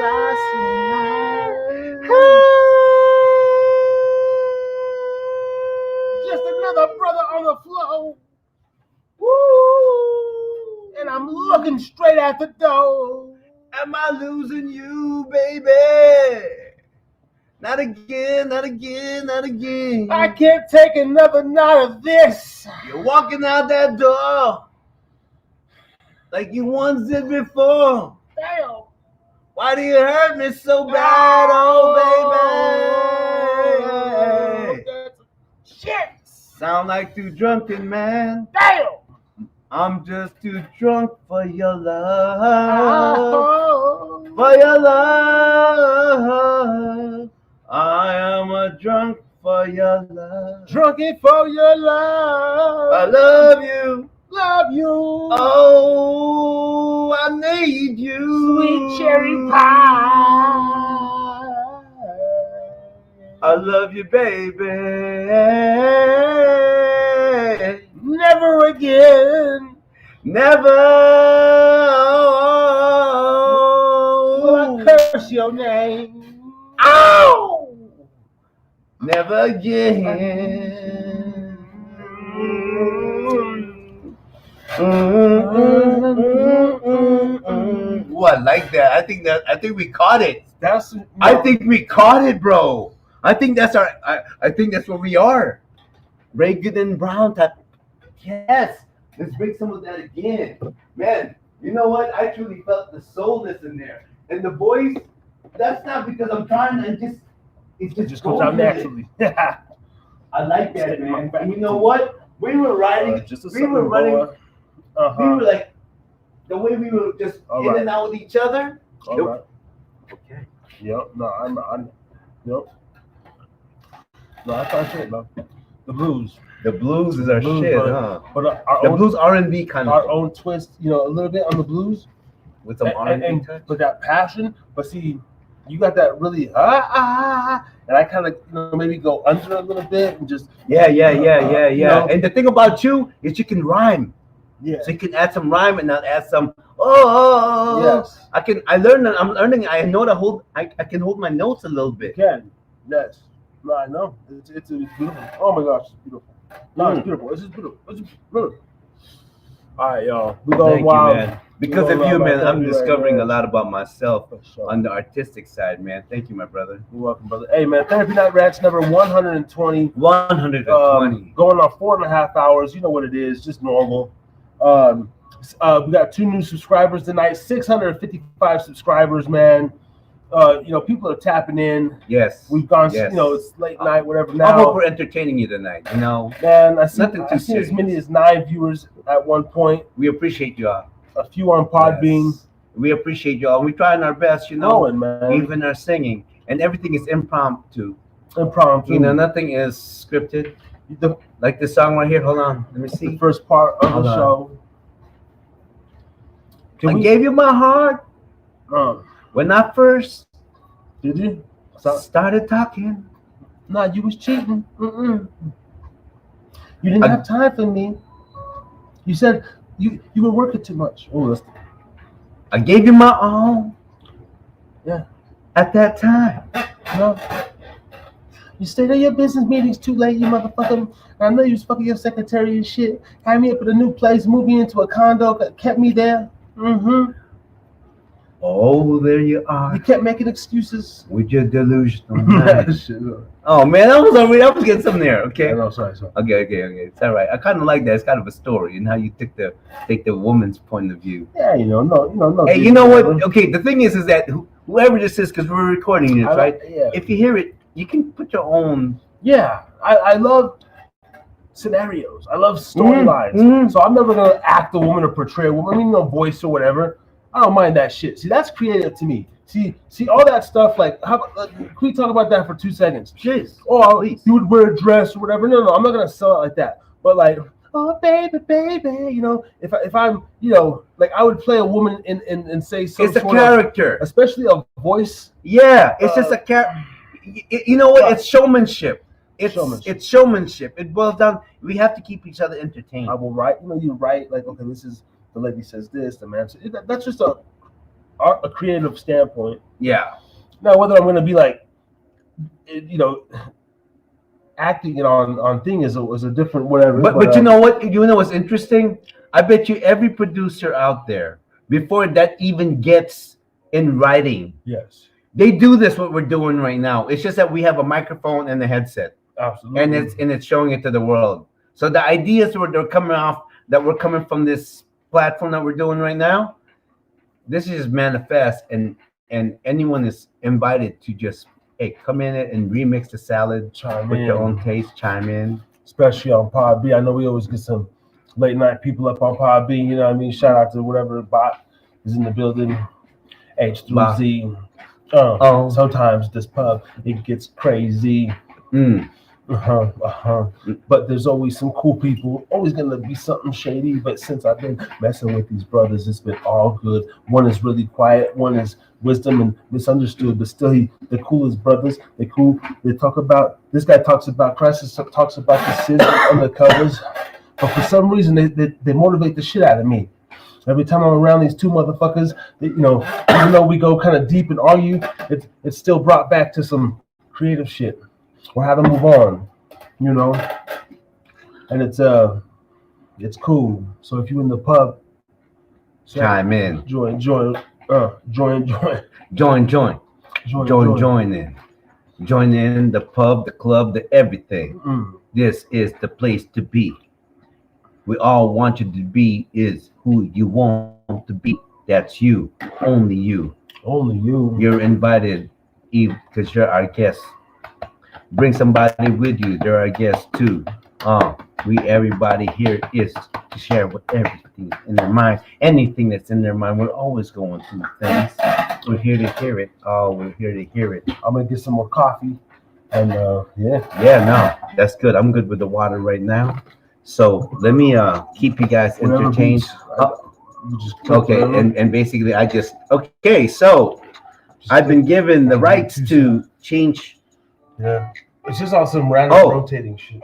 Here we go. Maybe I'll just. Here we go. Maybe it's been maybe there's been about a month. Maybe it's been a while since. Wait, hold on. Maybe it's been a while since I talked to you. It's been a while since I even text you, but here I am. Here we go. But here I am. Maybe it's been a while since I've talked to you. Maybe it's been a while since I texted you, but I'm here now. I'm in front of you. Let's talk. I want to take you out. I want to take you out.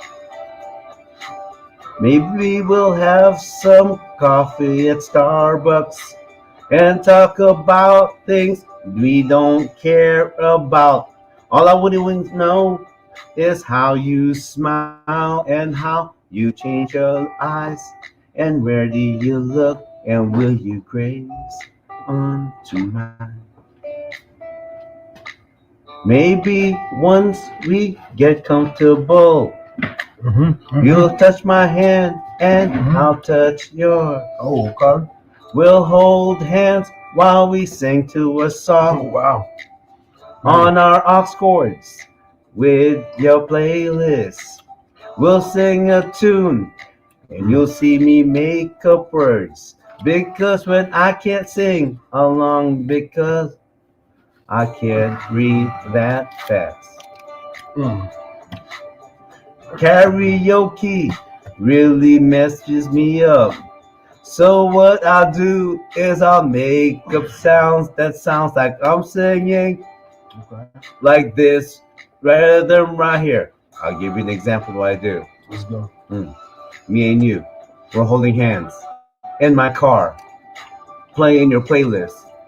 And I just to impress you, I'll say something like, I know this song, watch, I'll sing this. And I know I'll mess up and I'll be goofy. And I'll do anything to make you laugh and put a smile because I want to see that beautiful smile on your face and that look in your eyes, that glisten in your eyes that drives me crazy. You know, it makes my day. And here's how it is. I'll say something like this. Dap, dap, da, da. Yap, ba, tap. Shada, da, da, da, da. La, da, da, da. Yeah, yeah. Da, da, pa. La, da, pa, pa. Yeah, yeah. Dap, dap, dap, da, dap, cha. Yeah, da, da. Woo, but yeah.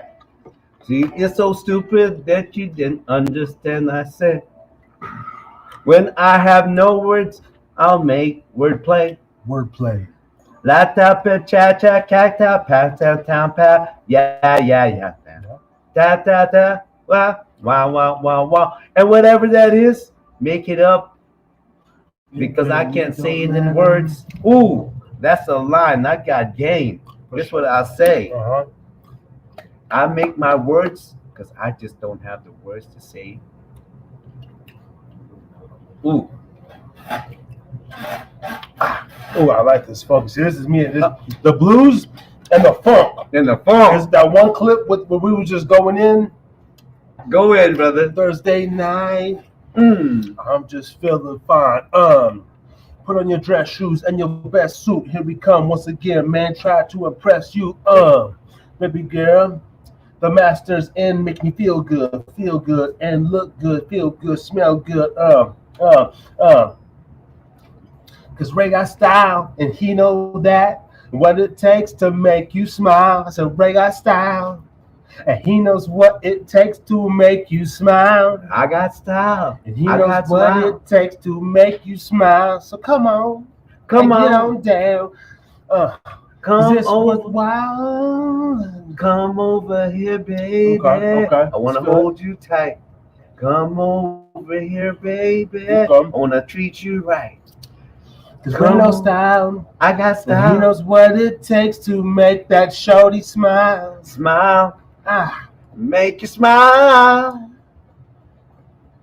something be healthy and be wealthy, y'all. Said be healthy and be wealthy, y'all.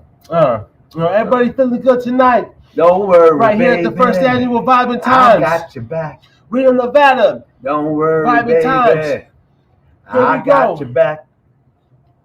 Don't worry, baby. Shout out to the artists. I got your back. Don't worry, baby. I got your back.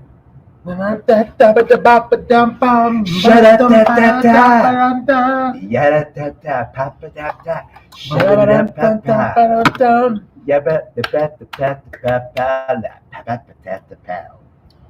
Ooh, I like that. Ba-da-ba-bit-bit-bit. Shabba-da-da-da-da-da-da-da. That's right. Yes, y'all. Yeah. It's that time of the hour. Yabba-dabba-doo. Most places, be turning on the lights, Yabba-dabba-dee. closing down the doors, but we just getting Yabba started. dabba Hide da. up, hub, baby. You never know what you're gonna get. Mhm. This that creative part of the night. I think everyone's had a drink. Had enough to drink. Let's gather around performance took the stage. Brothers grab them hips and begin to sway. Dude, watch this. Watch this. Let's go. Oh, what would you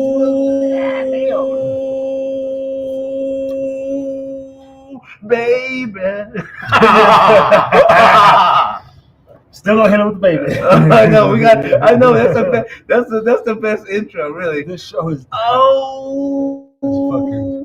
baby. Baby, I'm craving you so bad. Oh, I want to lick out your toe jam.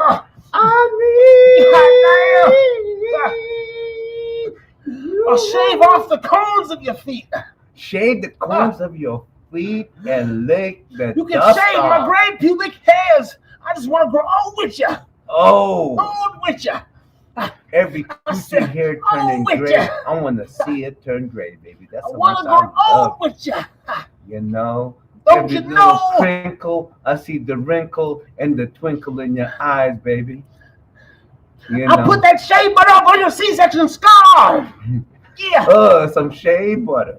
I put that vitamin E oil on your C-section scar. On your C-section scar that I've been feeling for years, and it feel like a vein. Because the first one, you got the vaginal.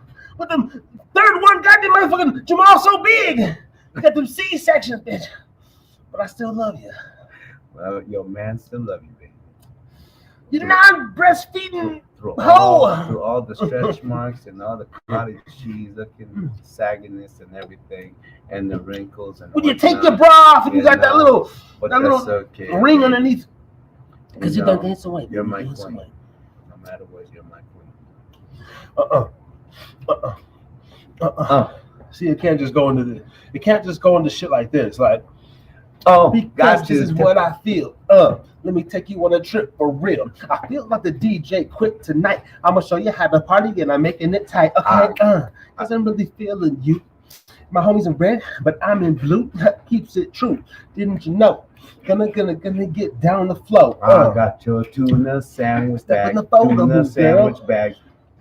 Look I so got fine. your tuna sandwich I'm gonna bag. take you on a trip Tuna all across the sandwich world. bag. I got your tuna sandwich bag. Get Tuna a sandwich motherfucker tuna bag. sandwich in the bag. I got Wrapped in a tuna plastic, sandwich just bag. like a mama. Tuna Shit's getting sandwich drastic. bag. Damn. I brought it for you. Yeah, you ain't gonna get no Wait, 5-star man. dinners with me, ho. You gonna get a motherfucker tuna sandwich in a bag, and we gonna sit on the floor and eat potato chips and play Monopoly. Cause I didn't pay the electric bill this month. You know what I'm saying? And I know it's kind of cold, but we gonna go to the Dollar Tree. We gonna get a shitload of candles. We just gonna put them all together and shit. But we gonna just pray together. That's called ghetto romance. We gonna sit on the floor. Ghetto For romance. show. We got a sleeping bag. You got a sleeping bag. Shit, we gonna use one sleeping bag. We gonna snuggle in that motherfucker. And we gonna use your body heat and everything. You know what I'm saying? And we gonna get a gym membership. And we gonna drive there in the morning and take hot showers. Then we still gonna work out together and shit. Do what we got to, baby. Where's that type of love? That's right. Where the hell that type of love? You may not have. They don't need to know how much money you got in your pocket. Where's But that you're type in of shape. love? It looks like you know what. You're motivated because you're going somewhere, and everything is elevated. Because when you're living life, you're living to it, and you're never letting everybody know and never taking no for an answer. Because you know what, you get onto it. Because you know this is not what you want. This is not what they want. This is not what they want. This is not what they want. Not what they want. This is not what they want. This is not what they want. They want you to make a mistake and look back to yourself and everything else, and your kids will laugh at you. And next thing you know, they of course own your children, and that's not going to happen because you know what, your man and you guys will make it through. No matter what. See, I never, where's that love when we was going through that? We both go to work, and then she's studying, and we go to the Denny's or the coffee shop late night just because they have the free Wi-Fi, and we could go there and just, pay for one cup of coffee and share it. And maybe we're living out of this and that. We're staying here. Yeah. So what? Nothing is ever really consistent, and nothing is comfortable. And we but saved up. We everything got our that studio. you have learned about everything about each other is from a relationship. And you know what? And you're never ever gonna be ever vulnerable. Damn. Yo, that's love, man. Shout out to anybody. Oh man. You know what? You're gonna go through all that struggle, and you cool. know what? You need to go through that, and you know what? You gotta need to. But what's rare through it. Yeah, what's rare if there was actually a couple willing to go through that together. Because you no matter what, People it may going not through be to that themselves. degree. It may not be to that degree, but It's in that same type of pressure.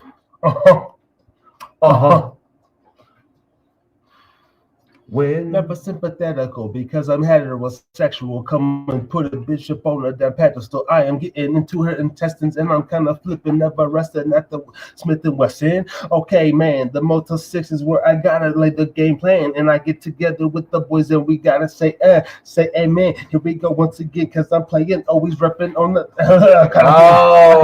Then you're over there and the say that the. Ooh. Where the hell is Jonah? Out in Arizona, he be dipping corners because he's slow. Can't rhyme like this. I'm on this. Hopefully he's listening because he'll get his ass tongue twist. I'm a real lyricist on the track. Never whack coming through. J. James Boo. Nut sack, butt crack, booty flow. I'm the type of dude that let you know and give it to you in the studio. If you ever hear the song coming from us, please drop all a line for us. We'll always welcome your open arms. We want to get the 3 tracks on the rush. You know, we don't have time for any problems. We're already grown men. We all got children and everything. We got many problems, but we're not going to try hard so hard, and we're not going to chase for you. If you say you have a dream, we know what, live it along with us because we're trying to make something happen here. With the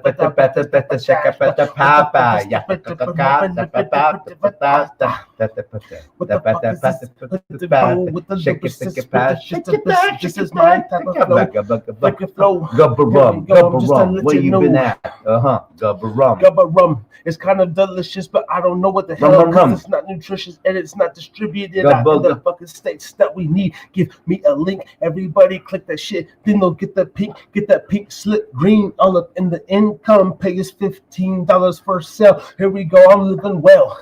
That was the plan, is the plan. Still, I'm the man coming from the Nevada land. Thursday night therapy. Try to go and get with me. Hearing this is fucking lyrically lip melody. Gubba gubba rum, gubba gubba rum, gubba gubba rum, gubba gubba rum, gubba gubba rum, Still promote your ass, Gubba. Up there. Gubba gubba rum, gubba rum, gubba gubba rum, gubba rum. Can I save that? Gubba rubber, gubba gubba rum, gubba rum, Can I save that? gubba rum. Man, Steve, man, we got so many ideas for your gubba rum, man. You This know was what? called Rain in Seattle. The thing is that you know what? You got two. You know what? You got Okay. two guys over here willing Yo, to just go at it, no, this one's called Rain in Seattle. I'm gonna talk about putting my a experience in reputation on Seattle. the line, trying to entertain you guys, trying to make You your remember when I night. was in Seattle, Rain? Oh man, you told me that story, man. I was That taking is a a bus. I story. hit you up. Yeah. Lights went out. Abandoned apartment. I was 19, not looking to start shit. Walking around without no star shit. Lost my license. I was just chilling around that 106 bus, taking it to Renton and the white center. Look before I enter, type of vibe. I was a cool guy, but we still had some Wi-Fi once in a while. Or I would go to the library, look at the girl to make her smile, and reach back to you. We were still creative, and you was going through. Was in Hawaii. I was all alone. I knew nobody wanted me, so I would stick it there. I would park my car up the zone. And next thing you know, call my boy and say how it's going on. And I remember that time you told me you were in Seattle. I was in Hawaii. We're about how many hours? About 4 hours difference. But we were talking. I remember I'll be talking till 2 in the morning, and you be over there. It's already 6 in the morning. But we're just talking. We're talking about our dreams and everything that's happening right now. It's still happening, manifesting. It's manifesting. Because we was on some different time, like some apartheid. Fuck apartheid. Yeah, working a part-time job, mowing lawns. And then I went to the Bering Sea and started cracking jawns, learning about prawns, catching fish, shaking the exorcist.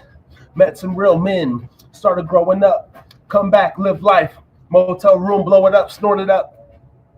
That behavior lasted for a while. Even until this day, I'm still ample to creep off somewhere and crocodile. Hey, I'm not gonna lie. But we're still yapping like crocodiles. I can't believe it when we used to call each other. And you know what? I tell you my situation there. But you know what? I remember the thing that we always talk about is our dream. We never forget them. We're always going to talk about our plans no matter what. It may be impossible, but I remember what impressed me the most was when you were able to buy a laptop with what you saved up. And you got your laptop. That's right. And you got your studio, and you even did your album. So during the most uncomfortable time of your life, you'll find the way to finish your project, You know the no crazy matter thing? what.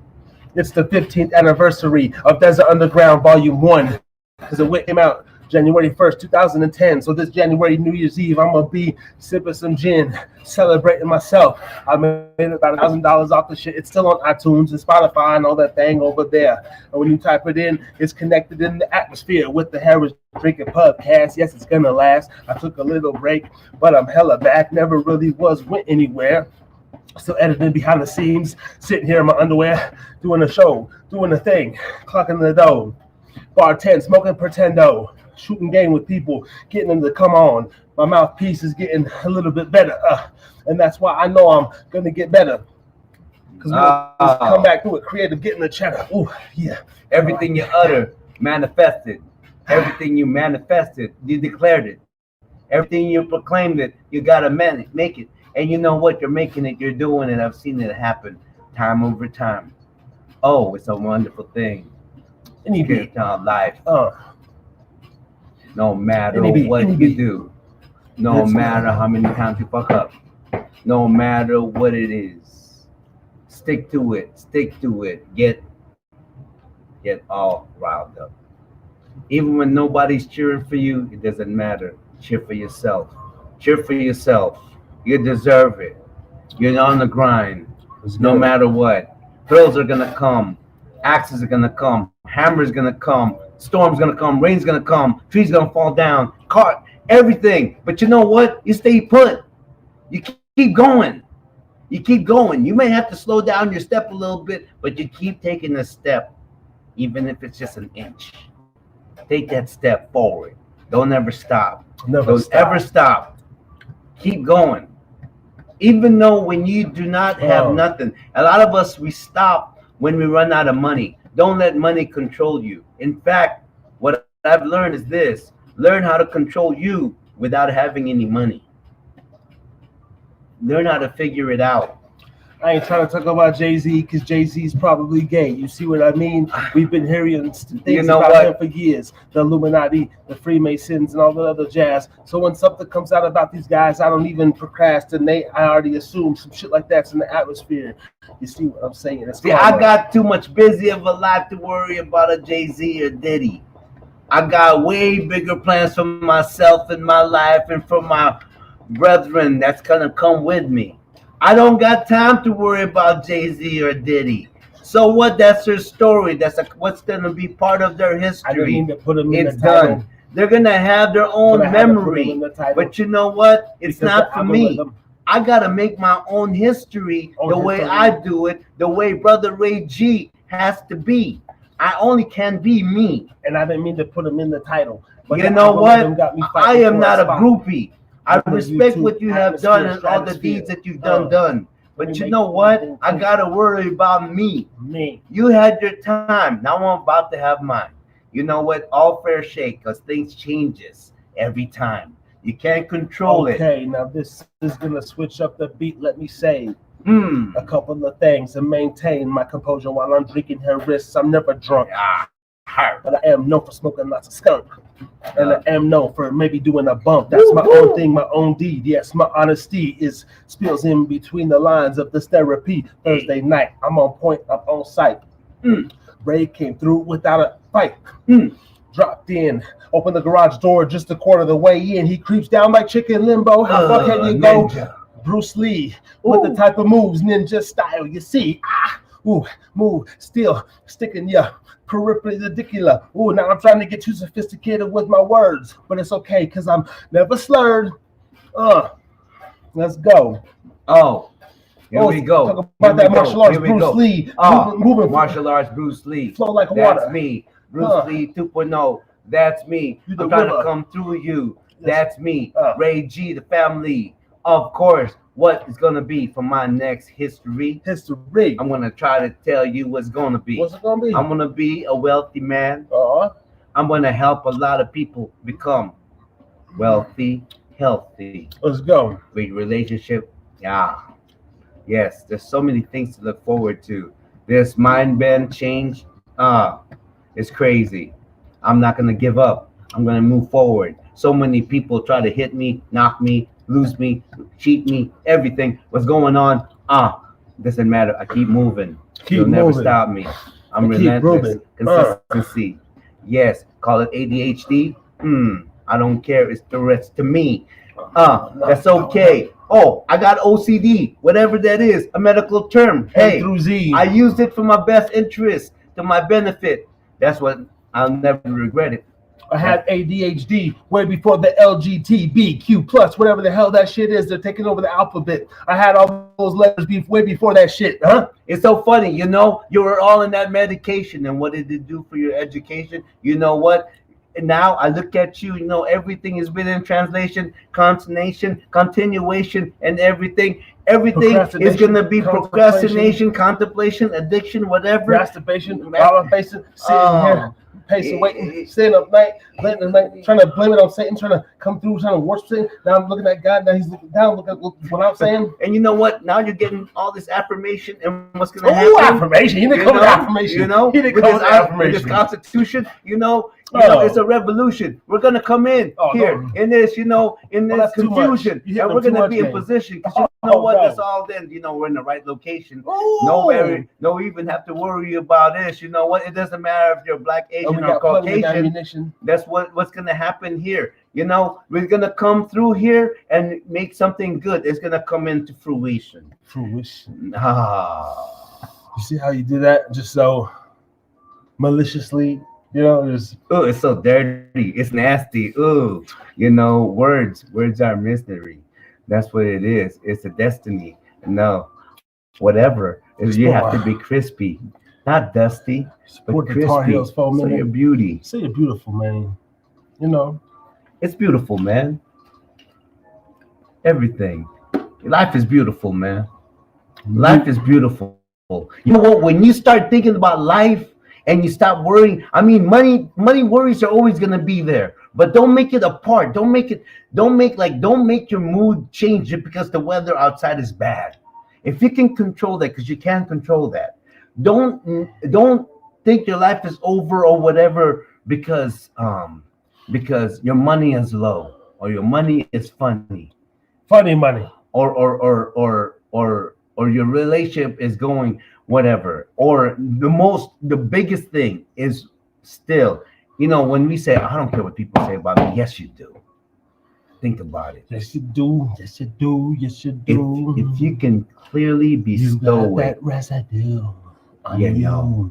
Bestow it. Yes you do. Prolific. Yes poetic. You do. Oh, yes you do. You're gonna be the guy that as if they think you're running, you're into politics, but you know what? You're not. You're just one of those really sophisticated men. The one that people, when you walk through, they open up the gates and they open up and you say, let them in. Let them in and let's begin. Got this aura. Be careful who you say is your friend. Oh. Because they might want to see you in the end. Because you're fucked up and crippled. And send you back to a baby sucking your nipple. Let's try to make a decision. We're gonna grow old drinking Ripple. Or with the wisdom. What rhymes with wisdom? What rhymes with wisdom? System, decision, wisdom. You gotta kind of go system. Make a decision, make a decision. Intercision. Wisdom. Oh, wait, it's Wisdom. Kingdom. Flingdom with a bingdom. Bing, selecting. But actually, wisdom, distum. From a mistum, clistum, with a bistum. Old school wisdom. Man, I'm sure I missed them. I really like when the old mans are talking to me and schooling me, teaching me the game of life. Wisdom, just listen. To open me. And then I learn from them. They may have said it repeatedly so many times, about 50 million or so I have forgotten. But it's okay. They keep I'm repeating getting it. rayer by the damn minute. Looking at my goatee, it's starting to feel like business. It looks really nice. At least you can grow it. I'm over here, and your girl there's a fizz. I'm Beach looking fuzz. older. Yes, my name's Dakota. Creeping in the town, not far from Wendover.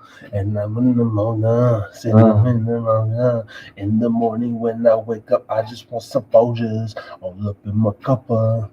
I think maybe try to put something, if you can, like something maybe a little bit more corny, a little bit more, This is kind of country, a little bit more popish. yeah.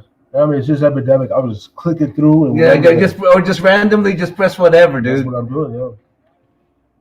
That's whatever. Wait, hold on. Because every time you hit it, it takes you somewhere else. So Not too slow, wait. it's what we got. Oh,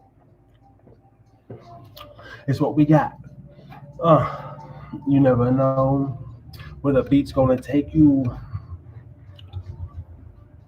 it's what we got. I was saying, I don't know. I'm feeling like, see what's up. I don't know. Here we go. Let's start with that. It's what we got. I love how we enter that. It's what we got. It's what we got. Yeah.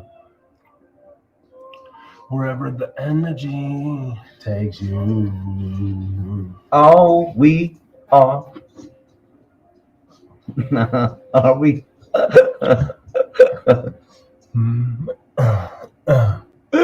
Baby. Don't you know? No. Let's come up with the most cliche, corniest lines. Let's come up with the cliche, corniest lines, and we can make an R&B tune where we come up with the most cliche, cliche like Common, R&B, riffs. But first we gotta find a good R&B. I'm just gonna randomly. No, what's this? I mean, I don't know. That's just a few more minutes. I mean, I'm closing in on 5 hours, and I don't know how much more, I don't know. I really don't care. I feel like the night's. Is it almost? Well, but then I see a viewer just pop in the building. I don't know who this viewer is, but we got one more person watching. Oh, so right on. If one person is watching, if you wanted to keep up the show, all right. Put a thumbs up. Put a 1 in the chat. I appreciate you guys sticking. Listen, we're over here just 5 hours in. 5 hours in, and we're just enjoying our time on the microphone, saying, coming up with stuff off the top of our heads. I gotta just get up a little, somewhat in the AM. No, we gotta go. And And I just wanted to come touch the mic tonight. Episode number 120 to be exact. 118 in a row. How far will this time I go? Lord, I just don't know. Yeah, but we're gonna see. That's right. Week by week, day by day basis. I want to interview many faces as I'm having conversations with the people at the bar. And most people just don't have what it takes. They don't have somebody in their ear willing to listen. Most of my tips come based off listening. Yeah.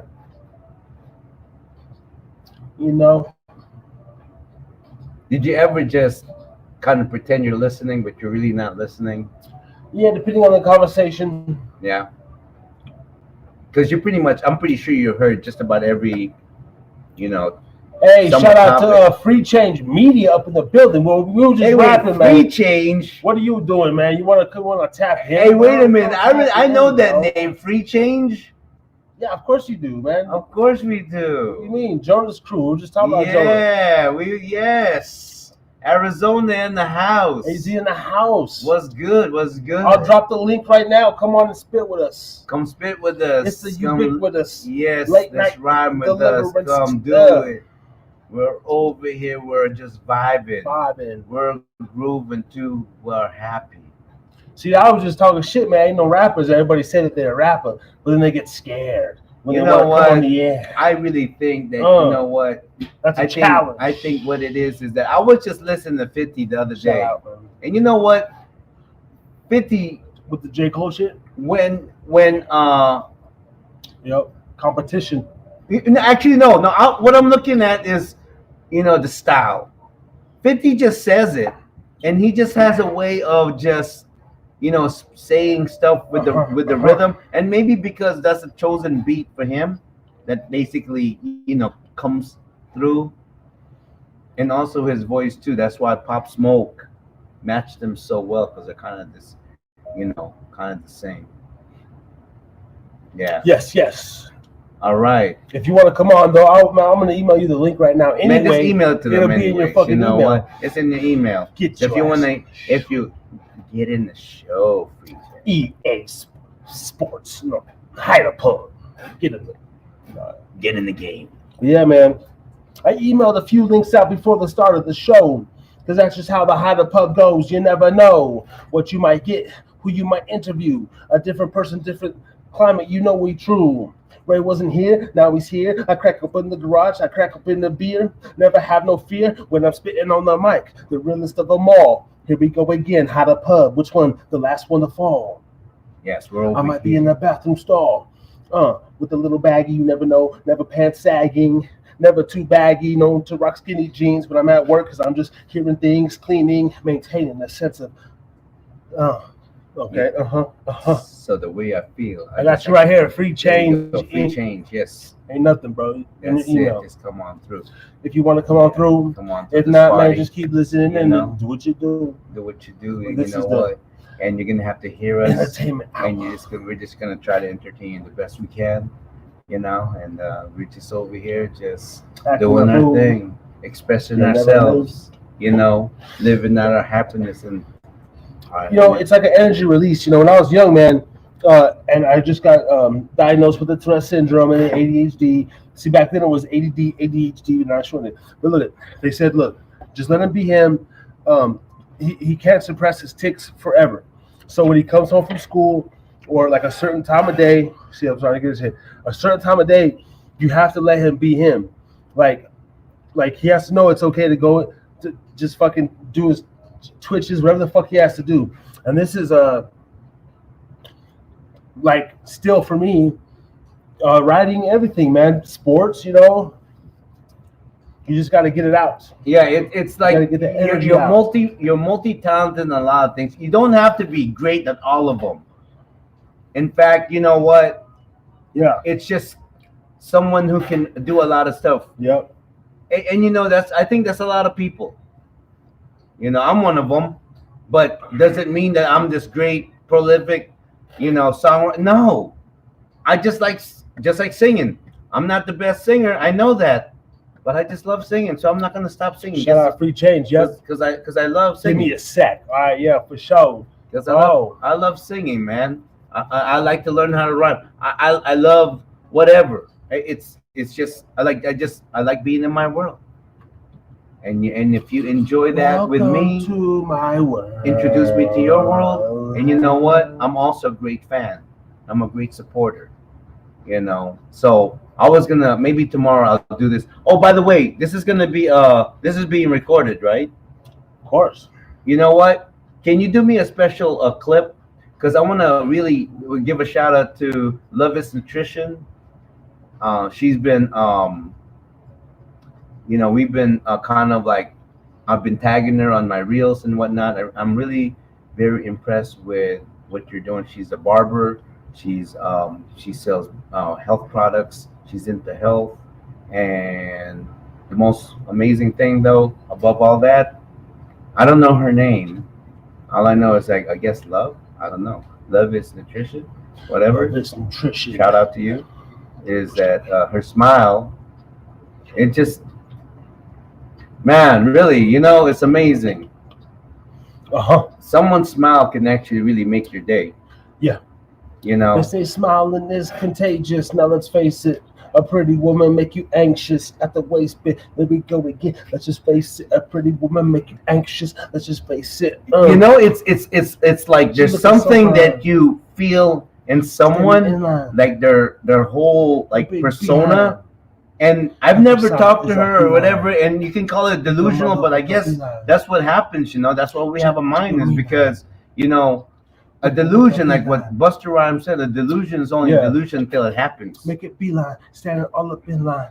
This little woman, you know, man, so yeah, delusion is like from the pictures and what she posts and what she's about, you know, and she's about it's comforting, it's nice. I like that, and it's crazy. That's the scent of a woman. That's the scent of a woman. You know what she's cooking. All up in the kitchen, man. You clucking and you looking. These women got us turning heads, got us going. Sometimes the other hey, it's the other you know what we need to you know what we need to bring back. We really need to bring back romance. It's the other man. You know, because I think our society has gotten like kind of vulgar. The whole OnlyFans and twerking and all that stuff, and it. All right, Mr. Romantic. No, really, I want to get back to romantic because it's beautiful. Because when you're a man and you're romantic, let's talk about that. You know, you just see another side of you, or you see another side of you. I met up with a man's romantic. The way you're talking to your girl. Oh, when you speak, so fantastic. Just an image of her in the pants and the smile on her face when she loves to dance. When she turns around and smiles at you and she winks at you and oh, I'm melting. And her hair is just in that little position when she cracks the eyebrows. She calms my heart. She's just that gal. She knows how to get down. She calms my heart. She can change a tire. She can help me with the oil, and she ain't afraid to get. She's a small town gal in a big time life, and living my life in a night. She's just a small town gal, and she's living it right, and she wants to get me. Smile. She's a small town gal. She's living it right. She wants to be a name, but her dreams are signs. She's a small town gal. She's doing it right. Second verse, y'all. She has those beautiful brown eyes. I like to look at them. I get lost when I look at you. I don't know where my mind is, but I know where my heart belongs. Do you think we get like, you know, so it's like, okay, so the 4-bar, like how don't but the bone, but the dun and then you know, I like literally like you go the first okay. The first 4, but after this hook here. Hold on, we have to rewind it. Okay. All right, okay. What you're experiencing, folks, is music being produced. So it's really that just like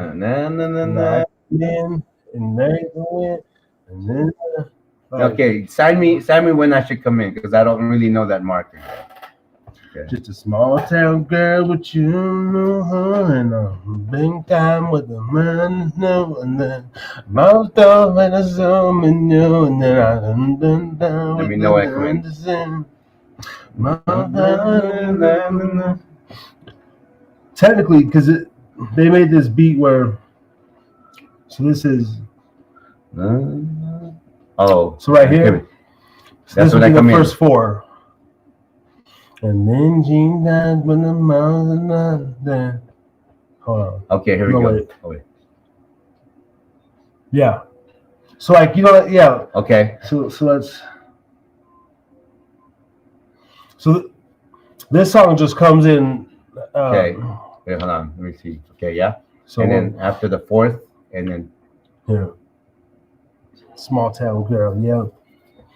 She's a small town girl at the Ferris wheel. Candy cane in hand and I take the wheel. I see this smile on a beautiful face and then I just want to rain. And then I saw her standing there.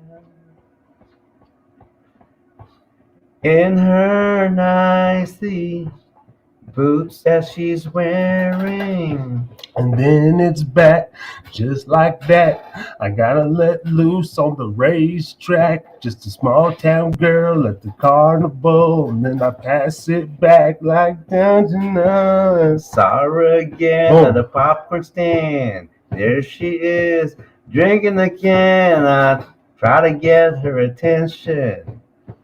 She looked at me and I smiled. And I know when I come back in. So yeah, just like that. All right, man. Keep So going, keep going, no stop. Keep going. I know, but we got Wise up in the building, man. Welcome, Wise, man, back to the building once again. And I'm starting. Good. Can y'all hear me? Hold on, one Can second. y'all hear me? I can hear you now. Yep. We gotta give you a little Wise XL free change. Wise Media, XL, everybody. y'all. You know. In the house. Hey. Yeah. Another guest here on the Harris's Drinking Again Pubcast, episode 120. Feeling so good now. Everybody, yeah, we got another spitter in the house. What's good with y'all? My bad. I ain't got no picture right now. Oh, okay. Hey, you know what? That's how we can hear your voice. I just woke up, man. So Oh, yeah. second to get together. All right, man. Get yourself ready. Get the gullas out, get the eye boogers out and everything, Get the eye gargle your boogers. mouth and everything. And you know Up on what? that graveyard shift, huh? Graveyard shift, and you know what? Hop on. Out in Arizona. Arizona. How y'all been though, man? What's going on with y'all?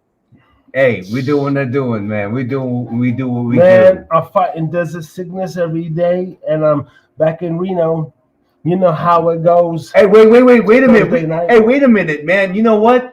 We go back a way back. I remember when you hopped on with us and I was still in Hawaii, Wise? Yep, he was in Hawaii. I was in Utah. And he was in Utah, right? No. So we were separated by an ocean Yep. when we had that first time. So yeah, now we're obviously And in the all of this flesh. stuff that we're doing right now, we were just talking. Hey, mic check. Give me a mic check, y'all. Can y'all hear me better now? I can hear you. I can hear you. Or can you hear me better? Or is this better? That's better. That's Which better. one? That's This one's better? Yeah, what'd you do? Second one, yeah. I just put my mic closer. Oh, right on.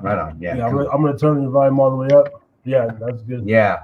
So now everything that we talked about, now look at this. We're side by side. Yep. It's amazing how you just manifest things and the impossible. Yeah, I was out there maybe like a year ago, and I had started there. I was gonna hit you up, Dakota, and but I wasn't out there long enough. It was kind of quick, so I just like, all right, maybe next time. Yeah. But you had went live and everything. You had went live, and you was at one of the pub bars, and I was like, man, maybe I should go pull up, but I ain't gonna lie, I was working and I was tired, so I had to get some sleep. Yeah, I feel you, man. Yeah, that'd have been dope. That'd been wild. But yeah, that's all good. We're just doing the damn thing, man. My brother just came out there from Arizona. He's out there in Mesa, Phoenix, Gilbert, southern area. And I'll be going down there hopefully in June. Seeing him and stuff. And Hey, Dolan's gonna be there too. And so Well, yeah, if you come down, man, most definitely connect, man. Try to make sure you reach out when you come down here, man, and see what we can do. I'm starting to get a little bit more free time back for my job and stuff, man. So I'm What's up? try to. What's up with Jonah, man? Like, you guys still talking, making music? What's the latest? We most definitely still talk. The music kind of, little pause, just because shit. Working and kids and stuff like that. But yeah, it don't stop there. It don't stop with me. It's for them anyway. So, like I said, I really, like I told y'all last time, I really don't do music just because I like it, and it's obviously it's stress relieving. It's it's something I love. It's a hobby I love doing and stuff like that. But Right. I keep doing it because to show my kids, you know what I'm saying, something different, something else that they can grab on that I'm, I'm not super great at it, but I'm decent, and that's where it starts at. The first person got to be decent, and then the next person be great.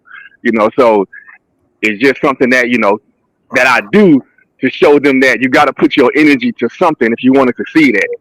I love this picture of Sparks Marina, dude. Yeah. Perfect. Fucking gorgeous. Now, actually, you know what? I kind of overheard what you said over there, and you're right. You know what? He said I overheard it like you wasn't. I took a little tinkle. You're gonna have to take a little tinkle inside the house.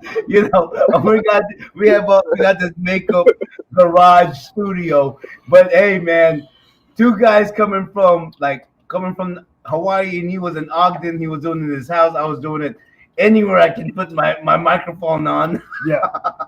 And my laptop. Hey, we got a little. What you got? You got a little. Can you hear the beats? We can do a little freestyle. Let me see. Play it, yo. You gonna catch me on that? As soon as I get up. This a fresh out of bed freestyle.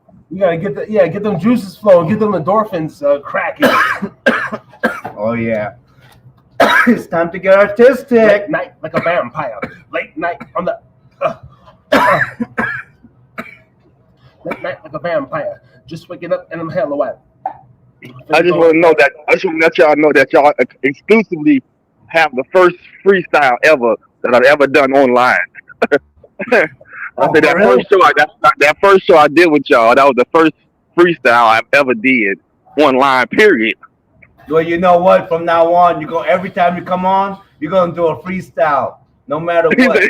He said that's automatic. He said that's automatic now. He said this is the first time he ever did it. You know why? Because check this out, Wise. Me and Dakota, we've been talking about it, right? And we started this company, and he has his own media. I got my own company, and we're collaborating. And we said, you know what? I've been to a lot of meetings and all of that stuff, but I want to create a culture for our crew. And our crew is, predominantly in the hip hop culture, me being on the very beginning of it. And it's a really prolific history and genre. It's a creative. Well, shit, man, come on, man. I say, shit. Y'all say we in the hip hop culture. Shit, we got a label. We got a label to make. Then let's get the beat. All right, and you know what? And I'm just learning. I'm not good at this, but that's okay. I always keep saying that. And you know what? And I told Jonah, man. I told Jonah, like, right now, being that music hip hop culture is only 50 years old, and right now, all the biggest names are being took down. It's a great time in music to actually capitalize. To reincarnate a different type of, to morph into a better one. You know what I'm realizing, Wise? I've been hearing a lot like hip hop on the Jesus tip. I've been hearing a lot of like, there's a dude by the name of Brian T. He's a Mexican guy. Now, I'll be honest with you. I'm not really crazy with a lot of the whole rap stuff, but when they do the Christian stuff with their kind of like their way of rapping, bro, it is like, whoa. And I say, y'all want me to give y'all? I got a good song. A good God song I had made a while back. You want me to acapella it? Yeah, please, man. No, you go with this rhyme, whatever, you acapella, whatever. Let him go. All right. Here you go. I ain't gonna say it like I'm rapping. I'm just kind of say it more like poetry. So here you go. Here you go. It's about time I reached you through God. It's about time I reached you through God. It's about time I reached you through God. When you speak about the truth, man, you gotta go hard. It's about time I reached you, thank God. It's about time I reached you through God. It's about time I reached you, thank God. And when you speak about the truth, man, you gotta go hard. If you don't know, man, then you better listen. Because the enemy attack is repetitious. Could be the one who served all your dirty dishes, or the one that worked granting all the wishes. It could have been the one who showed you the most interest, or the one who greeted you at the main entrance. It could have been the one who said they'll ride for you. Turn around and I say, "Oh, I messed up." I say, but it go a little something like that. I ain't fit that verse in a long time, but Hey that's just a man, you know little. what? It's a start, and you can work with that. Who the one? Say the beginning again. Who the one? What? Oh, the hook part, or the The hook. verse. The It go, yeah, it go. It's about time I reached you, thank God. It's about time I reached you through God. Yeah. It's about time I reached you, thank God. And when you speak about the truth, man, you gotta go hard. That one right there, it's about that's a punch right there. Thank God. And when you speak the truth, you know you got. You know what? Hard because they killed our leaders. Every black man that spoke big or against it has been defeated. Now it's time for the new school. Because you know we're gonna shoot you. We're gonna break through for the next 50. Yeah, bitch, I said for the next 50. No more getting tipsy. I'm off my shit iffy. I'm trying to finish what the fuck Nipsey had in store. You know we gonna want more. Cause we knocking doors down like that Pimp C with the gun in hand up. You know what, man? I just discovered something here. I just discovered something. I just discovered something.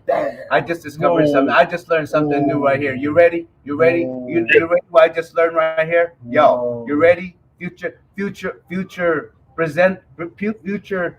Okay. You, my brother, your creative juice gets pumped when someone kind of starts it. Yeah. And that hook that you produce, Weiss, that's what started my boy. So, oh my God, we're building something here. We need to create an original beat to that. Yes. Yeah. And the words to that, especially that hook, and the message. We can build upon that. You put in the fact that you put the facts, the leaders that spoke truth that are no longer with us, and then, you know, speaking from the place like they're back from the grave. White man ain't gonna held us down anymore. Black man in a rage, black in a cage, speaking about the rap, how it used to be. Here we go again, sitting in a cubicle, rap university. Nah, Harry too scary. If I'm not saying much, I might be out of touch. Fuck living plush. I wanna be roughed up with the basements. Rap City, Allah. Rap City, the God. I'm coming in them with the boom bah. Never fictitious shits, cotton mouth, everybody flows so vicious, venomous. In a rage, the cage is 702 serial killer. I gotta take me a drink because my lips getting dry and I can't see. I say that's always like the only thing with my music, man. That's kind of been the, you know, I would say one of my I would say, I guess I don't want to really call it an issue, but I guess one of the things I need to work on has always been memorizing my lyrics. Like I write well, but I don't remember I remember, and the crazy part about it is I can remember any movie from the 90s and 2000s. Like you give me a movie, a known movie from that era, and I will rehearse. I will tell you every line in that movie, damn near word for word. But I cannot remember my own damn lyrics. That is crazy. You know what? The thing is, the thing is, some of us, like myself, when I write my lyrics, I don't expect the artist to say it verbatim. In fact, I allow them to go, "Hey, what do you need to change?" All I'm giving them is my perspective, and maybe the philosophy I have behind it. And however they want to express it, who is that smell? Come in the basement, with that same type of idea. I'm good with it. Hey man, go ahead. You be creative. This is just my theme, my idea. And whatever color you want to add to it, that's up to you. That's how I treat my writing. Because like you, I'm the same way. I can't remember. You know. All right, here go a part of the other verse I remember. They say don't rap about God. That ain't Christ-like. Well, I'm trying to do good. That ain't wrong, right? They say rap about God, so I ain't rap tight. They say I say I'm rap about God. I'm trying to save life. I said, man, I can't remember that whole time. It was dope though. No, but she said, check it out, okay? It's okay. This is the interesting about what she just said right there. It's a conversation. They said do not rap about God. You see, what they don't understand is that rap is a conversation. That's why I'm trying to create this whole cipher thing where men like us, we can talk to each other with a cadence, 8 bars. And it doesn't matter whether you rhyme or don't rhyme or whatever. That's gonna come in time. But it's the way we communicate with each other. And what you just said over there, they said it's wrong to rap. God wants you to talk to him. The Bible says, like how you would talk to your brethren. How would you talk to your brethren? Right? He hates chanting. He hates chanting. He hates chanting. And you know what? The thing about it is that a lot of the songs today, it's all about hook. What is that? Another form of chanting. Well, yeah, absolutely. Right? That's how he is. Right? It's another form of chanting. Well, yeah. It's a Z shit. It's a Z shit. That's. But you know what? That's ear candy. Yes. But at the same time, in my understanding, as creative as I am, you can flip that into not chanting, but a spiritual, like almost like a prayer, but a certain kind of flow. I think like a certain frequency. Yeah, kind of like what you just said right there, Wise. Can you say me the first, thank God? Okay, can you say that? And then the thank God, what's the first part? I said, the first part is, it's about time I reached you through. Thank God. It's about time I reached you through God. It's about time I reached you through God. And when you speak about the truth, you got to go hard. It's about time I reached you through God. Through God. It's about time It's about time I reached you through God. It's about time I reached you. Thank God. Okay. It's about time I reach you through God. You know what, bro? What you're saying there is a lot deeper than you probably even think yourself, right? Because of the way you phrased it. It's about time I praise you through God. And who is the through?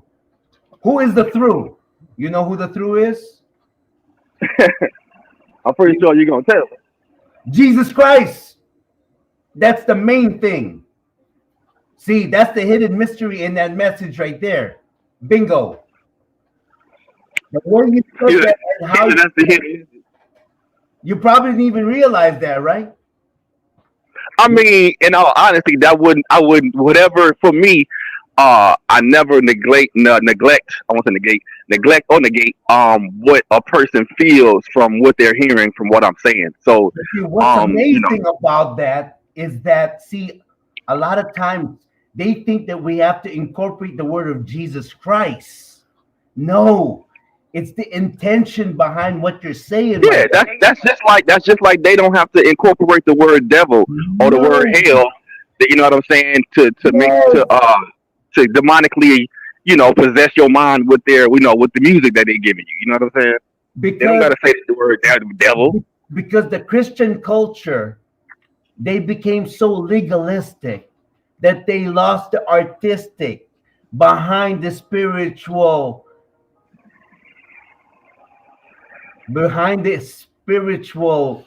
meaning behind all of it.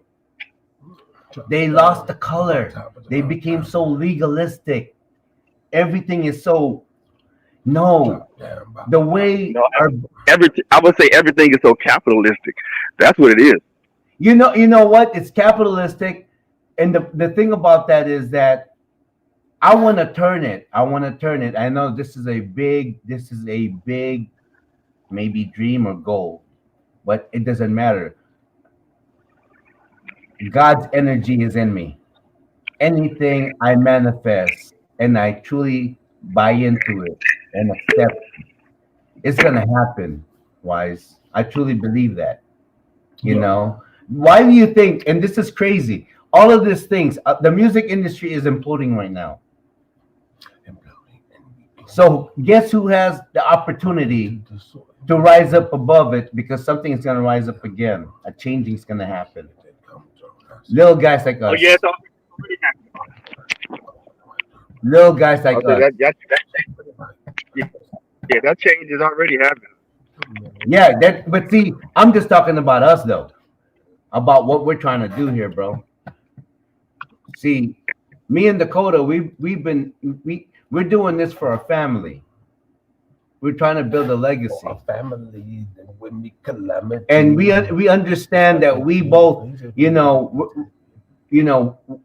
not like.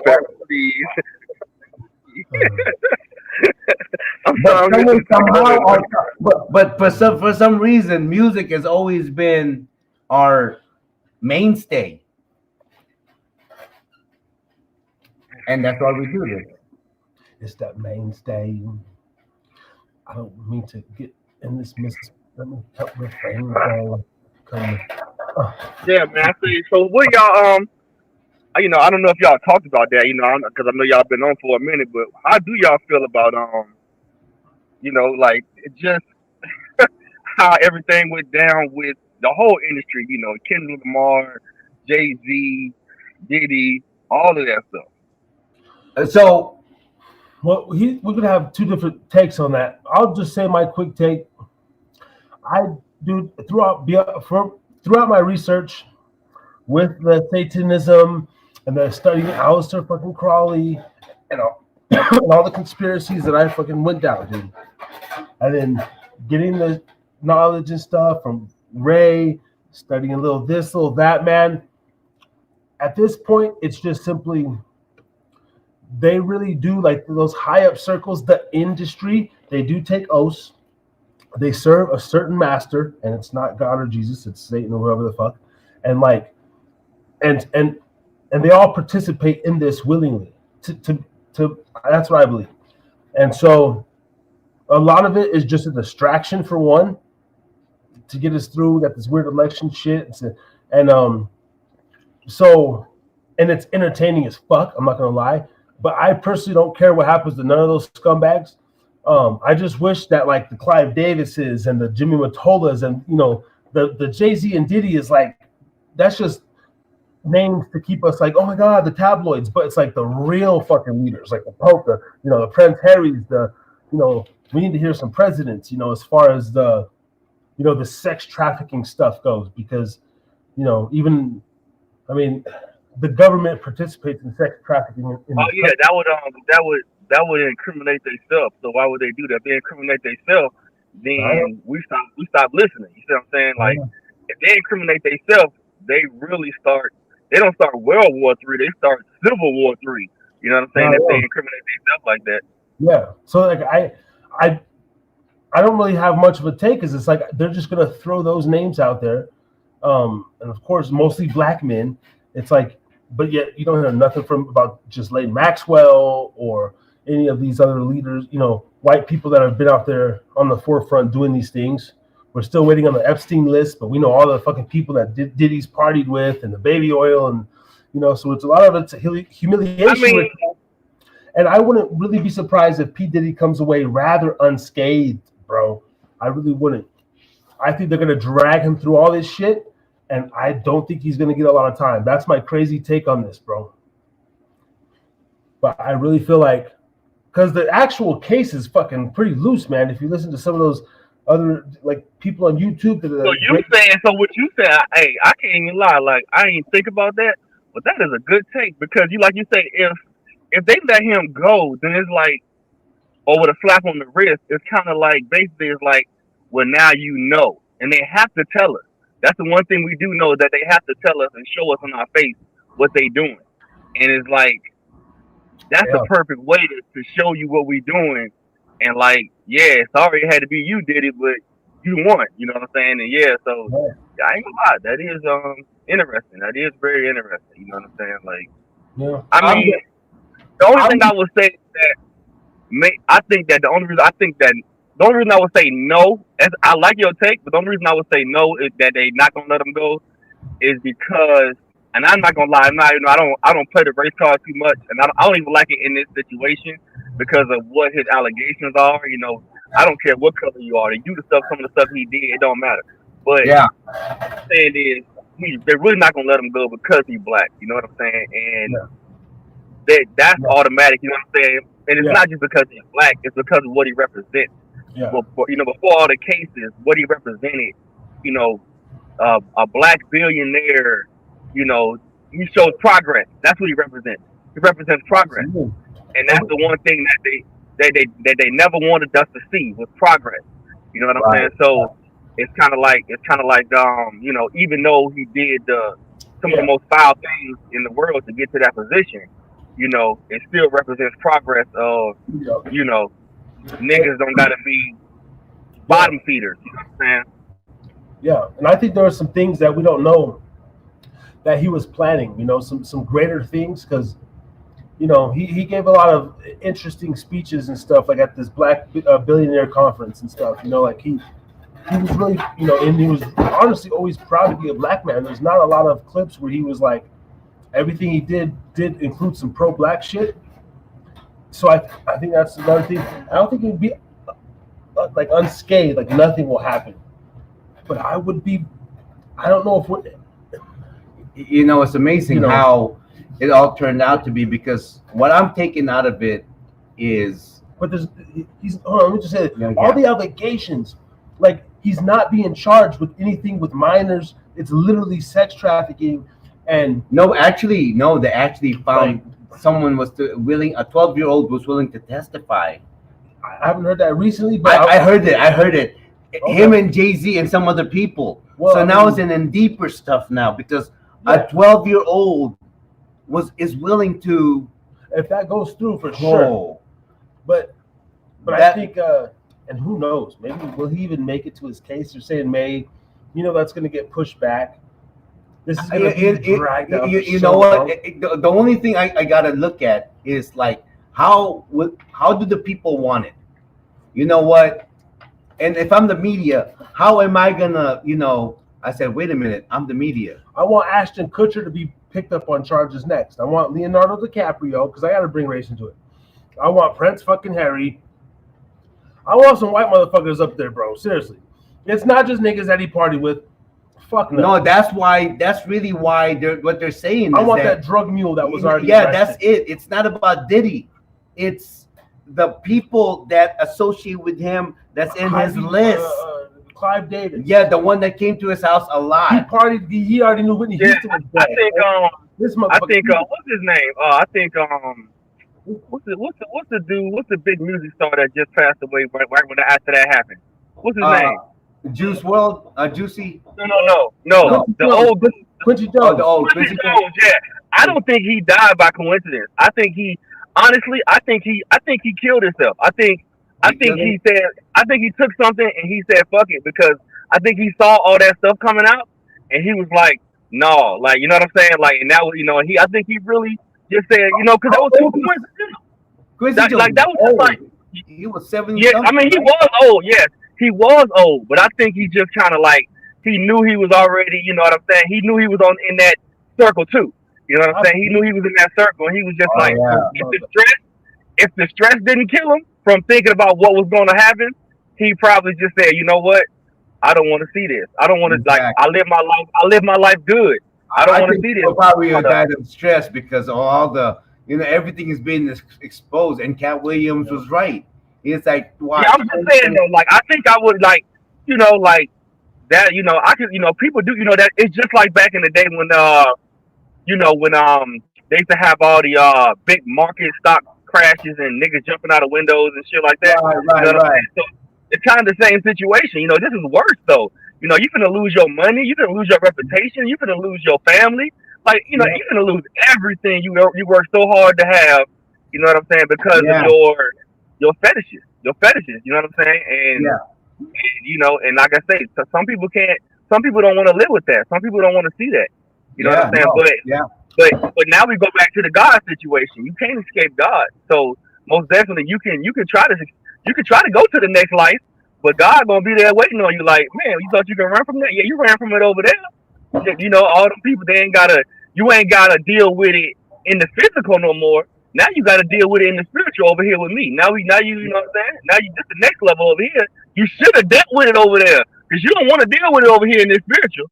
You know what I'm saying? Like it's a whole different type of feeling that you're gonna feel now. Like this is that. This physical world is only temporary. This is temporary pain. He's gonna feel some spiritual pain for the next. I don't even know how long. You know what I'm saying? Like he's gonna feel some long lasting. You know, in that next life, if he did that, you know what I'm saying? If he was a part of these circles and stuff like that, you know, but you know, that's most definitely a different conversation. You remember the show Empire, the TV show Empire, right? With, Terrence Howard. Yeah. You know, Lucius Lyon. Yeah. That's like, it was rumored that was either Diddy or Jay-Z. You know, loosely based on. I've heard both. Characters. It was a mixture. It was a mixture of a lot of characters, not just them. You know, guys that we don't even really know. You know what I'm saying? Stevie J. You know what I'm saying? Stevie J. Something like all these guys. You know what I'm saying? It was a mixture of a lot of different. Like I was noticing, like when I was watching it, I was noticing scenes. Like they would show you, they would be dressed in outfits that like I noticed one time they put the Do you remember that time when Dame Dash had cussed out old boy who owed him the money from the movie at the awards? What's his name? What's the big executive that owed Dame Dash money? He had owed him some money, Steve Stout. Huh?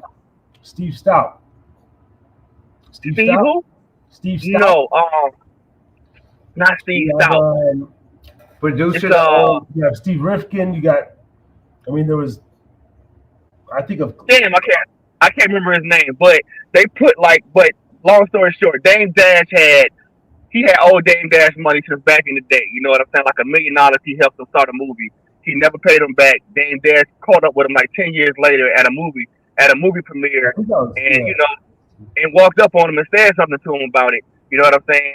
And they put that scene inside of Empire. That was my point. Like it was a scene you could clearly tell if you knew the clip, you knew what happened when, you know what I'm saying, when they had the the wardrobe, they had everything on. You know what I'm saying? Looking just like them. You know what I'm saying? I was just like, oh, okay, that's what they doing. They showing you different people. Yeah. You know what I'm saying? They, like you say, they crossing everything over into one. You know, and like that's just like do you remember the guy on that show? Do you remember the producer that was working with I forgot his one son, the singer's son. Do you remember the singer's son that was working with the black producer? Like his name was like D something. Like then his name was like I don't know, but it was the one he was sleeping with. But that was supposed to be portrayed as Busta Rhymes. The one of the dudes he was actually sleeping with. Yeah, that was like when I seen it, I was like, oh snap, huh? Yeah. Either way, it's like it's foretelling for sure. And then now we're living in it. We're living in that era where it's almost like maybe that was controversial back then, but now we're living out this real life movie shit. Where from the VH1. Well, because I think of love and hip hop. I think because of social media, drama, and people are just creating their own movies. Yeah. Like off of real life situations, so, and now because we have like our phones, which is look at this platform. Yeah. So. And let me just say, like I said, because I do know, like I said, I talk to my friends and stuff like offline. So I do know at the same time that, everything I'm saying is at the same time speculation, my opinion. You know what I'm saying? Of what I'm thinking, what I'm seeing versus what I'm being shown, my thoughts, you know what I'm saying, how I put things together in my head. So think about it, right? Let me say for the record that I don't know Busta Rhymes, I don't know Diddy, I don't know Jay-Z, I don't know none of these guys. You know what I'm saying? So I apologize if I say anything that may offend anybody, but I'm just letting you guys know the way it looks. I'm a human. We all in this world, and the way this looks, y'all, it doesn't look. You know what I'm saying? It doesn't look in favor. All I can say is that what you know. Did you read it or did you watch it, or was it in TikTok? Was it in Facebook or IG? Was it already been? So what are you talking about? you know, like what you just said, from what you know, you must have either read it or got that information from some published source. So I mean, yeah. So it obviously is what I read. Is what we all been seeing. yeah, so it's like what you're saying At the same is time, something. it's also what I've seen, from my own perspective throughout hip hop. You know what I'm saying? So it's not just Sure. what they're Yeah. showing me, but Yeah. it's also my observation of what I've It, seen it, in my I think lifetime in hip hop. it would be different if you were like, say, you were there and Yeah, you were part of the, and then you're hearing it, and that you can be a witness. So yeah, so this is the good thing about living in this country, is that you can say what you want to say, like we just did. As far as personal perspective, that's a freedom of speech. We yeah. have that. Thank the Lord, we have that. But like I said, the bad thing about freedom of speech, though, at the same time, is that it can make somebody look terrible. You know what I'm saying? Like me, what I just said could potentially alter the mind. It's like you can alter the mind of one person that can alter the mind of 20 different people, and it just keeps spreading because you said something about somebody, and then that rumor spreads and it turns into a virus. And that is the beautiful thing about it, because that is, if put it this way, right? If it will alter your mind, we have the freedom if we allow it to alter our mind, because we're also allowed to look at the other perspective. That's why I don't let the shit really alter me. Like fucking free Diddy. I don't give a fuck. The crazy thing is that he's still an innocent man, and that term innocent until proven guilty doesn't really exist in public opinion, but he really is. I hope he gets bail. I hope he fucking beats that shit on some degree. And probably 50% of this shit is like, but maybe like thrown out, like that's way out there. But he did this, For me, for me, this is how I see it. I really don't care left or right, whether they convict or don't convict, go to jail. All them guys, I don't care left or right. I only care about God's plan and what God intended to do. You know what I'm saying? So it's like, for me, I only care about if he goes free, why God? You know what I'm saying? Like that's all I care about. You know what I'm saying? So it's like, if God want him to go free because it's like God needs Diddy to do, or I want anybody. You know what I'm saying? And I ain't saying he's guilty or innocent. I'm not saying he's either or. But what I'm saying is, if God wants anybody to go free or not, or unpunished, or God wants them to be punished, then I'm good with that. I'm good with God's plan of however that falls into place, and and I'll let it play out. And like I said, and I'll just, now that we are aware of this knowledge, all we can do is protect. Go into protection mode, because that's all we're supposed to do is go into protection mode and continue to fight. You know what I'm saying? Like that's all of what it really is about, is understanding that you're in a fight, spiritual fight, and you gotta. It's time to fight. That's really what it is. You know that you're in a war, and the war ain't gonna go the way you always plan it physically. Spiritually, you gotta keep fighting. You hear the beat? No, I can't hear the beat. Can't hear the beat? Damn. Hold on now, no? Can you hear that? Oh, I like that. I like that kind of. Because it kind of hides my voice. And when it kind of hide my voice. The music hides my voice. I don't hear myself. I just rhyme to the beat. I lose myself, but I don't care. You know what? This is what I'm rhyming. I'm drinking water. What? We're talking about politics and what's going on. The media is about to implode, y'all. Let's get it on. Yeah. I'm ready. Ready. So where's Jonah? Freddie. Why sex? What you just told me about God? Oh, it's prolific. I love it. It's terrific. You know what? Let's do something about it. It's our time. It's that time the media is about to implode. The media is about to implode. We're gonna free the change. And we're gonna rise up to the smoke. No more expedient. The little guys like us ain't got nothing but views in the past. We're just gonna rise up to the smoke. We're booking the flight.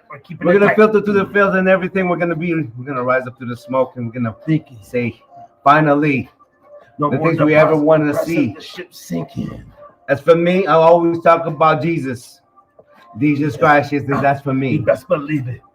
I got a ministry and I gotta tell everybody. Everybody. I first started out with a financial literacy, but it's really my freedom of mystery. 3 pillars of happiness. That's it for me. That's just for me. You know what Here that we is. go again in history. Flipping this, trying to get your degree. Little mama, keep working it. Hopefully you get a job and then start nursing it. 2025, gonna get better. We gonna get live. Close out the decade with the message and get better and defeat, pass all the tests and never rest until we complete the goals. Doesn't matter if you froze up in the moment. You've been chosen, and these words been coded. Yo, Oh, beautiful, oh, no. beautiful, beautiful, See. beautiful. It's time to shine. Going on 6 hours here at the motherfucking Oh man, I'm just now feeling it. Yes. Oh. episode 120. Never know what you're gonna get. Yes. Always up in the Yes. building. You never know. We're just over here Well, just feeling last it, stream marathon feeling and good. shit. We got white sex on the thing. You Watch know, came through. we're over here. You know, like I'm saying, what man. to do. Really, I truly believe Believe. the media is gonna implode, bro. And Well, that's what it's supposed to happen. When you say the media is going to implode, what you mean by that? that means media is like Rome. It's basically, you know, no country beat Rome. Rome beat itself. Rome beat itself. And that's Say that what- again. Rome. Oh, Rome. Rome beat itself. No one ever took over or conquered Rome. I mean, kind of like really no. No, I take that back. The Arabs took over Rome, but Rome still stands still in terms of influence and whatnot. You know, because the Arab had a lot of contribution mathematically and just a lot of intelligent stuff that came from the, you know, East Arab world. East Arab. You know, very intelligent people. And but Rome destroyed itself in a way what kind of like Sodom and Gomorrah did. Destroyed itself. You know, and that's what's happening to the media.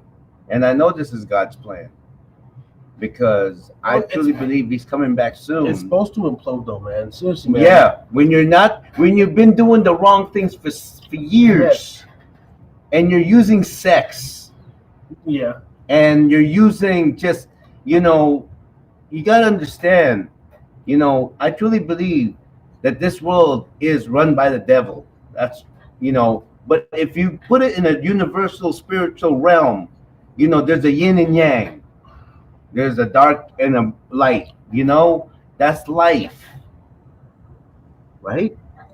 I mean, yeah, good, bad, positive, negative. Definitely, Yeah, man. and there's always going to be that. Positive frequency, negative frequencies. Negative frequencies and whatnot. And the goal is to have your frequency at a certain level. But the industry is at a, like, it is demonic. Like, that's why it is demonic. Well, that's why I question, like, even when people think like, oh, I didn't try hard enough or I gave up, or it's like, no, it's not even that, man. I started having spiritual realizations early on. By the time I was 24, right? 18, met him. Like in those 6 years, through people I've met, even a B-list like rap star or whatever that I look up to in Vegas, like him just kind of telling me like what it was. And I was just like, you know, and then looking at his life, but still having that sense to be like, I mean, it's not really it's kind of crazy. He's like he has to go out and like put on this facade, you know, this, not even a facade, but like, it's like, I don't know, it's a lot of wear and tear to be an artist, you know, and it's like they do sacrifice themselves to like a lot of degrees. Another thing too is that's hoping that somebody wants for you to do a show for them. Yeah. Because because if you're not popping, no one wants you. No promoter wants you to put you in their platform if they know you're gonna have a junk turnout.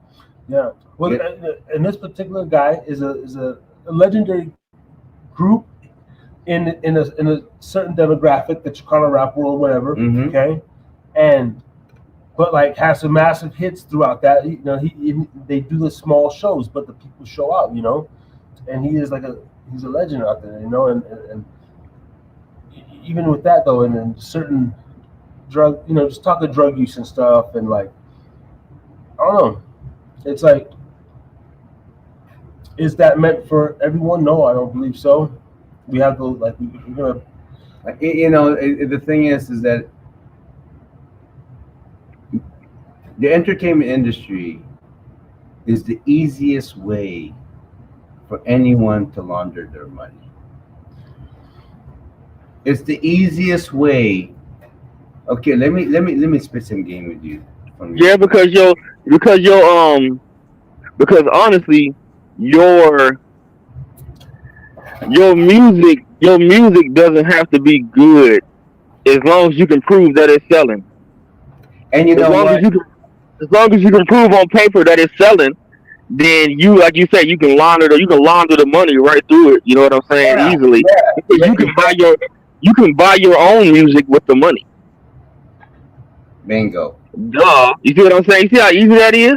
You just give the money right back to yourself. Buy the music with your own money.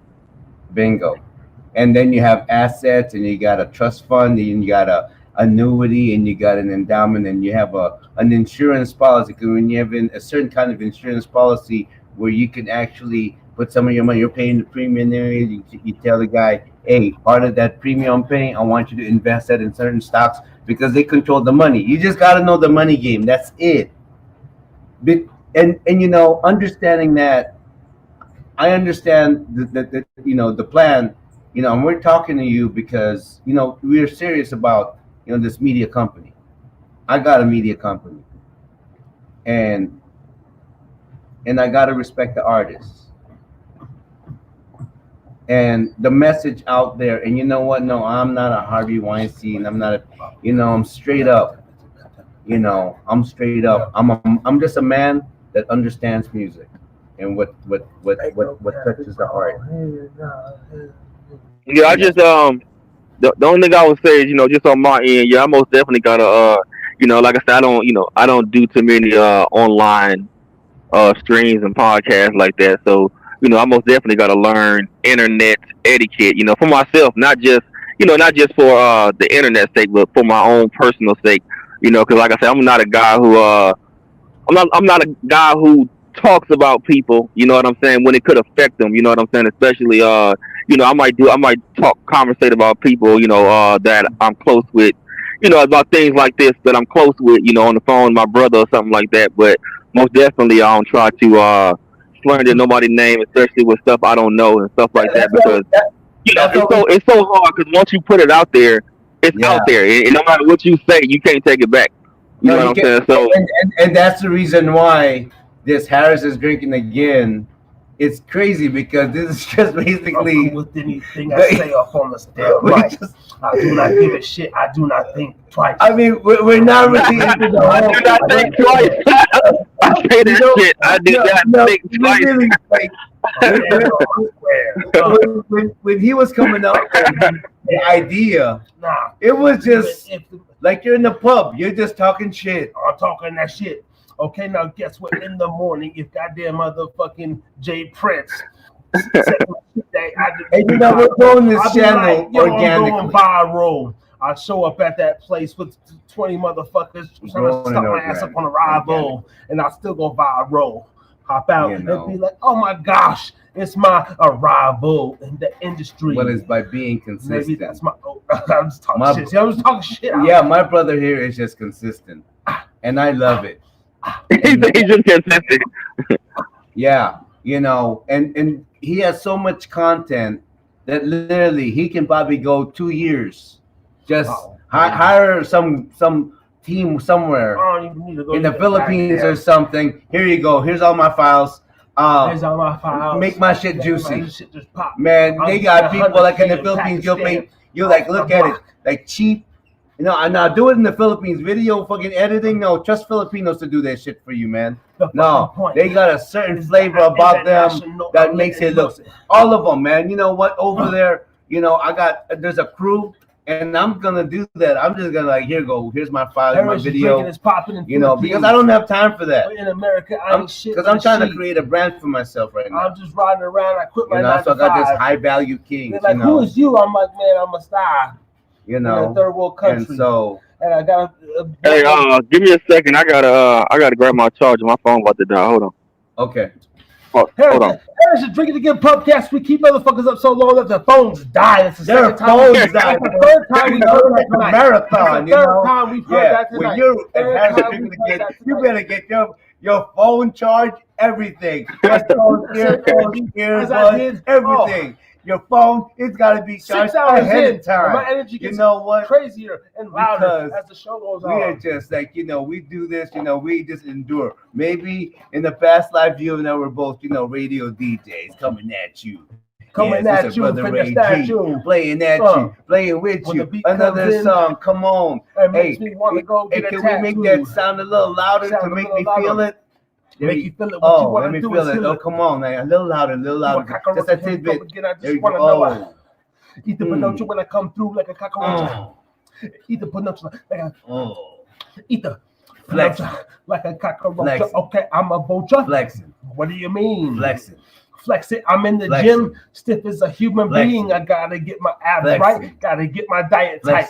And I'm eating the bread, and I just feel right. No more fucking Wendy's, late night Popeyes. When I go out, I want to be the right size, fit the suit. No more damn caribou. Lou, off in the booth, too. Hey, Emma's, who is you? I gotta do the things you want me to do. Flexing and not having sex, and when I'm laying in my nest. Building my nest egg, thinking of wealth. Flexing. Of wealth. Flexing. Of wealth. Flexing. Of wealth. Wealthing. Grow your health. Flexing. Grow your health. Flexing. Grow your health. Grow your health. Get wealth, mother. To all the youngsters sitting out there eating bullshit, butterfingers, smoking that skunk and drinking shot after shot.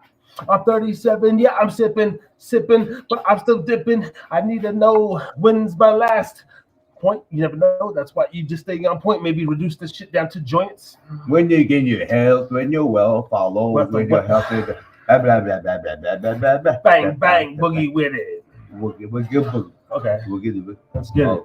Let's get it. I don't even know. I was ready to go about an hour ago. Now I got the damn flow once again, man. Come on, baby. Coffee and gin, man.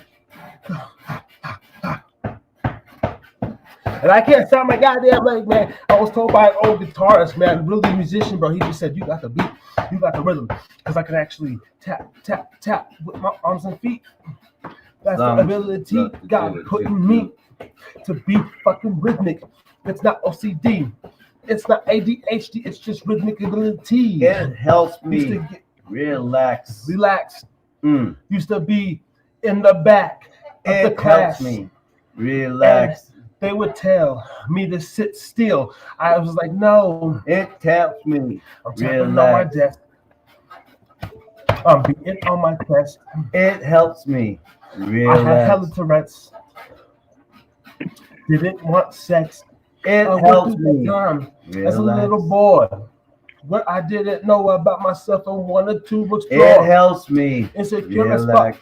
Growing up, taking pharmaceutical pills. It helps me. It helps me to refrain from drinking hella Pepsi. It helps me relax. It helps me relax, everybody. But see, coming at you. The only thing is, see, like, well, we just gotta feel it. I know. I don't know. I ran out. I was comfortable with helping you relax. That's it. I was comfortable with that.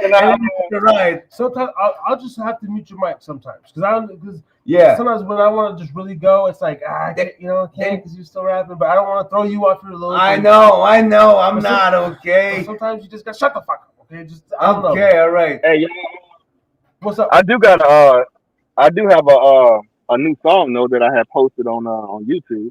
So if you check on my page, I said you can play if you want to.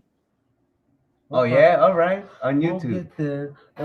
I'm gonna put a new song, but right now the beat's just going on. I don't know, man. Here we go again, just another jam. But when I give it to you, you come back and give it to me. Okay. And let's just try to be wise.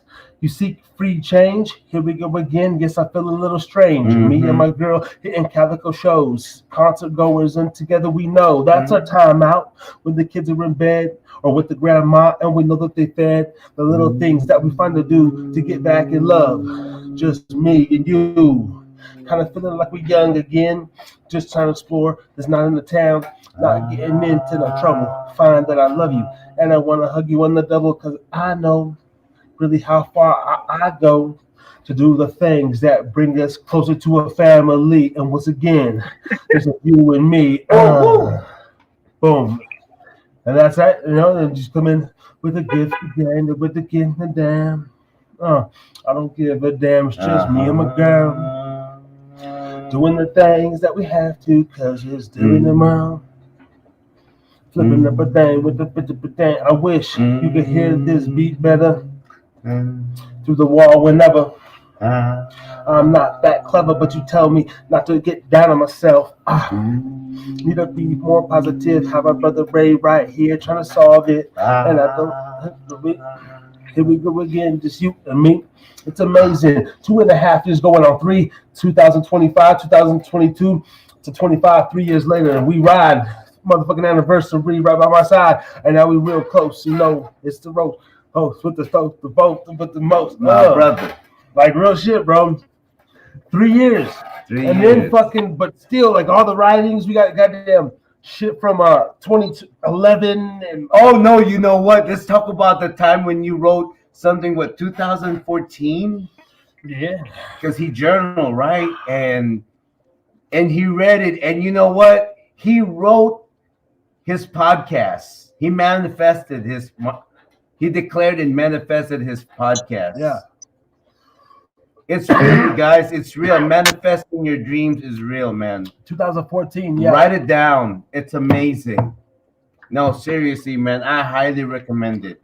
Because that's the proof right there. And when you wrote that, it was so detailed. And the topics. Everything. And what we're doing it now. Doing it now, even though some of the names of the programs changed. Yeah, but the whole concept that started from your mind. And it was brother to brother. It was brother to brother. And in fact, we had a segment about that. Brother to brother. Brother to brother. Brother to brother. I said brother to brother. Brother to brother. Let's get it. Brother to brother. Dark skin man to a light skin. That's what the hell the shit was. Like Oreo, motherfucker just looking like me. Like you light skin man. That was the concept of like brother to brother. To brother. Yeah, brother to brother. Like brothers. And then because I was actually supposed to do it with my half brother, and we're fucking both mixed. But he's like a darker, way dark. He's like the light skin motherfucker, and I'm like light skin motherfucker. And then James was even a lighter skin. It was a beautiful fucking concept. Yeah. I still want to do that concept. And if you AI bots try to take that shit from me, I'm gonna load up my motherfucking AR-15 and start being a young Joe Rapper with my pants sagging, hanging backwards, and I'm going for Google bots. If I see a diamond nose robot or a drone up on my block, I'm shooting it down. Because they can I do a little reverse? Can I do a little reverse podcast and give you guys an interview? Yeah. Yeah, man. Sure. All right. Okay. So here we go. You guys. I'm a tough interview. I ask the tough questions, man. Okay. Oh shit.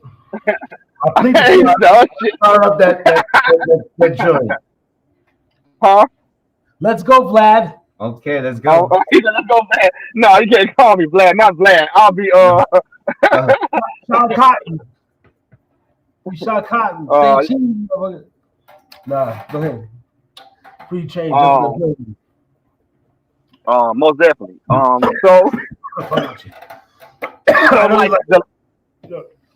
So like like I had just between working and everything, I had caught some of you guys. I was tuning in while I was working and stuff every now and then. But uh I did just so happen to catch the stream where tough. Here we go. I say tough questions.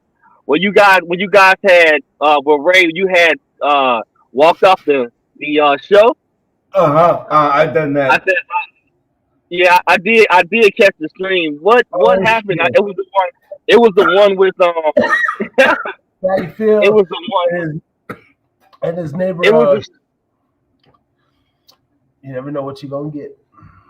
yeah. So I was just, like I say, I just was curious about what happened with the guy.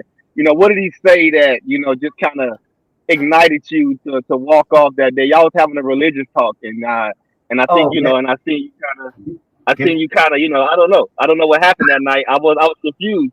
Yeah, no, I you know what? Confused. I tell you what, wise man. Thank you for asking that question. And you know what? It's one of those, you know what? I wasn't comfortable with that because I don't like that. But the thing was, it wasn't bad intended. In fact, it was interesting. So he asked me a question, and I tried to answer it. However, every time I answered it, he interrupted to where it's like, are you asking a question or you just want to be sarcastic or you just want to test me and try me for that? Because you know what? In my mind, I'm going, as a man to a man, and you know me, I'm a believer of God. You say maybe you are. I never even thought anything of that. But if you're going to ask me a question that means a lot to me, which is, about my spirituality and my belief, then I expect you to honor that the same way I respect you and what your beliefs are. And so if I ask you a question, especially regarding that, as a man, you have to take that seriously. But unfortunately, he did not, and I wasn't going to tolerate it. I do know it was something. He asked you something about Gehenna in the Bible, and And I had no recollection of that because I've never read that part in the Bible, and I don't know. I don't. Is there Gehenna? Maybe there is. Maybe I missed it. Maybe it's in the Old Testament that I didn't get to read.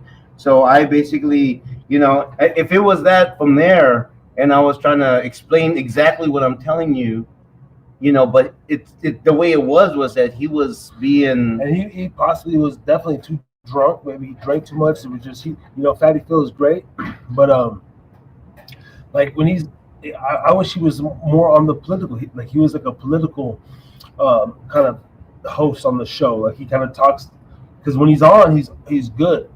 So I think there was a little bit of that. With me just being a creator, I ran with it. Clickbait. I made the thumbnail title. Ray walks off the show. I mean, that's what we do. But that's what that's what you're supposed to do. That's the content. I thought that's it was what you get awesome. Yeah. And then I zoom in on my eyes because I was like, I was like really disappointed. I was just like, this motherfucker. And then when the show goes on and it's just beautiful, man. I don't know, and that's brilliant because now we're still talking about it here, and then it's like, but it's, but I understand it though, because Ray has a certain level of patience, and when he feels like he's dealing with, just kind of dumb fucks and not. You felt like he was antagonizing you. Well, if that is antagonized, if that I is was the right term for it. Well, I was a little lost. I was trying to, pull it together. I mean, Phil is great, but sometimes I lose him, and he's still getting the radio, like when to just. And that's where I gotta learn to. I control the gosh darn buttons, and I can mute him. But then his the roommate or his neighbor had this whole philosophy. It was really about his, he draws this thing, and I can't even remember. It was just a deep. No, I came into the conversation interested in what his roommate It was really the roommate. We should get the roommate on without roommate. Phil. Yeah, I think we should really get the roommate without Phil. And the or thing, not the roommate, but the neighbor, whatever. Yeah, and yeah, he lives across the street. I mean, Phil, you're a great guy, but he kind of wants to always want to take over the show and and then he drinks, and I got nothing against drinking if you know how to control it, and if you. But rarely is a person them when they're drunk. I mean, like, yeah, you may have been drinking, but you have your way of doing it, and you're not annoying to me. Yeah. Like, yeah. So. Yeah, I know. And I don't feel like I'm the chill motherfucker, man. Yeah, or maybe when you're around me, you're really not that drunk. Maybe kind of tipsy, but you're not that drunk. Well, I never get drunk. That's the thing. Yeah, exactly. I really pride myself on that. I don't ever, you like to get some slightly buzz, but not drunk. I took some sips. I'm thinking about taking one more, but like, there's nothing to explore with, like, that's why I'm an alcoholic, but I don't have the alcoholism trait that I was trying to break down with my brother and different people. The alcoholism is a motherfucker, and I don't have that one. Thankfully, I got others. Do you drink every day? Yeah. Well, yeah. I have. Or do you take a little sip, once a day, just to kind of get you started? That's what I'm saying. Like, I might, like, the drinking is every day. No. So I have to say no, because I am not dependent on the drink per se. Right. But every other day, yes, because of the industry, the field, whatever I'm in, for sure. I'm definitely a moderate drinker. Sure. But compared to motherfuckers, no, it's the tree for me. I get really anxious. I need my weed. Okay. Now the drink, but I drink way more heavily than probably the just casual drinker. Right? What is the casual drinker? 2 drinks a week? Maybe. Or maybe some casual drinkers, maybe they only drink like maybe on Saturday nights. Yeah, something. Something. No, nowadays, I say nowadays the casual drinker probably has, I would say, at least four days. Drink 4 days. 4 days. Like a glass of wine. 4 days. Okay, yeah, true. No, I'm definitely up there. I mean, in terms of that, yeah, I have like 5 to 7 to whatever drinks a week. Like beer, like. Yeah, kind of anything. Like say like if we go to eat or whatever. If I go out to dinner, I'm gonna have a beer and then whatever. Or a glass of wine, or some pasta. Right. And then, so Denise wanted this at her work party, or else I wouldn't even have a bottle of Patron tonight. But it's weird how that works. She won alcohol, so she brought it home. There's another bottle over there, Patron Silver. And I was like, man, let me crack this shit open and sip that. So I don't know. I'm definitely an alcoholic. I do admit that. My brother actually debated me on that. You're not an alcoholic, and I was like, that's interesting, bro, because there's different levels to everything. And I just believe that yes, no matter what, you're what they call a functioning alcoholic. Yeah. But me personally, I can't. I literally, it's poison. I already know this. Thankfully, I just can't, dude. I start getting woozy before you even know I'm drunk, bro. I'll just be like some sick shit. I'll just be sitting in the head, like I'll be like, nah, like I'll go throw up or something, and that's when I know I'm just like, you drank too much. Yeah, and that I never. Yeah. It's been a long time, Right. Did you ever imagine in yourself to where it's like there's gonna be a time when I'm gonna do this? I imagine that every day, man. I really do. And it's not because of health reasons, it's because I chose not to do it anymore. Yes, because I've had those moments. Right. And I said earlier in the show, I've had that experience, man, where I was all in on health and fitness and nutrition, and I was juicing and blending and addicted to greens, man.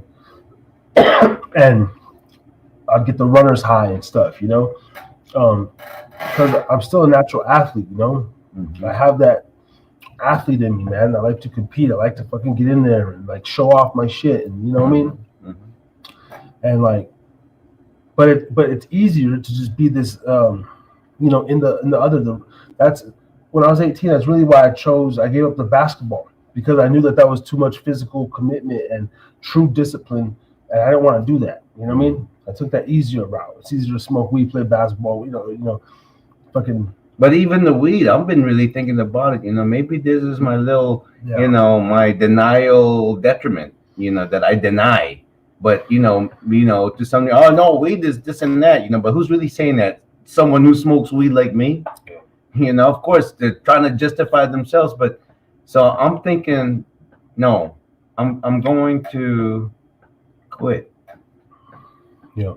And because I want to get there. Because I know my life, what's hindering my life is me.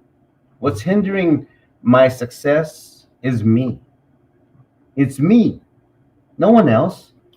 I don't blame anyone for my, you know, not so successful life. But right now, what I'm learning is the little successes that I achieved personally, that I took it for granted before. And at my age and the life I've lived, it's really no different from anyone else in this world. It's just your perspective. So what I choose to do is I'm going to challenge myself to not age backwards, but to basically stay like the whole anti-aging, but do it the most organic, natural way to do it. Mhm. That's going to be such a challenge in that. Yeah. Has anyone done it yet? Maybe they are doing it that's not known. Jack LaLanne type shit. Yeah. Okay, what's your problem with old Jack? I don't know much about it. I don't know much about Jack LaLanne, to be honest with you. I don't know you much. Have the same response that I have sometimes. You hate that. I know. You know why? Because I don't like you know like okay, like did you know? Okay, I learned this like one time. School. A Snoop Dogg called Nipsey and wanted him to play in the movie for him. Okay. And Nipsey said he didn't. He said sorry, you know, but with no disrespect, I gotta be me. Yeah. So I just gotta be me.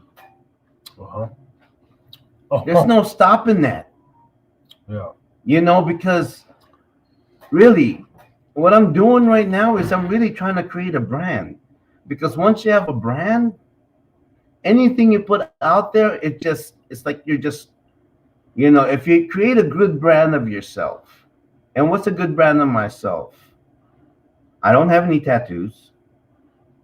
I've been married and my kids are grown, went to college, this and that, whatever. Never served the military. And I just want to be pure and just to live my life and just be the shit. Naturally. I don't want to be like, oh, I'm taking this, I'm taking that. No, I mean, yeah, I may have to take supplements. I get that part. But I want to be an example to the world to, like, you know what, your body can heal itself. And this whole aging stuff, stop poisoning yourself. I mean, yes, it means, you know, really it's another form of running away. That's why I'm thinking even weed I'm going to stop, because I'm kind of running away from my reality. When my reality, if I really think about it, yeah, man, that's the best movie. For sure. Because you know why? Because now you're in this character, and Wise, this is what I also learned. Just let you know, I'm gonna wind down the pub here in a few. So let's get on. I realized that, the whole peculiar people. I said, what does that really mean, right? Uh-huh. And being a 7-day Adventist, a lot of them, peculiar people, work because we live in the Sabbath and, we don't eat meat. Blah, blah, blah. And I really thought about it. I said, no, that's not the meaning of peculiar people. The peculiar people is anybody in this world, because we all have God in us already, is the one that can be the most disciplined and consistent one. Those are the peculiar people, because in this life, in this world, when you're disciplined and consistent, whatever it is, you will change. And if you're consistent and disciplined in a good thing, whatever it is, you become a master at it. I mean, think about Kobe Bryant. He died too young, but yet his name is a legacy because of what he's done. The kind of person he is. Don't you want to be known for that? Because that's really how special we all are. I said the cool thing about the crazy thing about Kobe Bryant, man, is that his life was literally a basketball player. Like, he died a basketball player. He did. Like, that's it. Kind of like Bruce Lee. Bruce Lee died showing the world how it is, like through martial arts. It's not so much just the movements and the high kicks and all of this stuff. It's about, your focus in life and how you can change with things. That's really now I will say with that, my bad. I will say with that conversation that might actually is the turning point in the Jordan Kobe conversation, where that point might make Kobe greater than Jordan, because Kobe it's like he's the icon. He's an icon of basketball because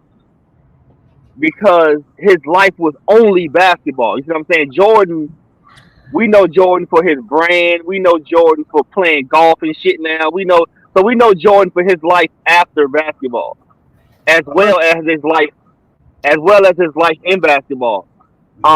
Now I'm what I'm saying is, it's a lot of basketball players that, Magic Johnson. We know Magic Johnson for Starbucks, you know what I'm saying? So we know Magic, we know him for his life after basketball. right. But Kobe Bryant, literally, that's all we know Kobe Bryant for, is being the greatest basketball player we have ever seen. You see what I'm saying? And that's when he died at. That's when he died. He never had a chance to move to it. He never had a chance to be somebody else. That's all he was destined to be, was that. You see what I'm saying? What's interesting with Kobe is that he's such ahead of the game, ahead of his time. He's a Renaissance man. He what I respect him the most compared to Jordan is that, yes, Jordan was an amazing athlete, but at the same time, the time when Jordan was playing, there were a lot of good players too. But he just happens to be at the tail end of a lot of these greats' career. And so Jordan came in at a good time. When Kobe came in, first of all, he's not from here. Second of all, he was underweight. He probably was. Oh, yeah. But he came in high school, though. So, yeah, he was underweight. What, 190 dripping wet, right? He came in straight from high school. So, yeah, he was that, of course you're going to be underweight. And came from a completely different environment, but spoke 4 different languages, right? So all the odds that he has, and what's amazing is that all the different players that he played in these other countries. Excuse me, sorry about that. And so all of the adversities that Kobe went through. See, Kobe, the smart man, what I found out, because I found out that his wife Vanessa cheated on him 5 times. But see, before he died, Kobe had created a trust fund for his children, to where Vanessa's gonna get a portion, but she has no right on getting whatever it is that he's valued at. So his children are the one that's going to, can continue the legend the legend of Kobe. And see, what I love about Kobe is that he don't just talk about like, oh, basketball this. He talks about, that's why he's Mamba, because the way he thinks, the way he competes, the way he articulates, the way he looks at everything. He's like Zen. He's like the master, Kung Fu master. Kobe Bryant was like the masters. Yeah. And his just approach to life is just amazing. And you know what? It's men like him I look up to, because he's the kind of man I can talk to my children, my grandkids, my great grandkids, whoever. He's more of a, Michael Jordan, you can say the same thing too. But there's something about Kobe. He was really an underdog in that light. And everything that he is, he learned because of his mere just competitive Mamba, his tenacity to just win and to understand, because Kobe wasn't about just winning games. He's about, you know what, I'm here to show people of how can they personally win themselves. That's right. Yes. All right, man. Yo, it's been a 6.5 hour stream. We gotta turn it out. We gotta turn it out. Yes. This has been a dope one. Wise man, thank you for tapping in, brother. And have a good morning. You be with us. Oh shit. Yeah. My bad. Yeah, I'm gonna shoot you an email or text a little bit later in the day. Yeah. You'll see when I shoot you a text. I gotta ask you something. Oh yeah. Right on, man. Keep it funky, man. Salute. Have a good morning. Thanks for tapping into the Hideout Pub. Yes. All right, Wise. All right. Yeah, Jonah, if you ever see him for us, man. Yes. All right. Thanks, brother. Sell everybody. All right, man. Thank you for having me. Appreciate it. Peace out, man. Man, thank you for coming through. Up in the building, Wise Excel. Preaching. Man, it's the Hideout Pub, the dopest virtual pub. Oh. 6.5 hours. Man, you know. Content. You know what I'm saying? Go to the store. Not for real. We go end it. I'm gonna put on some pants, go to Legends, man. I'm gonna get some breakfast. I'm gonna do what I do. I think I got a bald spot coming through. You starting to bald? Are you starting to get bald, man? Maybe. Because you don't comb your hair forward, right? Man, you know what? You gotta like comb your hair forward. Gotta put some kind of grease, comb it forward, and then you gotta like skull cap it. Yeah, I like the bald. Shave my shit. Anyway. You know, I just been fucking. I know, man. You need the skull cap. You need the skull cap.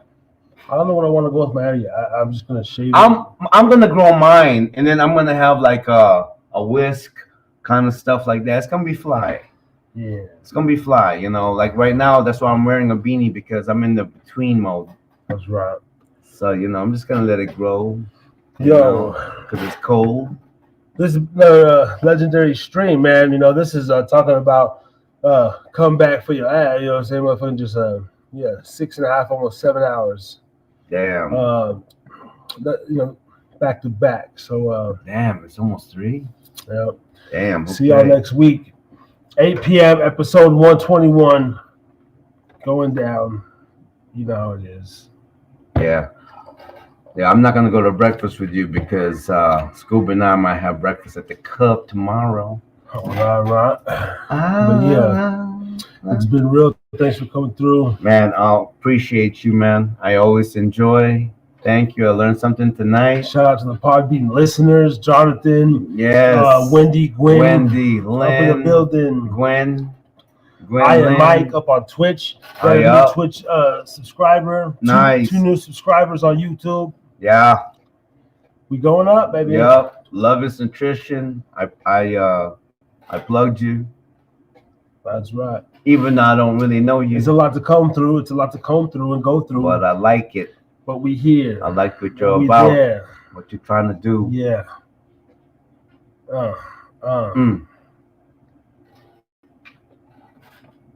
Oh man. That's right. This brings me back in the old days. God, you see what happens when you have history? Bye for now. We're gonna let the beat ride out. Salute. Harris is drinking. See y'all next week, and you know, yeah.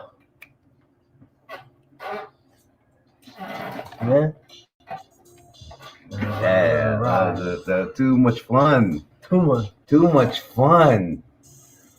It's like two kids in the playground. It just comes easy, bro. It's just too easy. It's too easy. Too easy. Too sleazy. Imagine if we're doing this and we're getting paid. Getting paid, that's the plan, man. That's the plan, Jack. They get you all drunk and shit. That's the plan, Jack. There you go, feeling good. I'm talking about drunk. No, nothing. I just get, this is just like upon waking up, it's just easier to perform, to get up on the mic. I don't know. It's just like You have been listening to the Harris's Drinking Again Pubcast. For more, go to YouTube, type in @HideaPubcast. Look us up on Spotify, any and all streaming platforms. Harris's Drinking Again Pubcast. Thank you.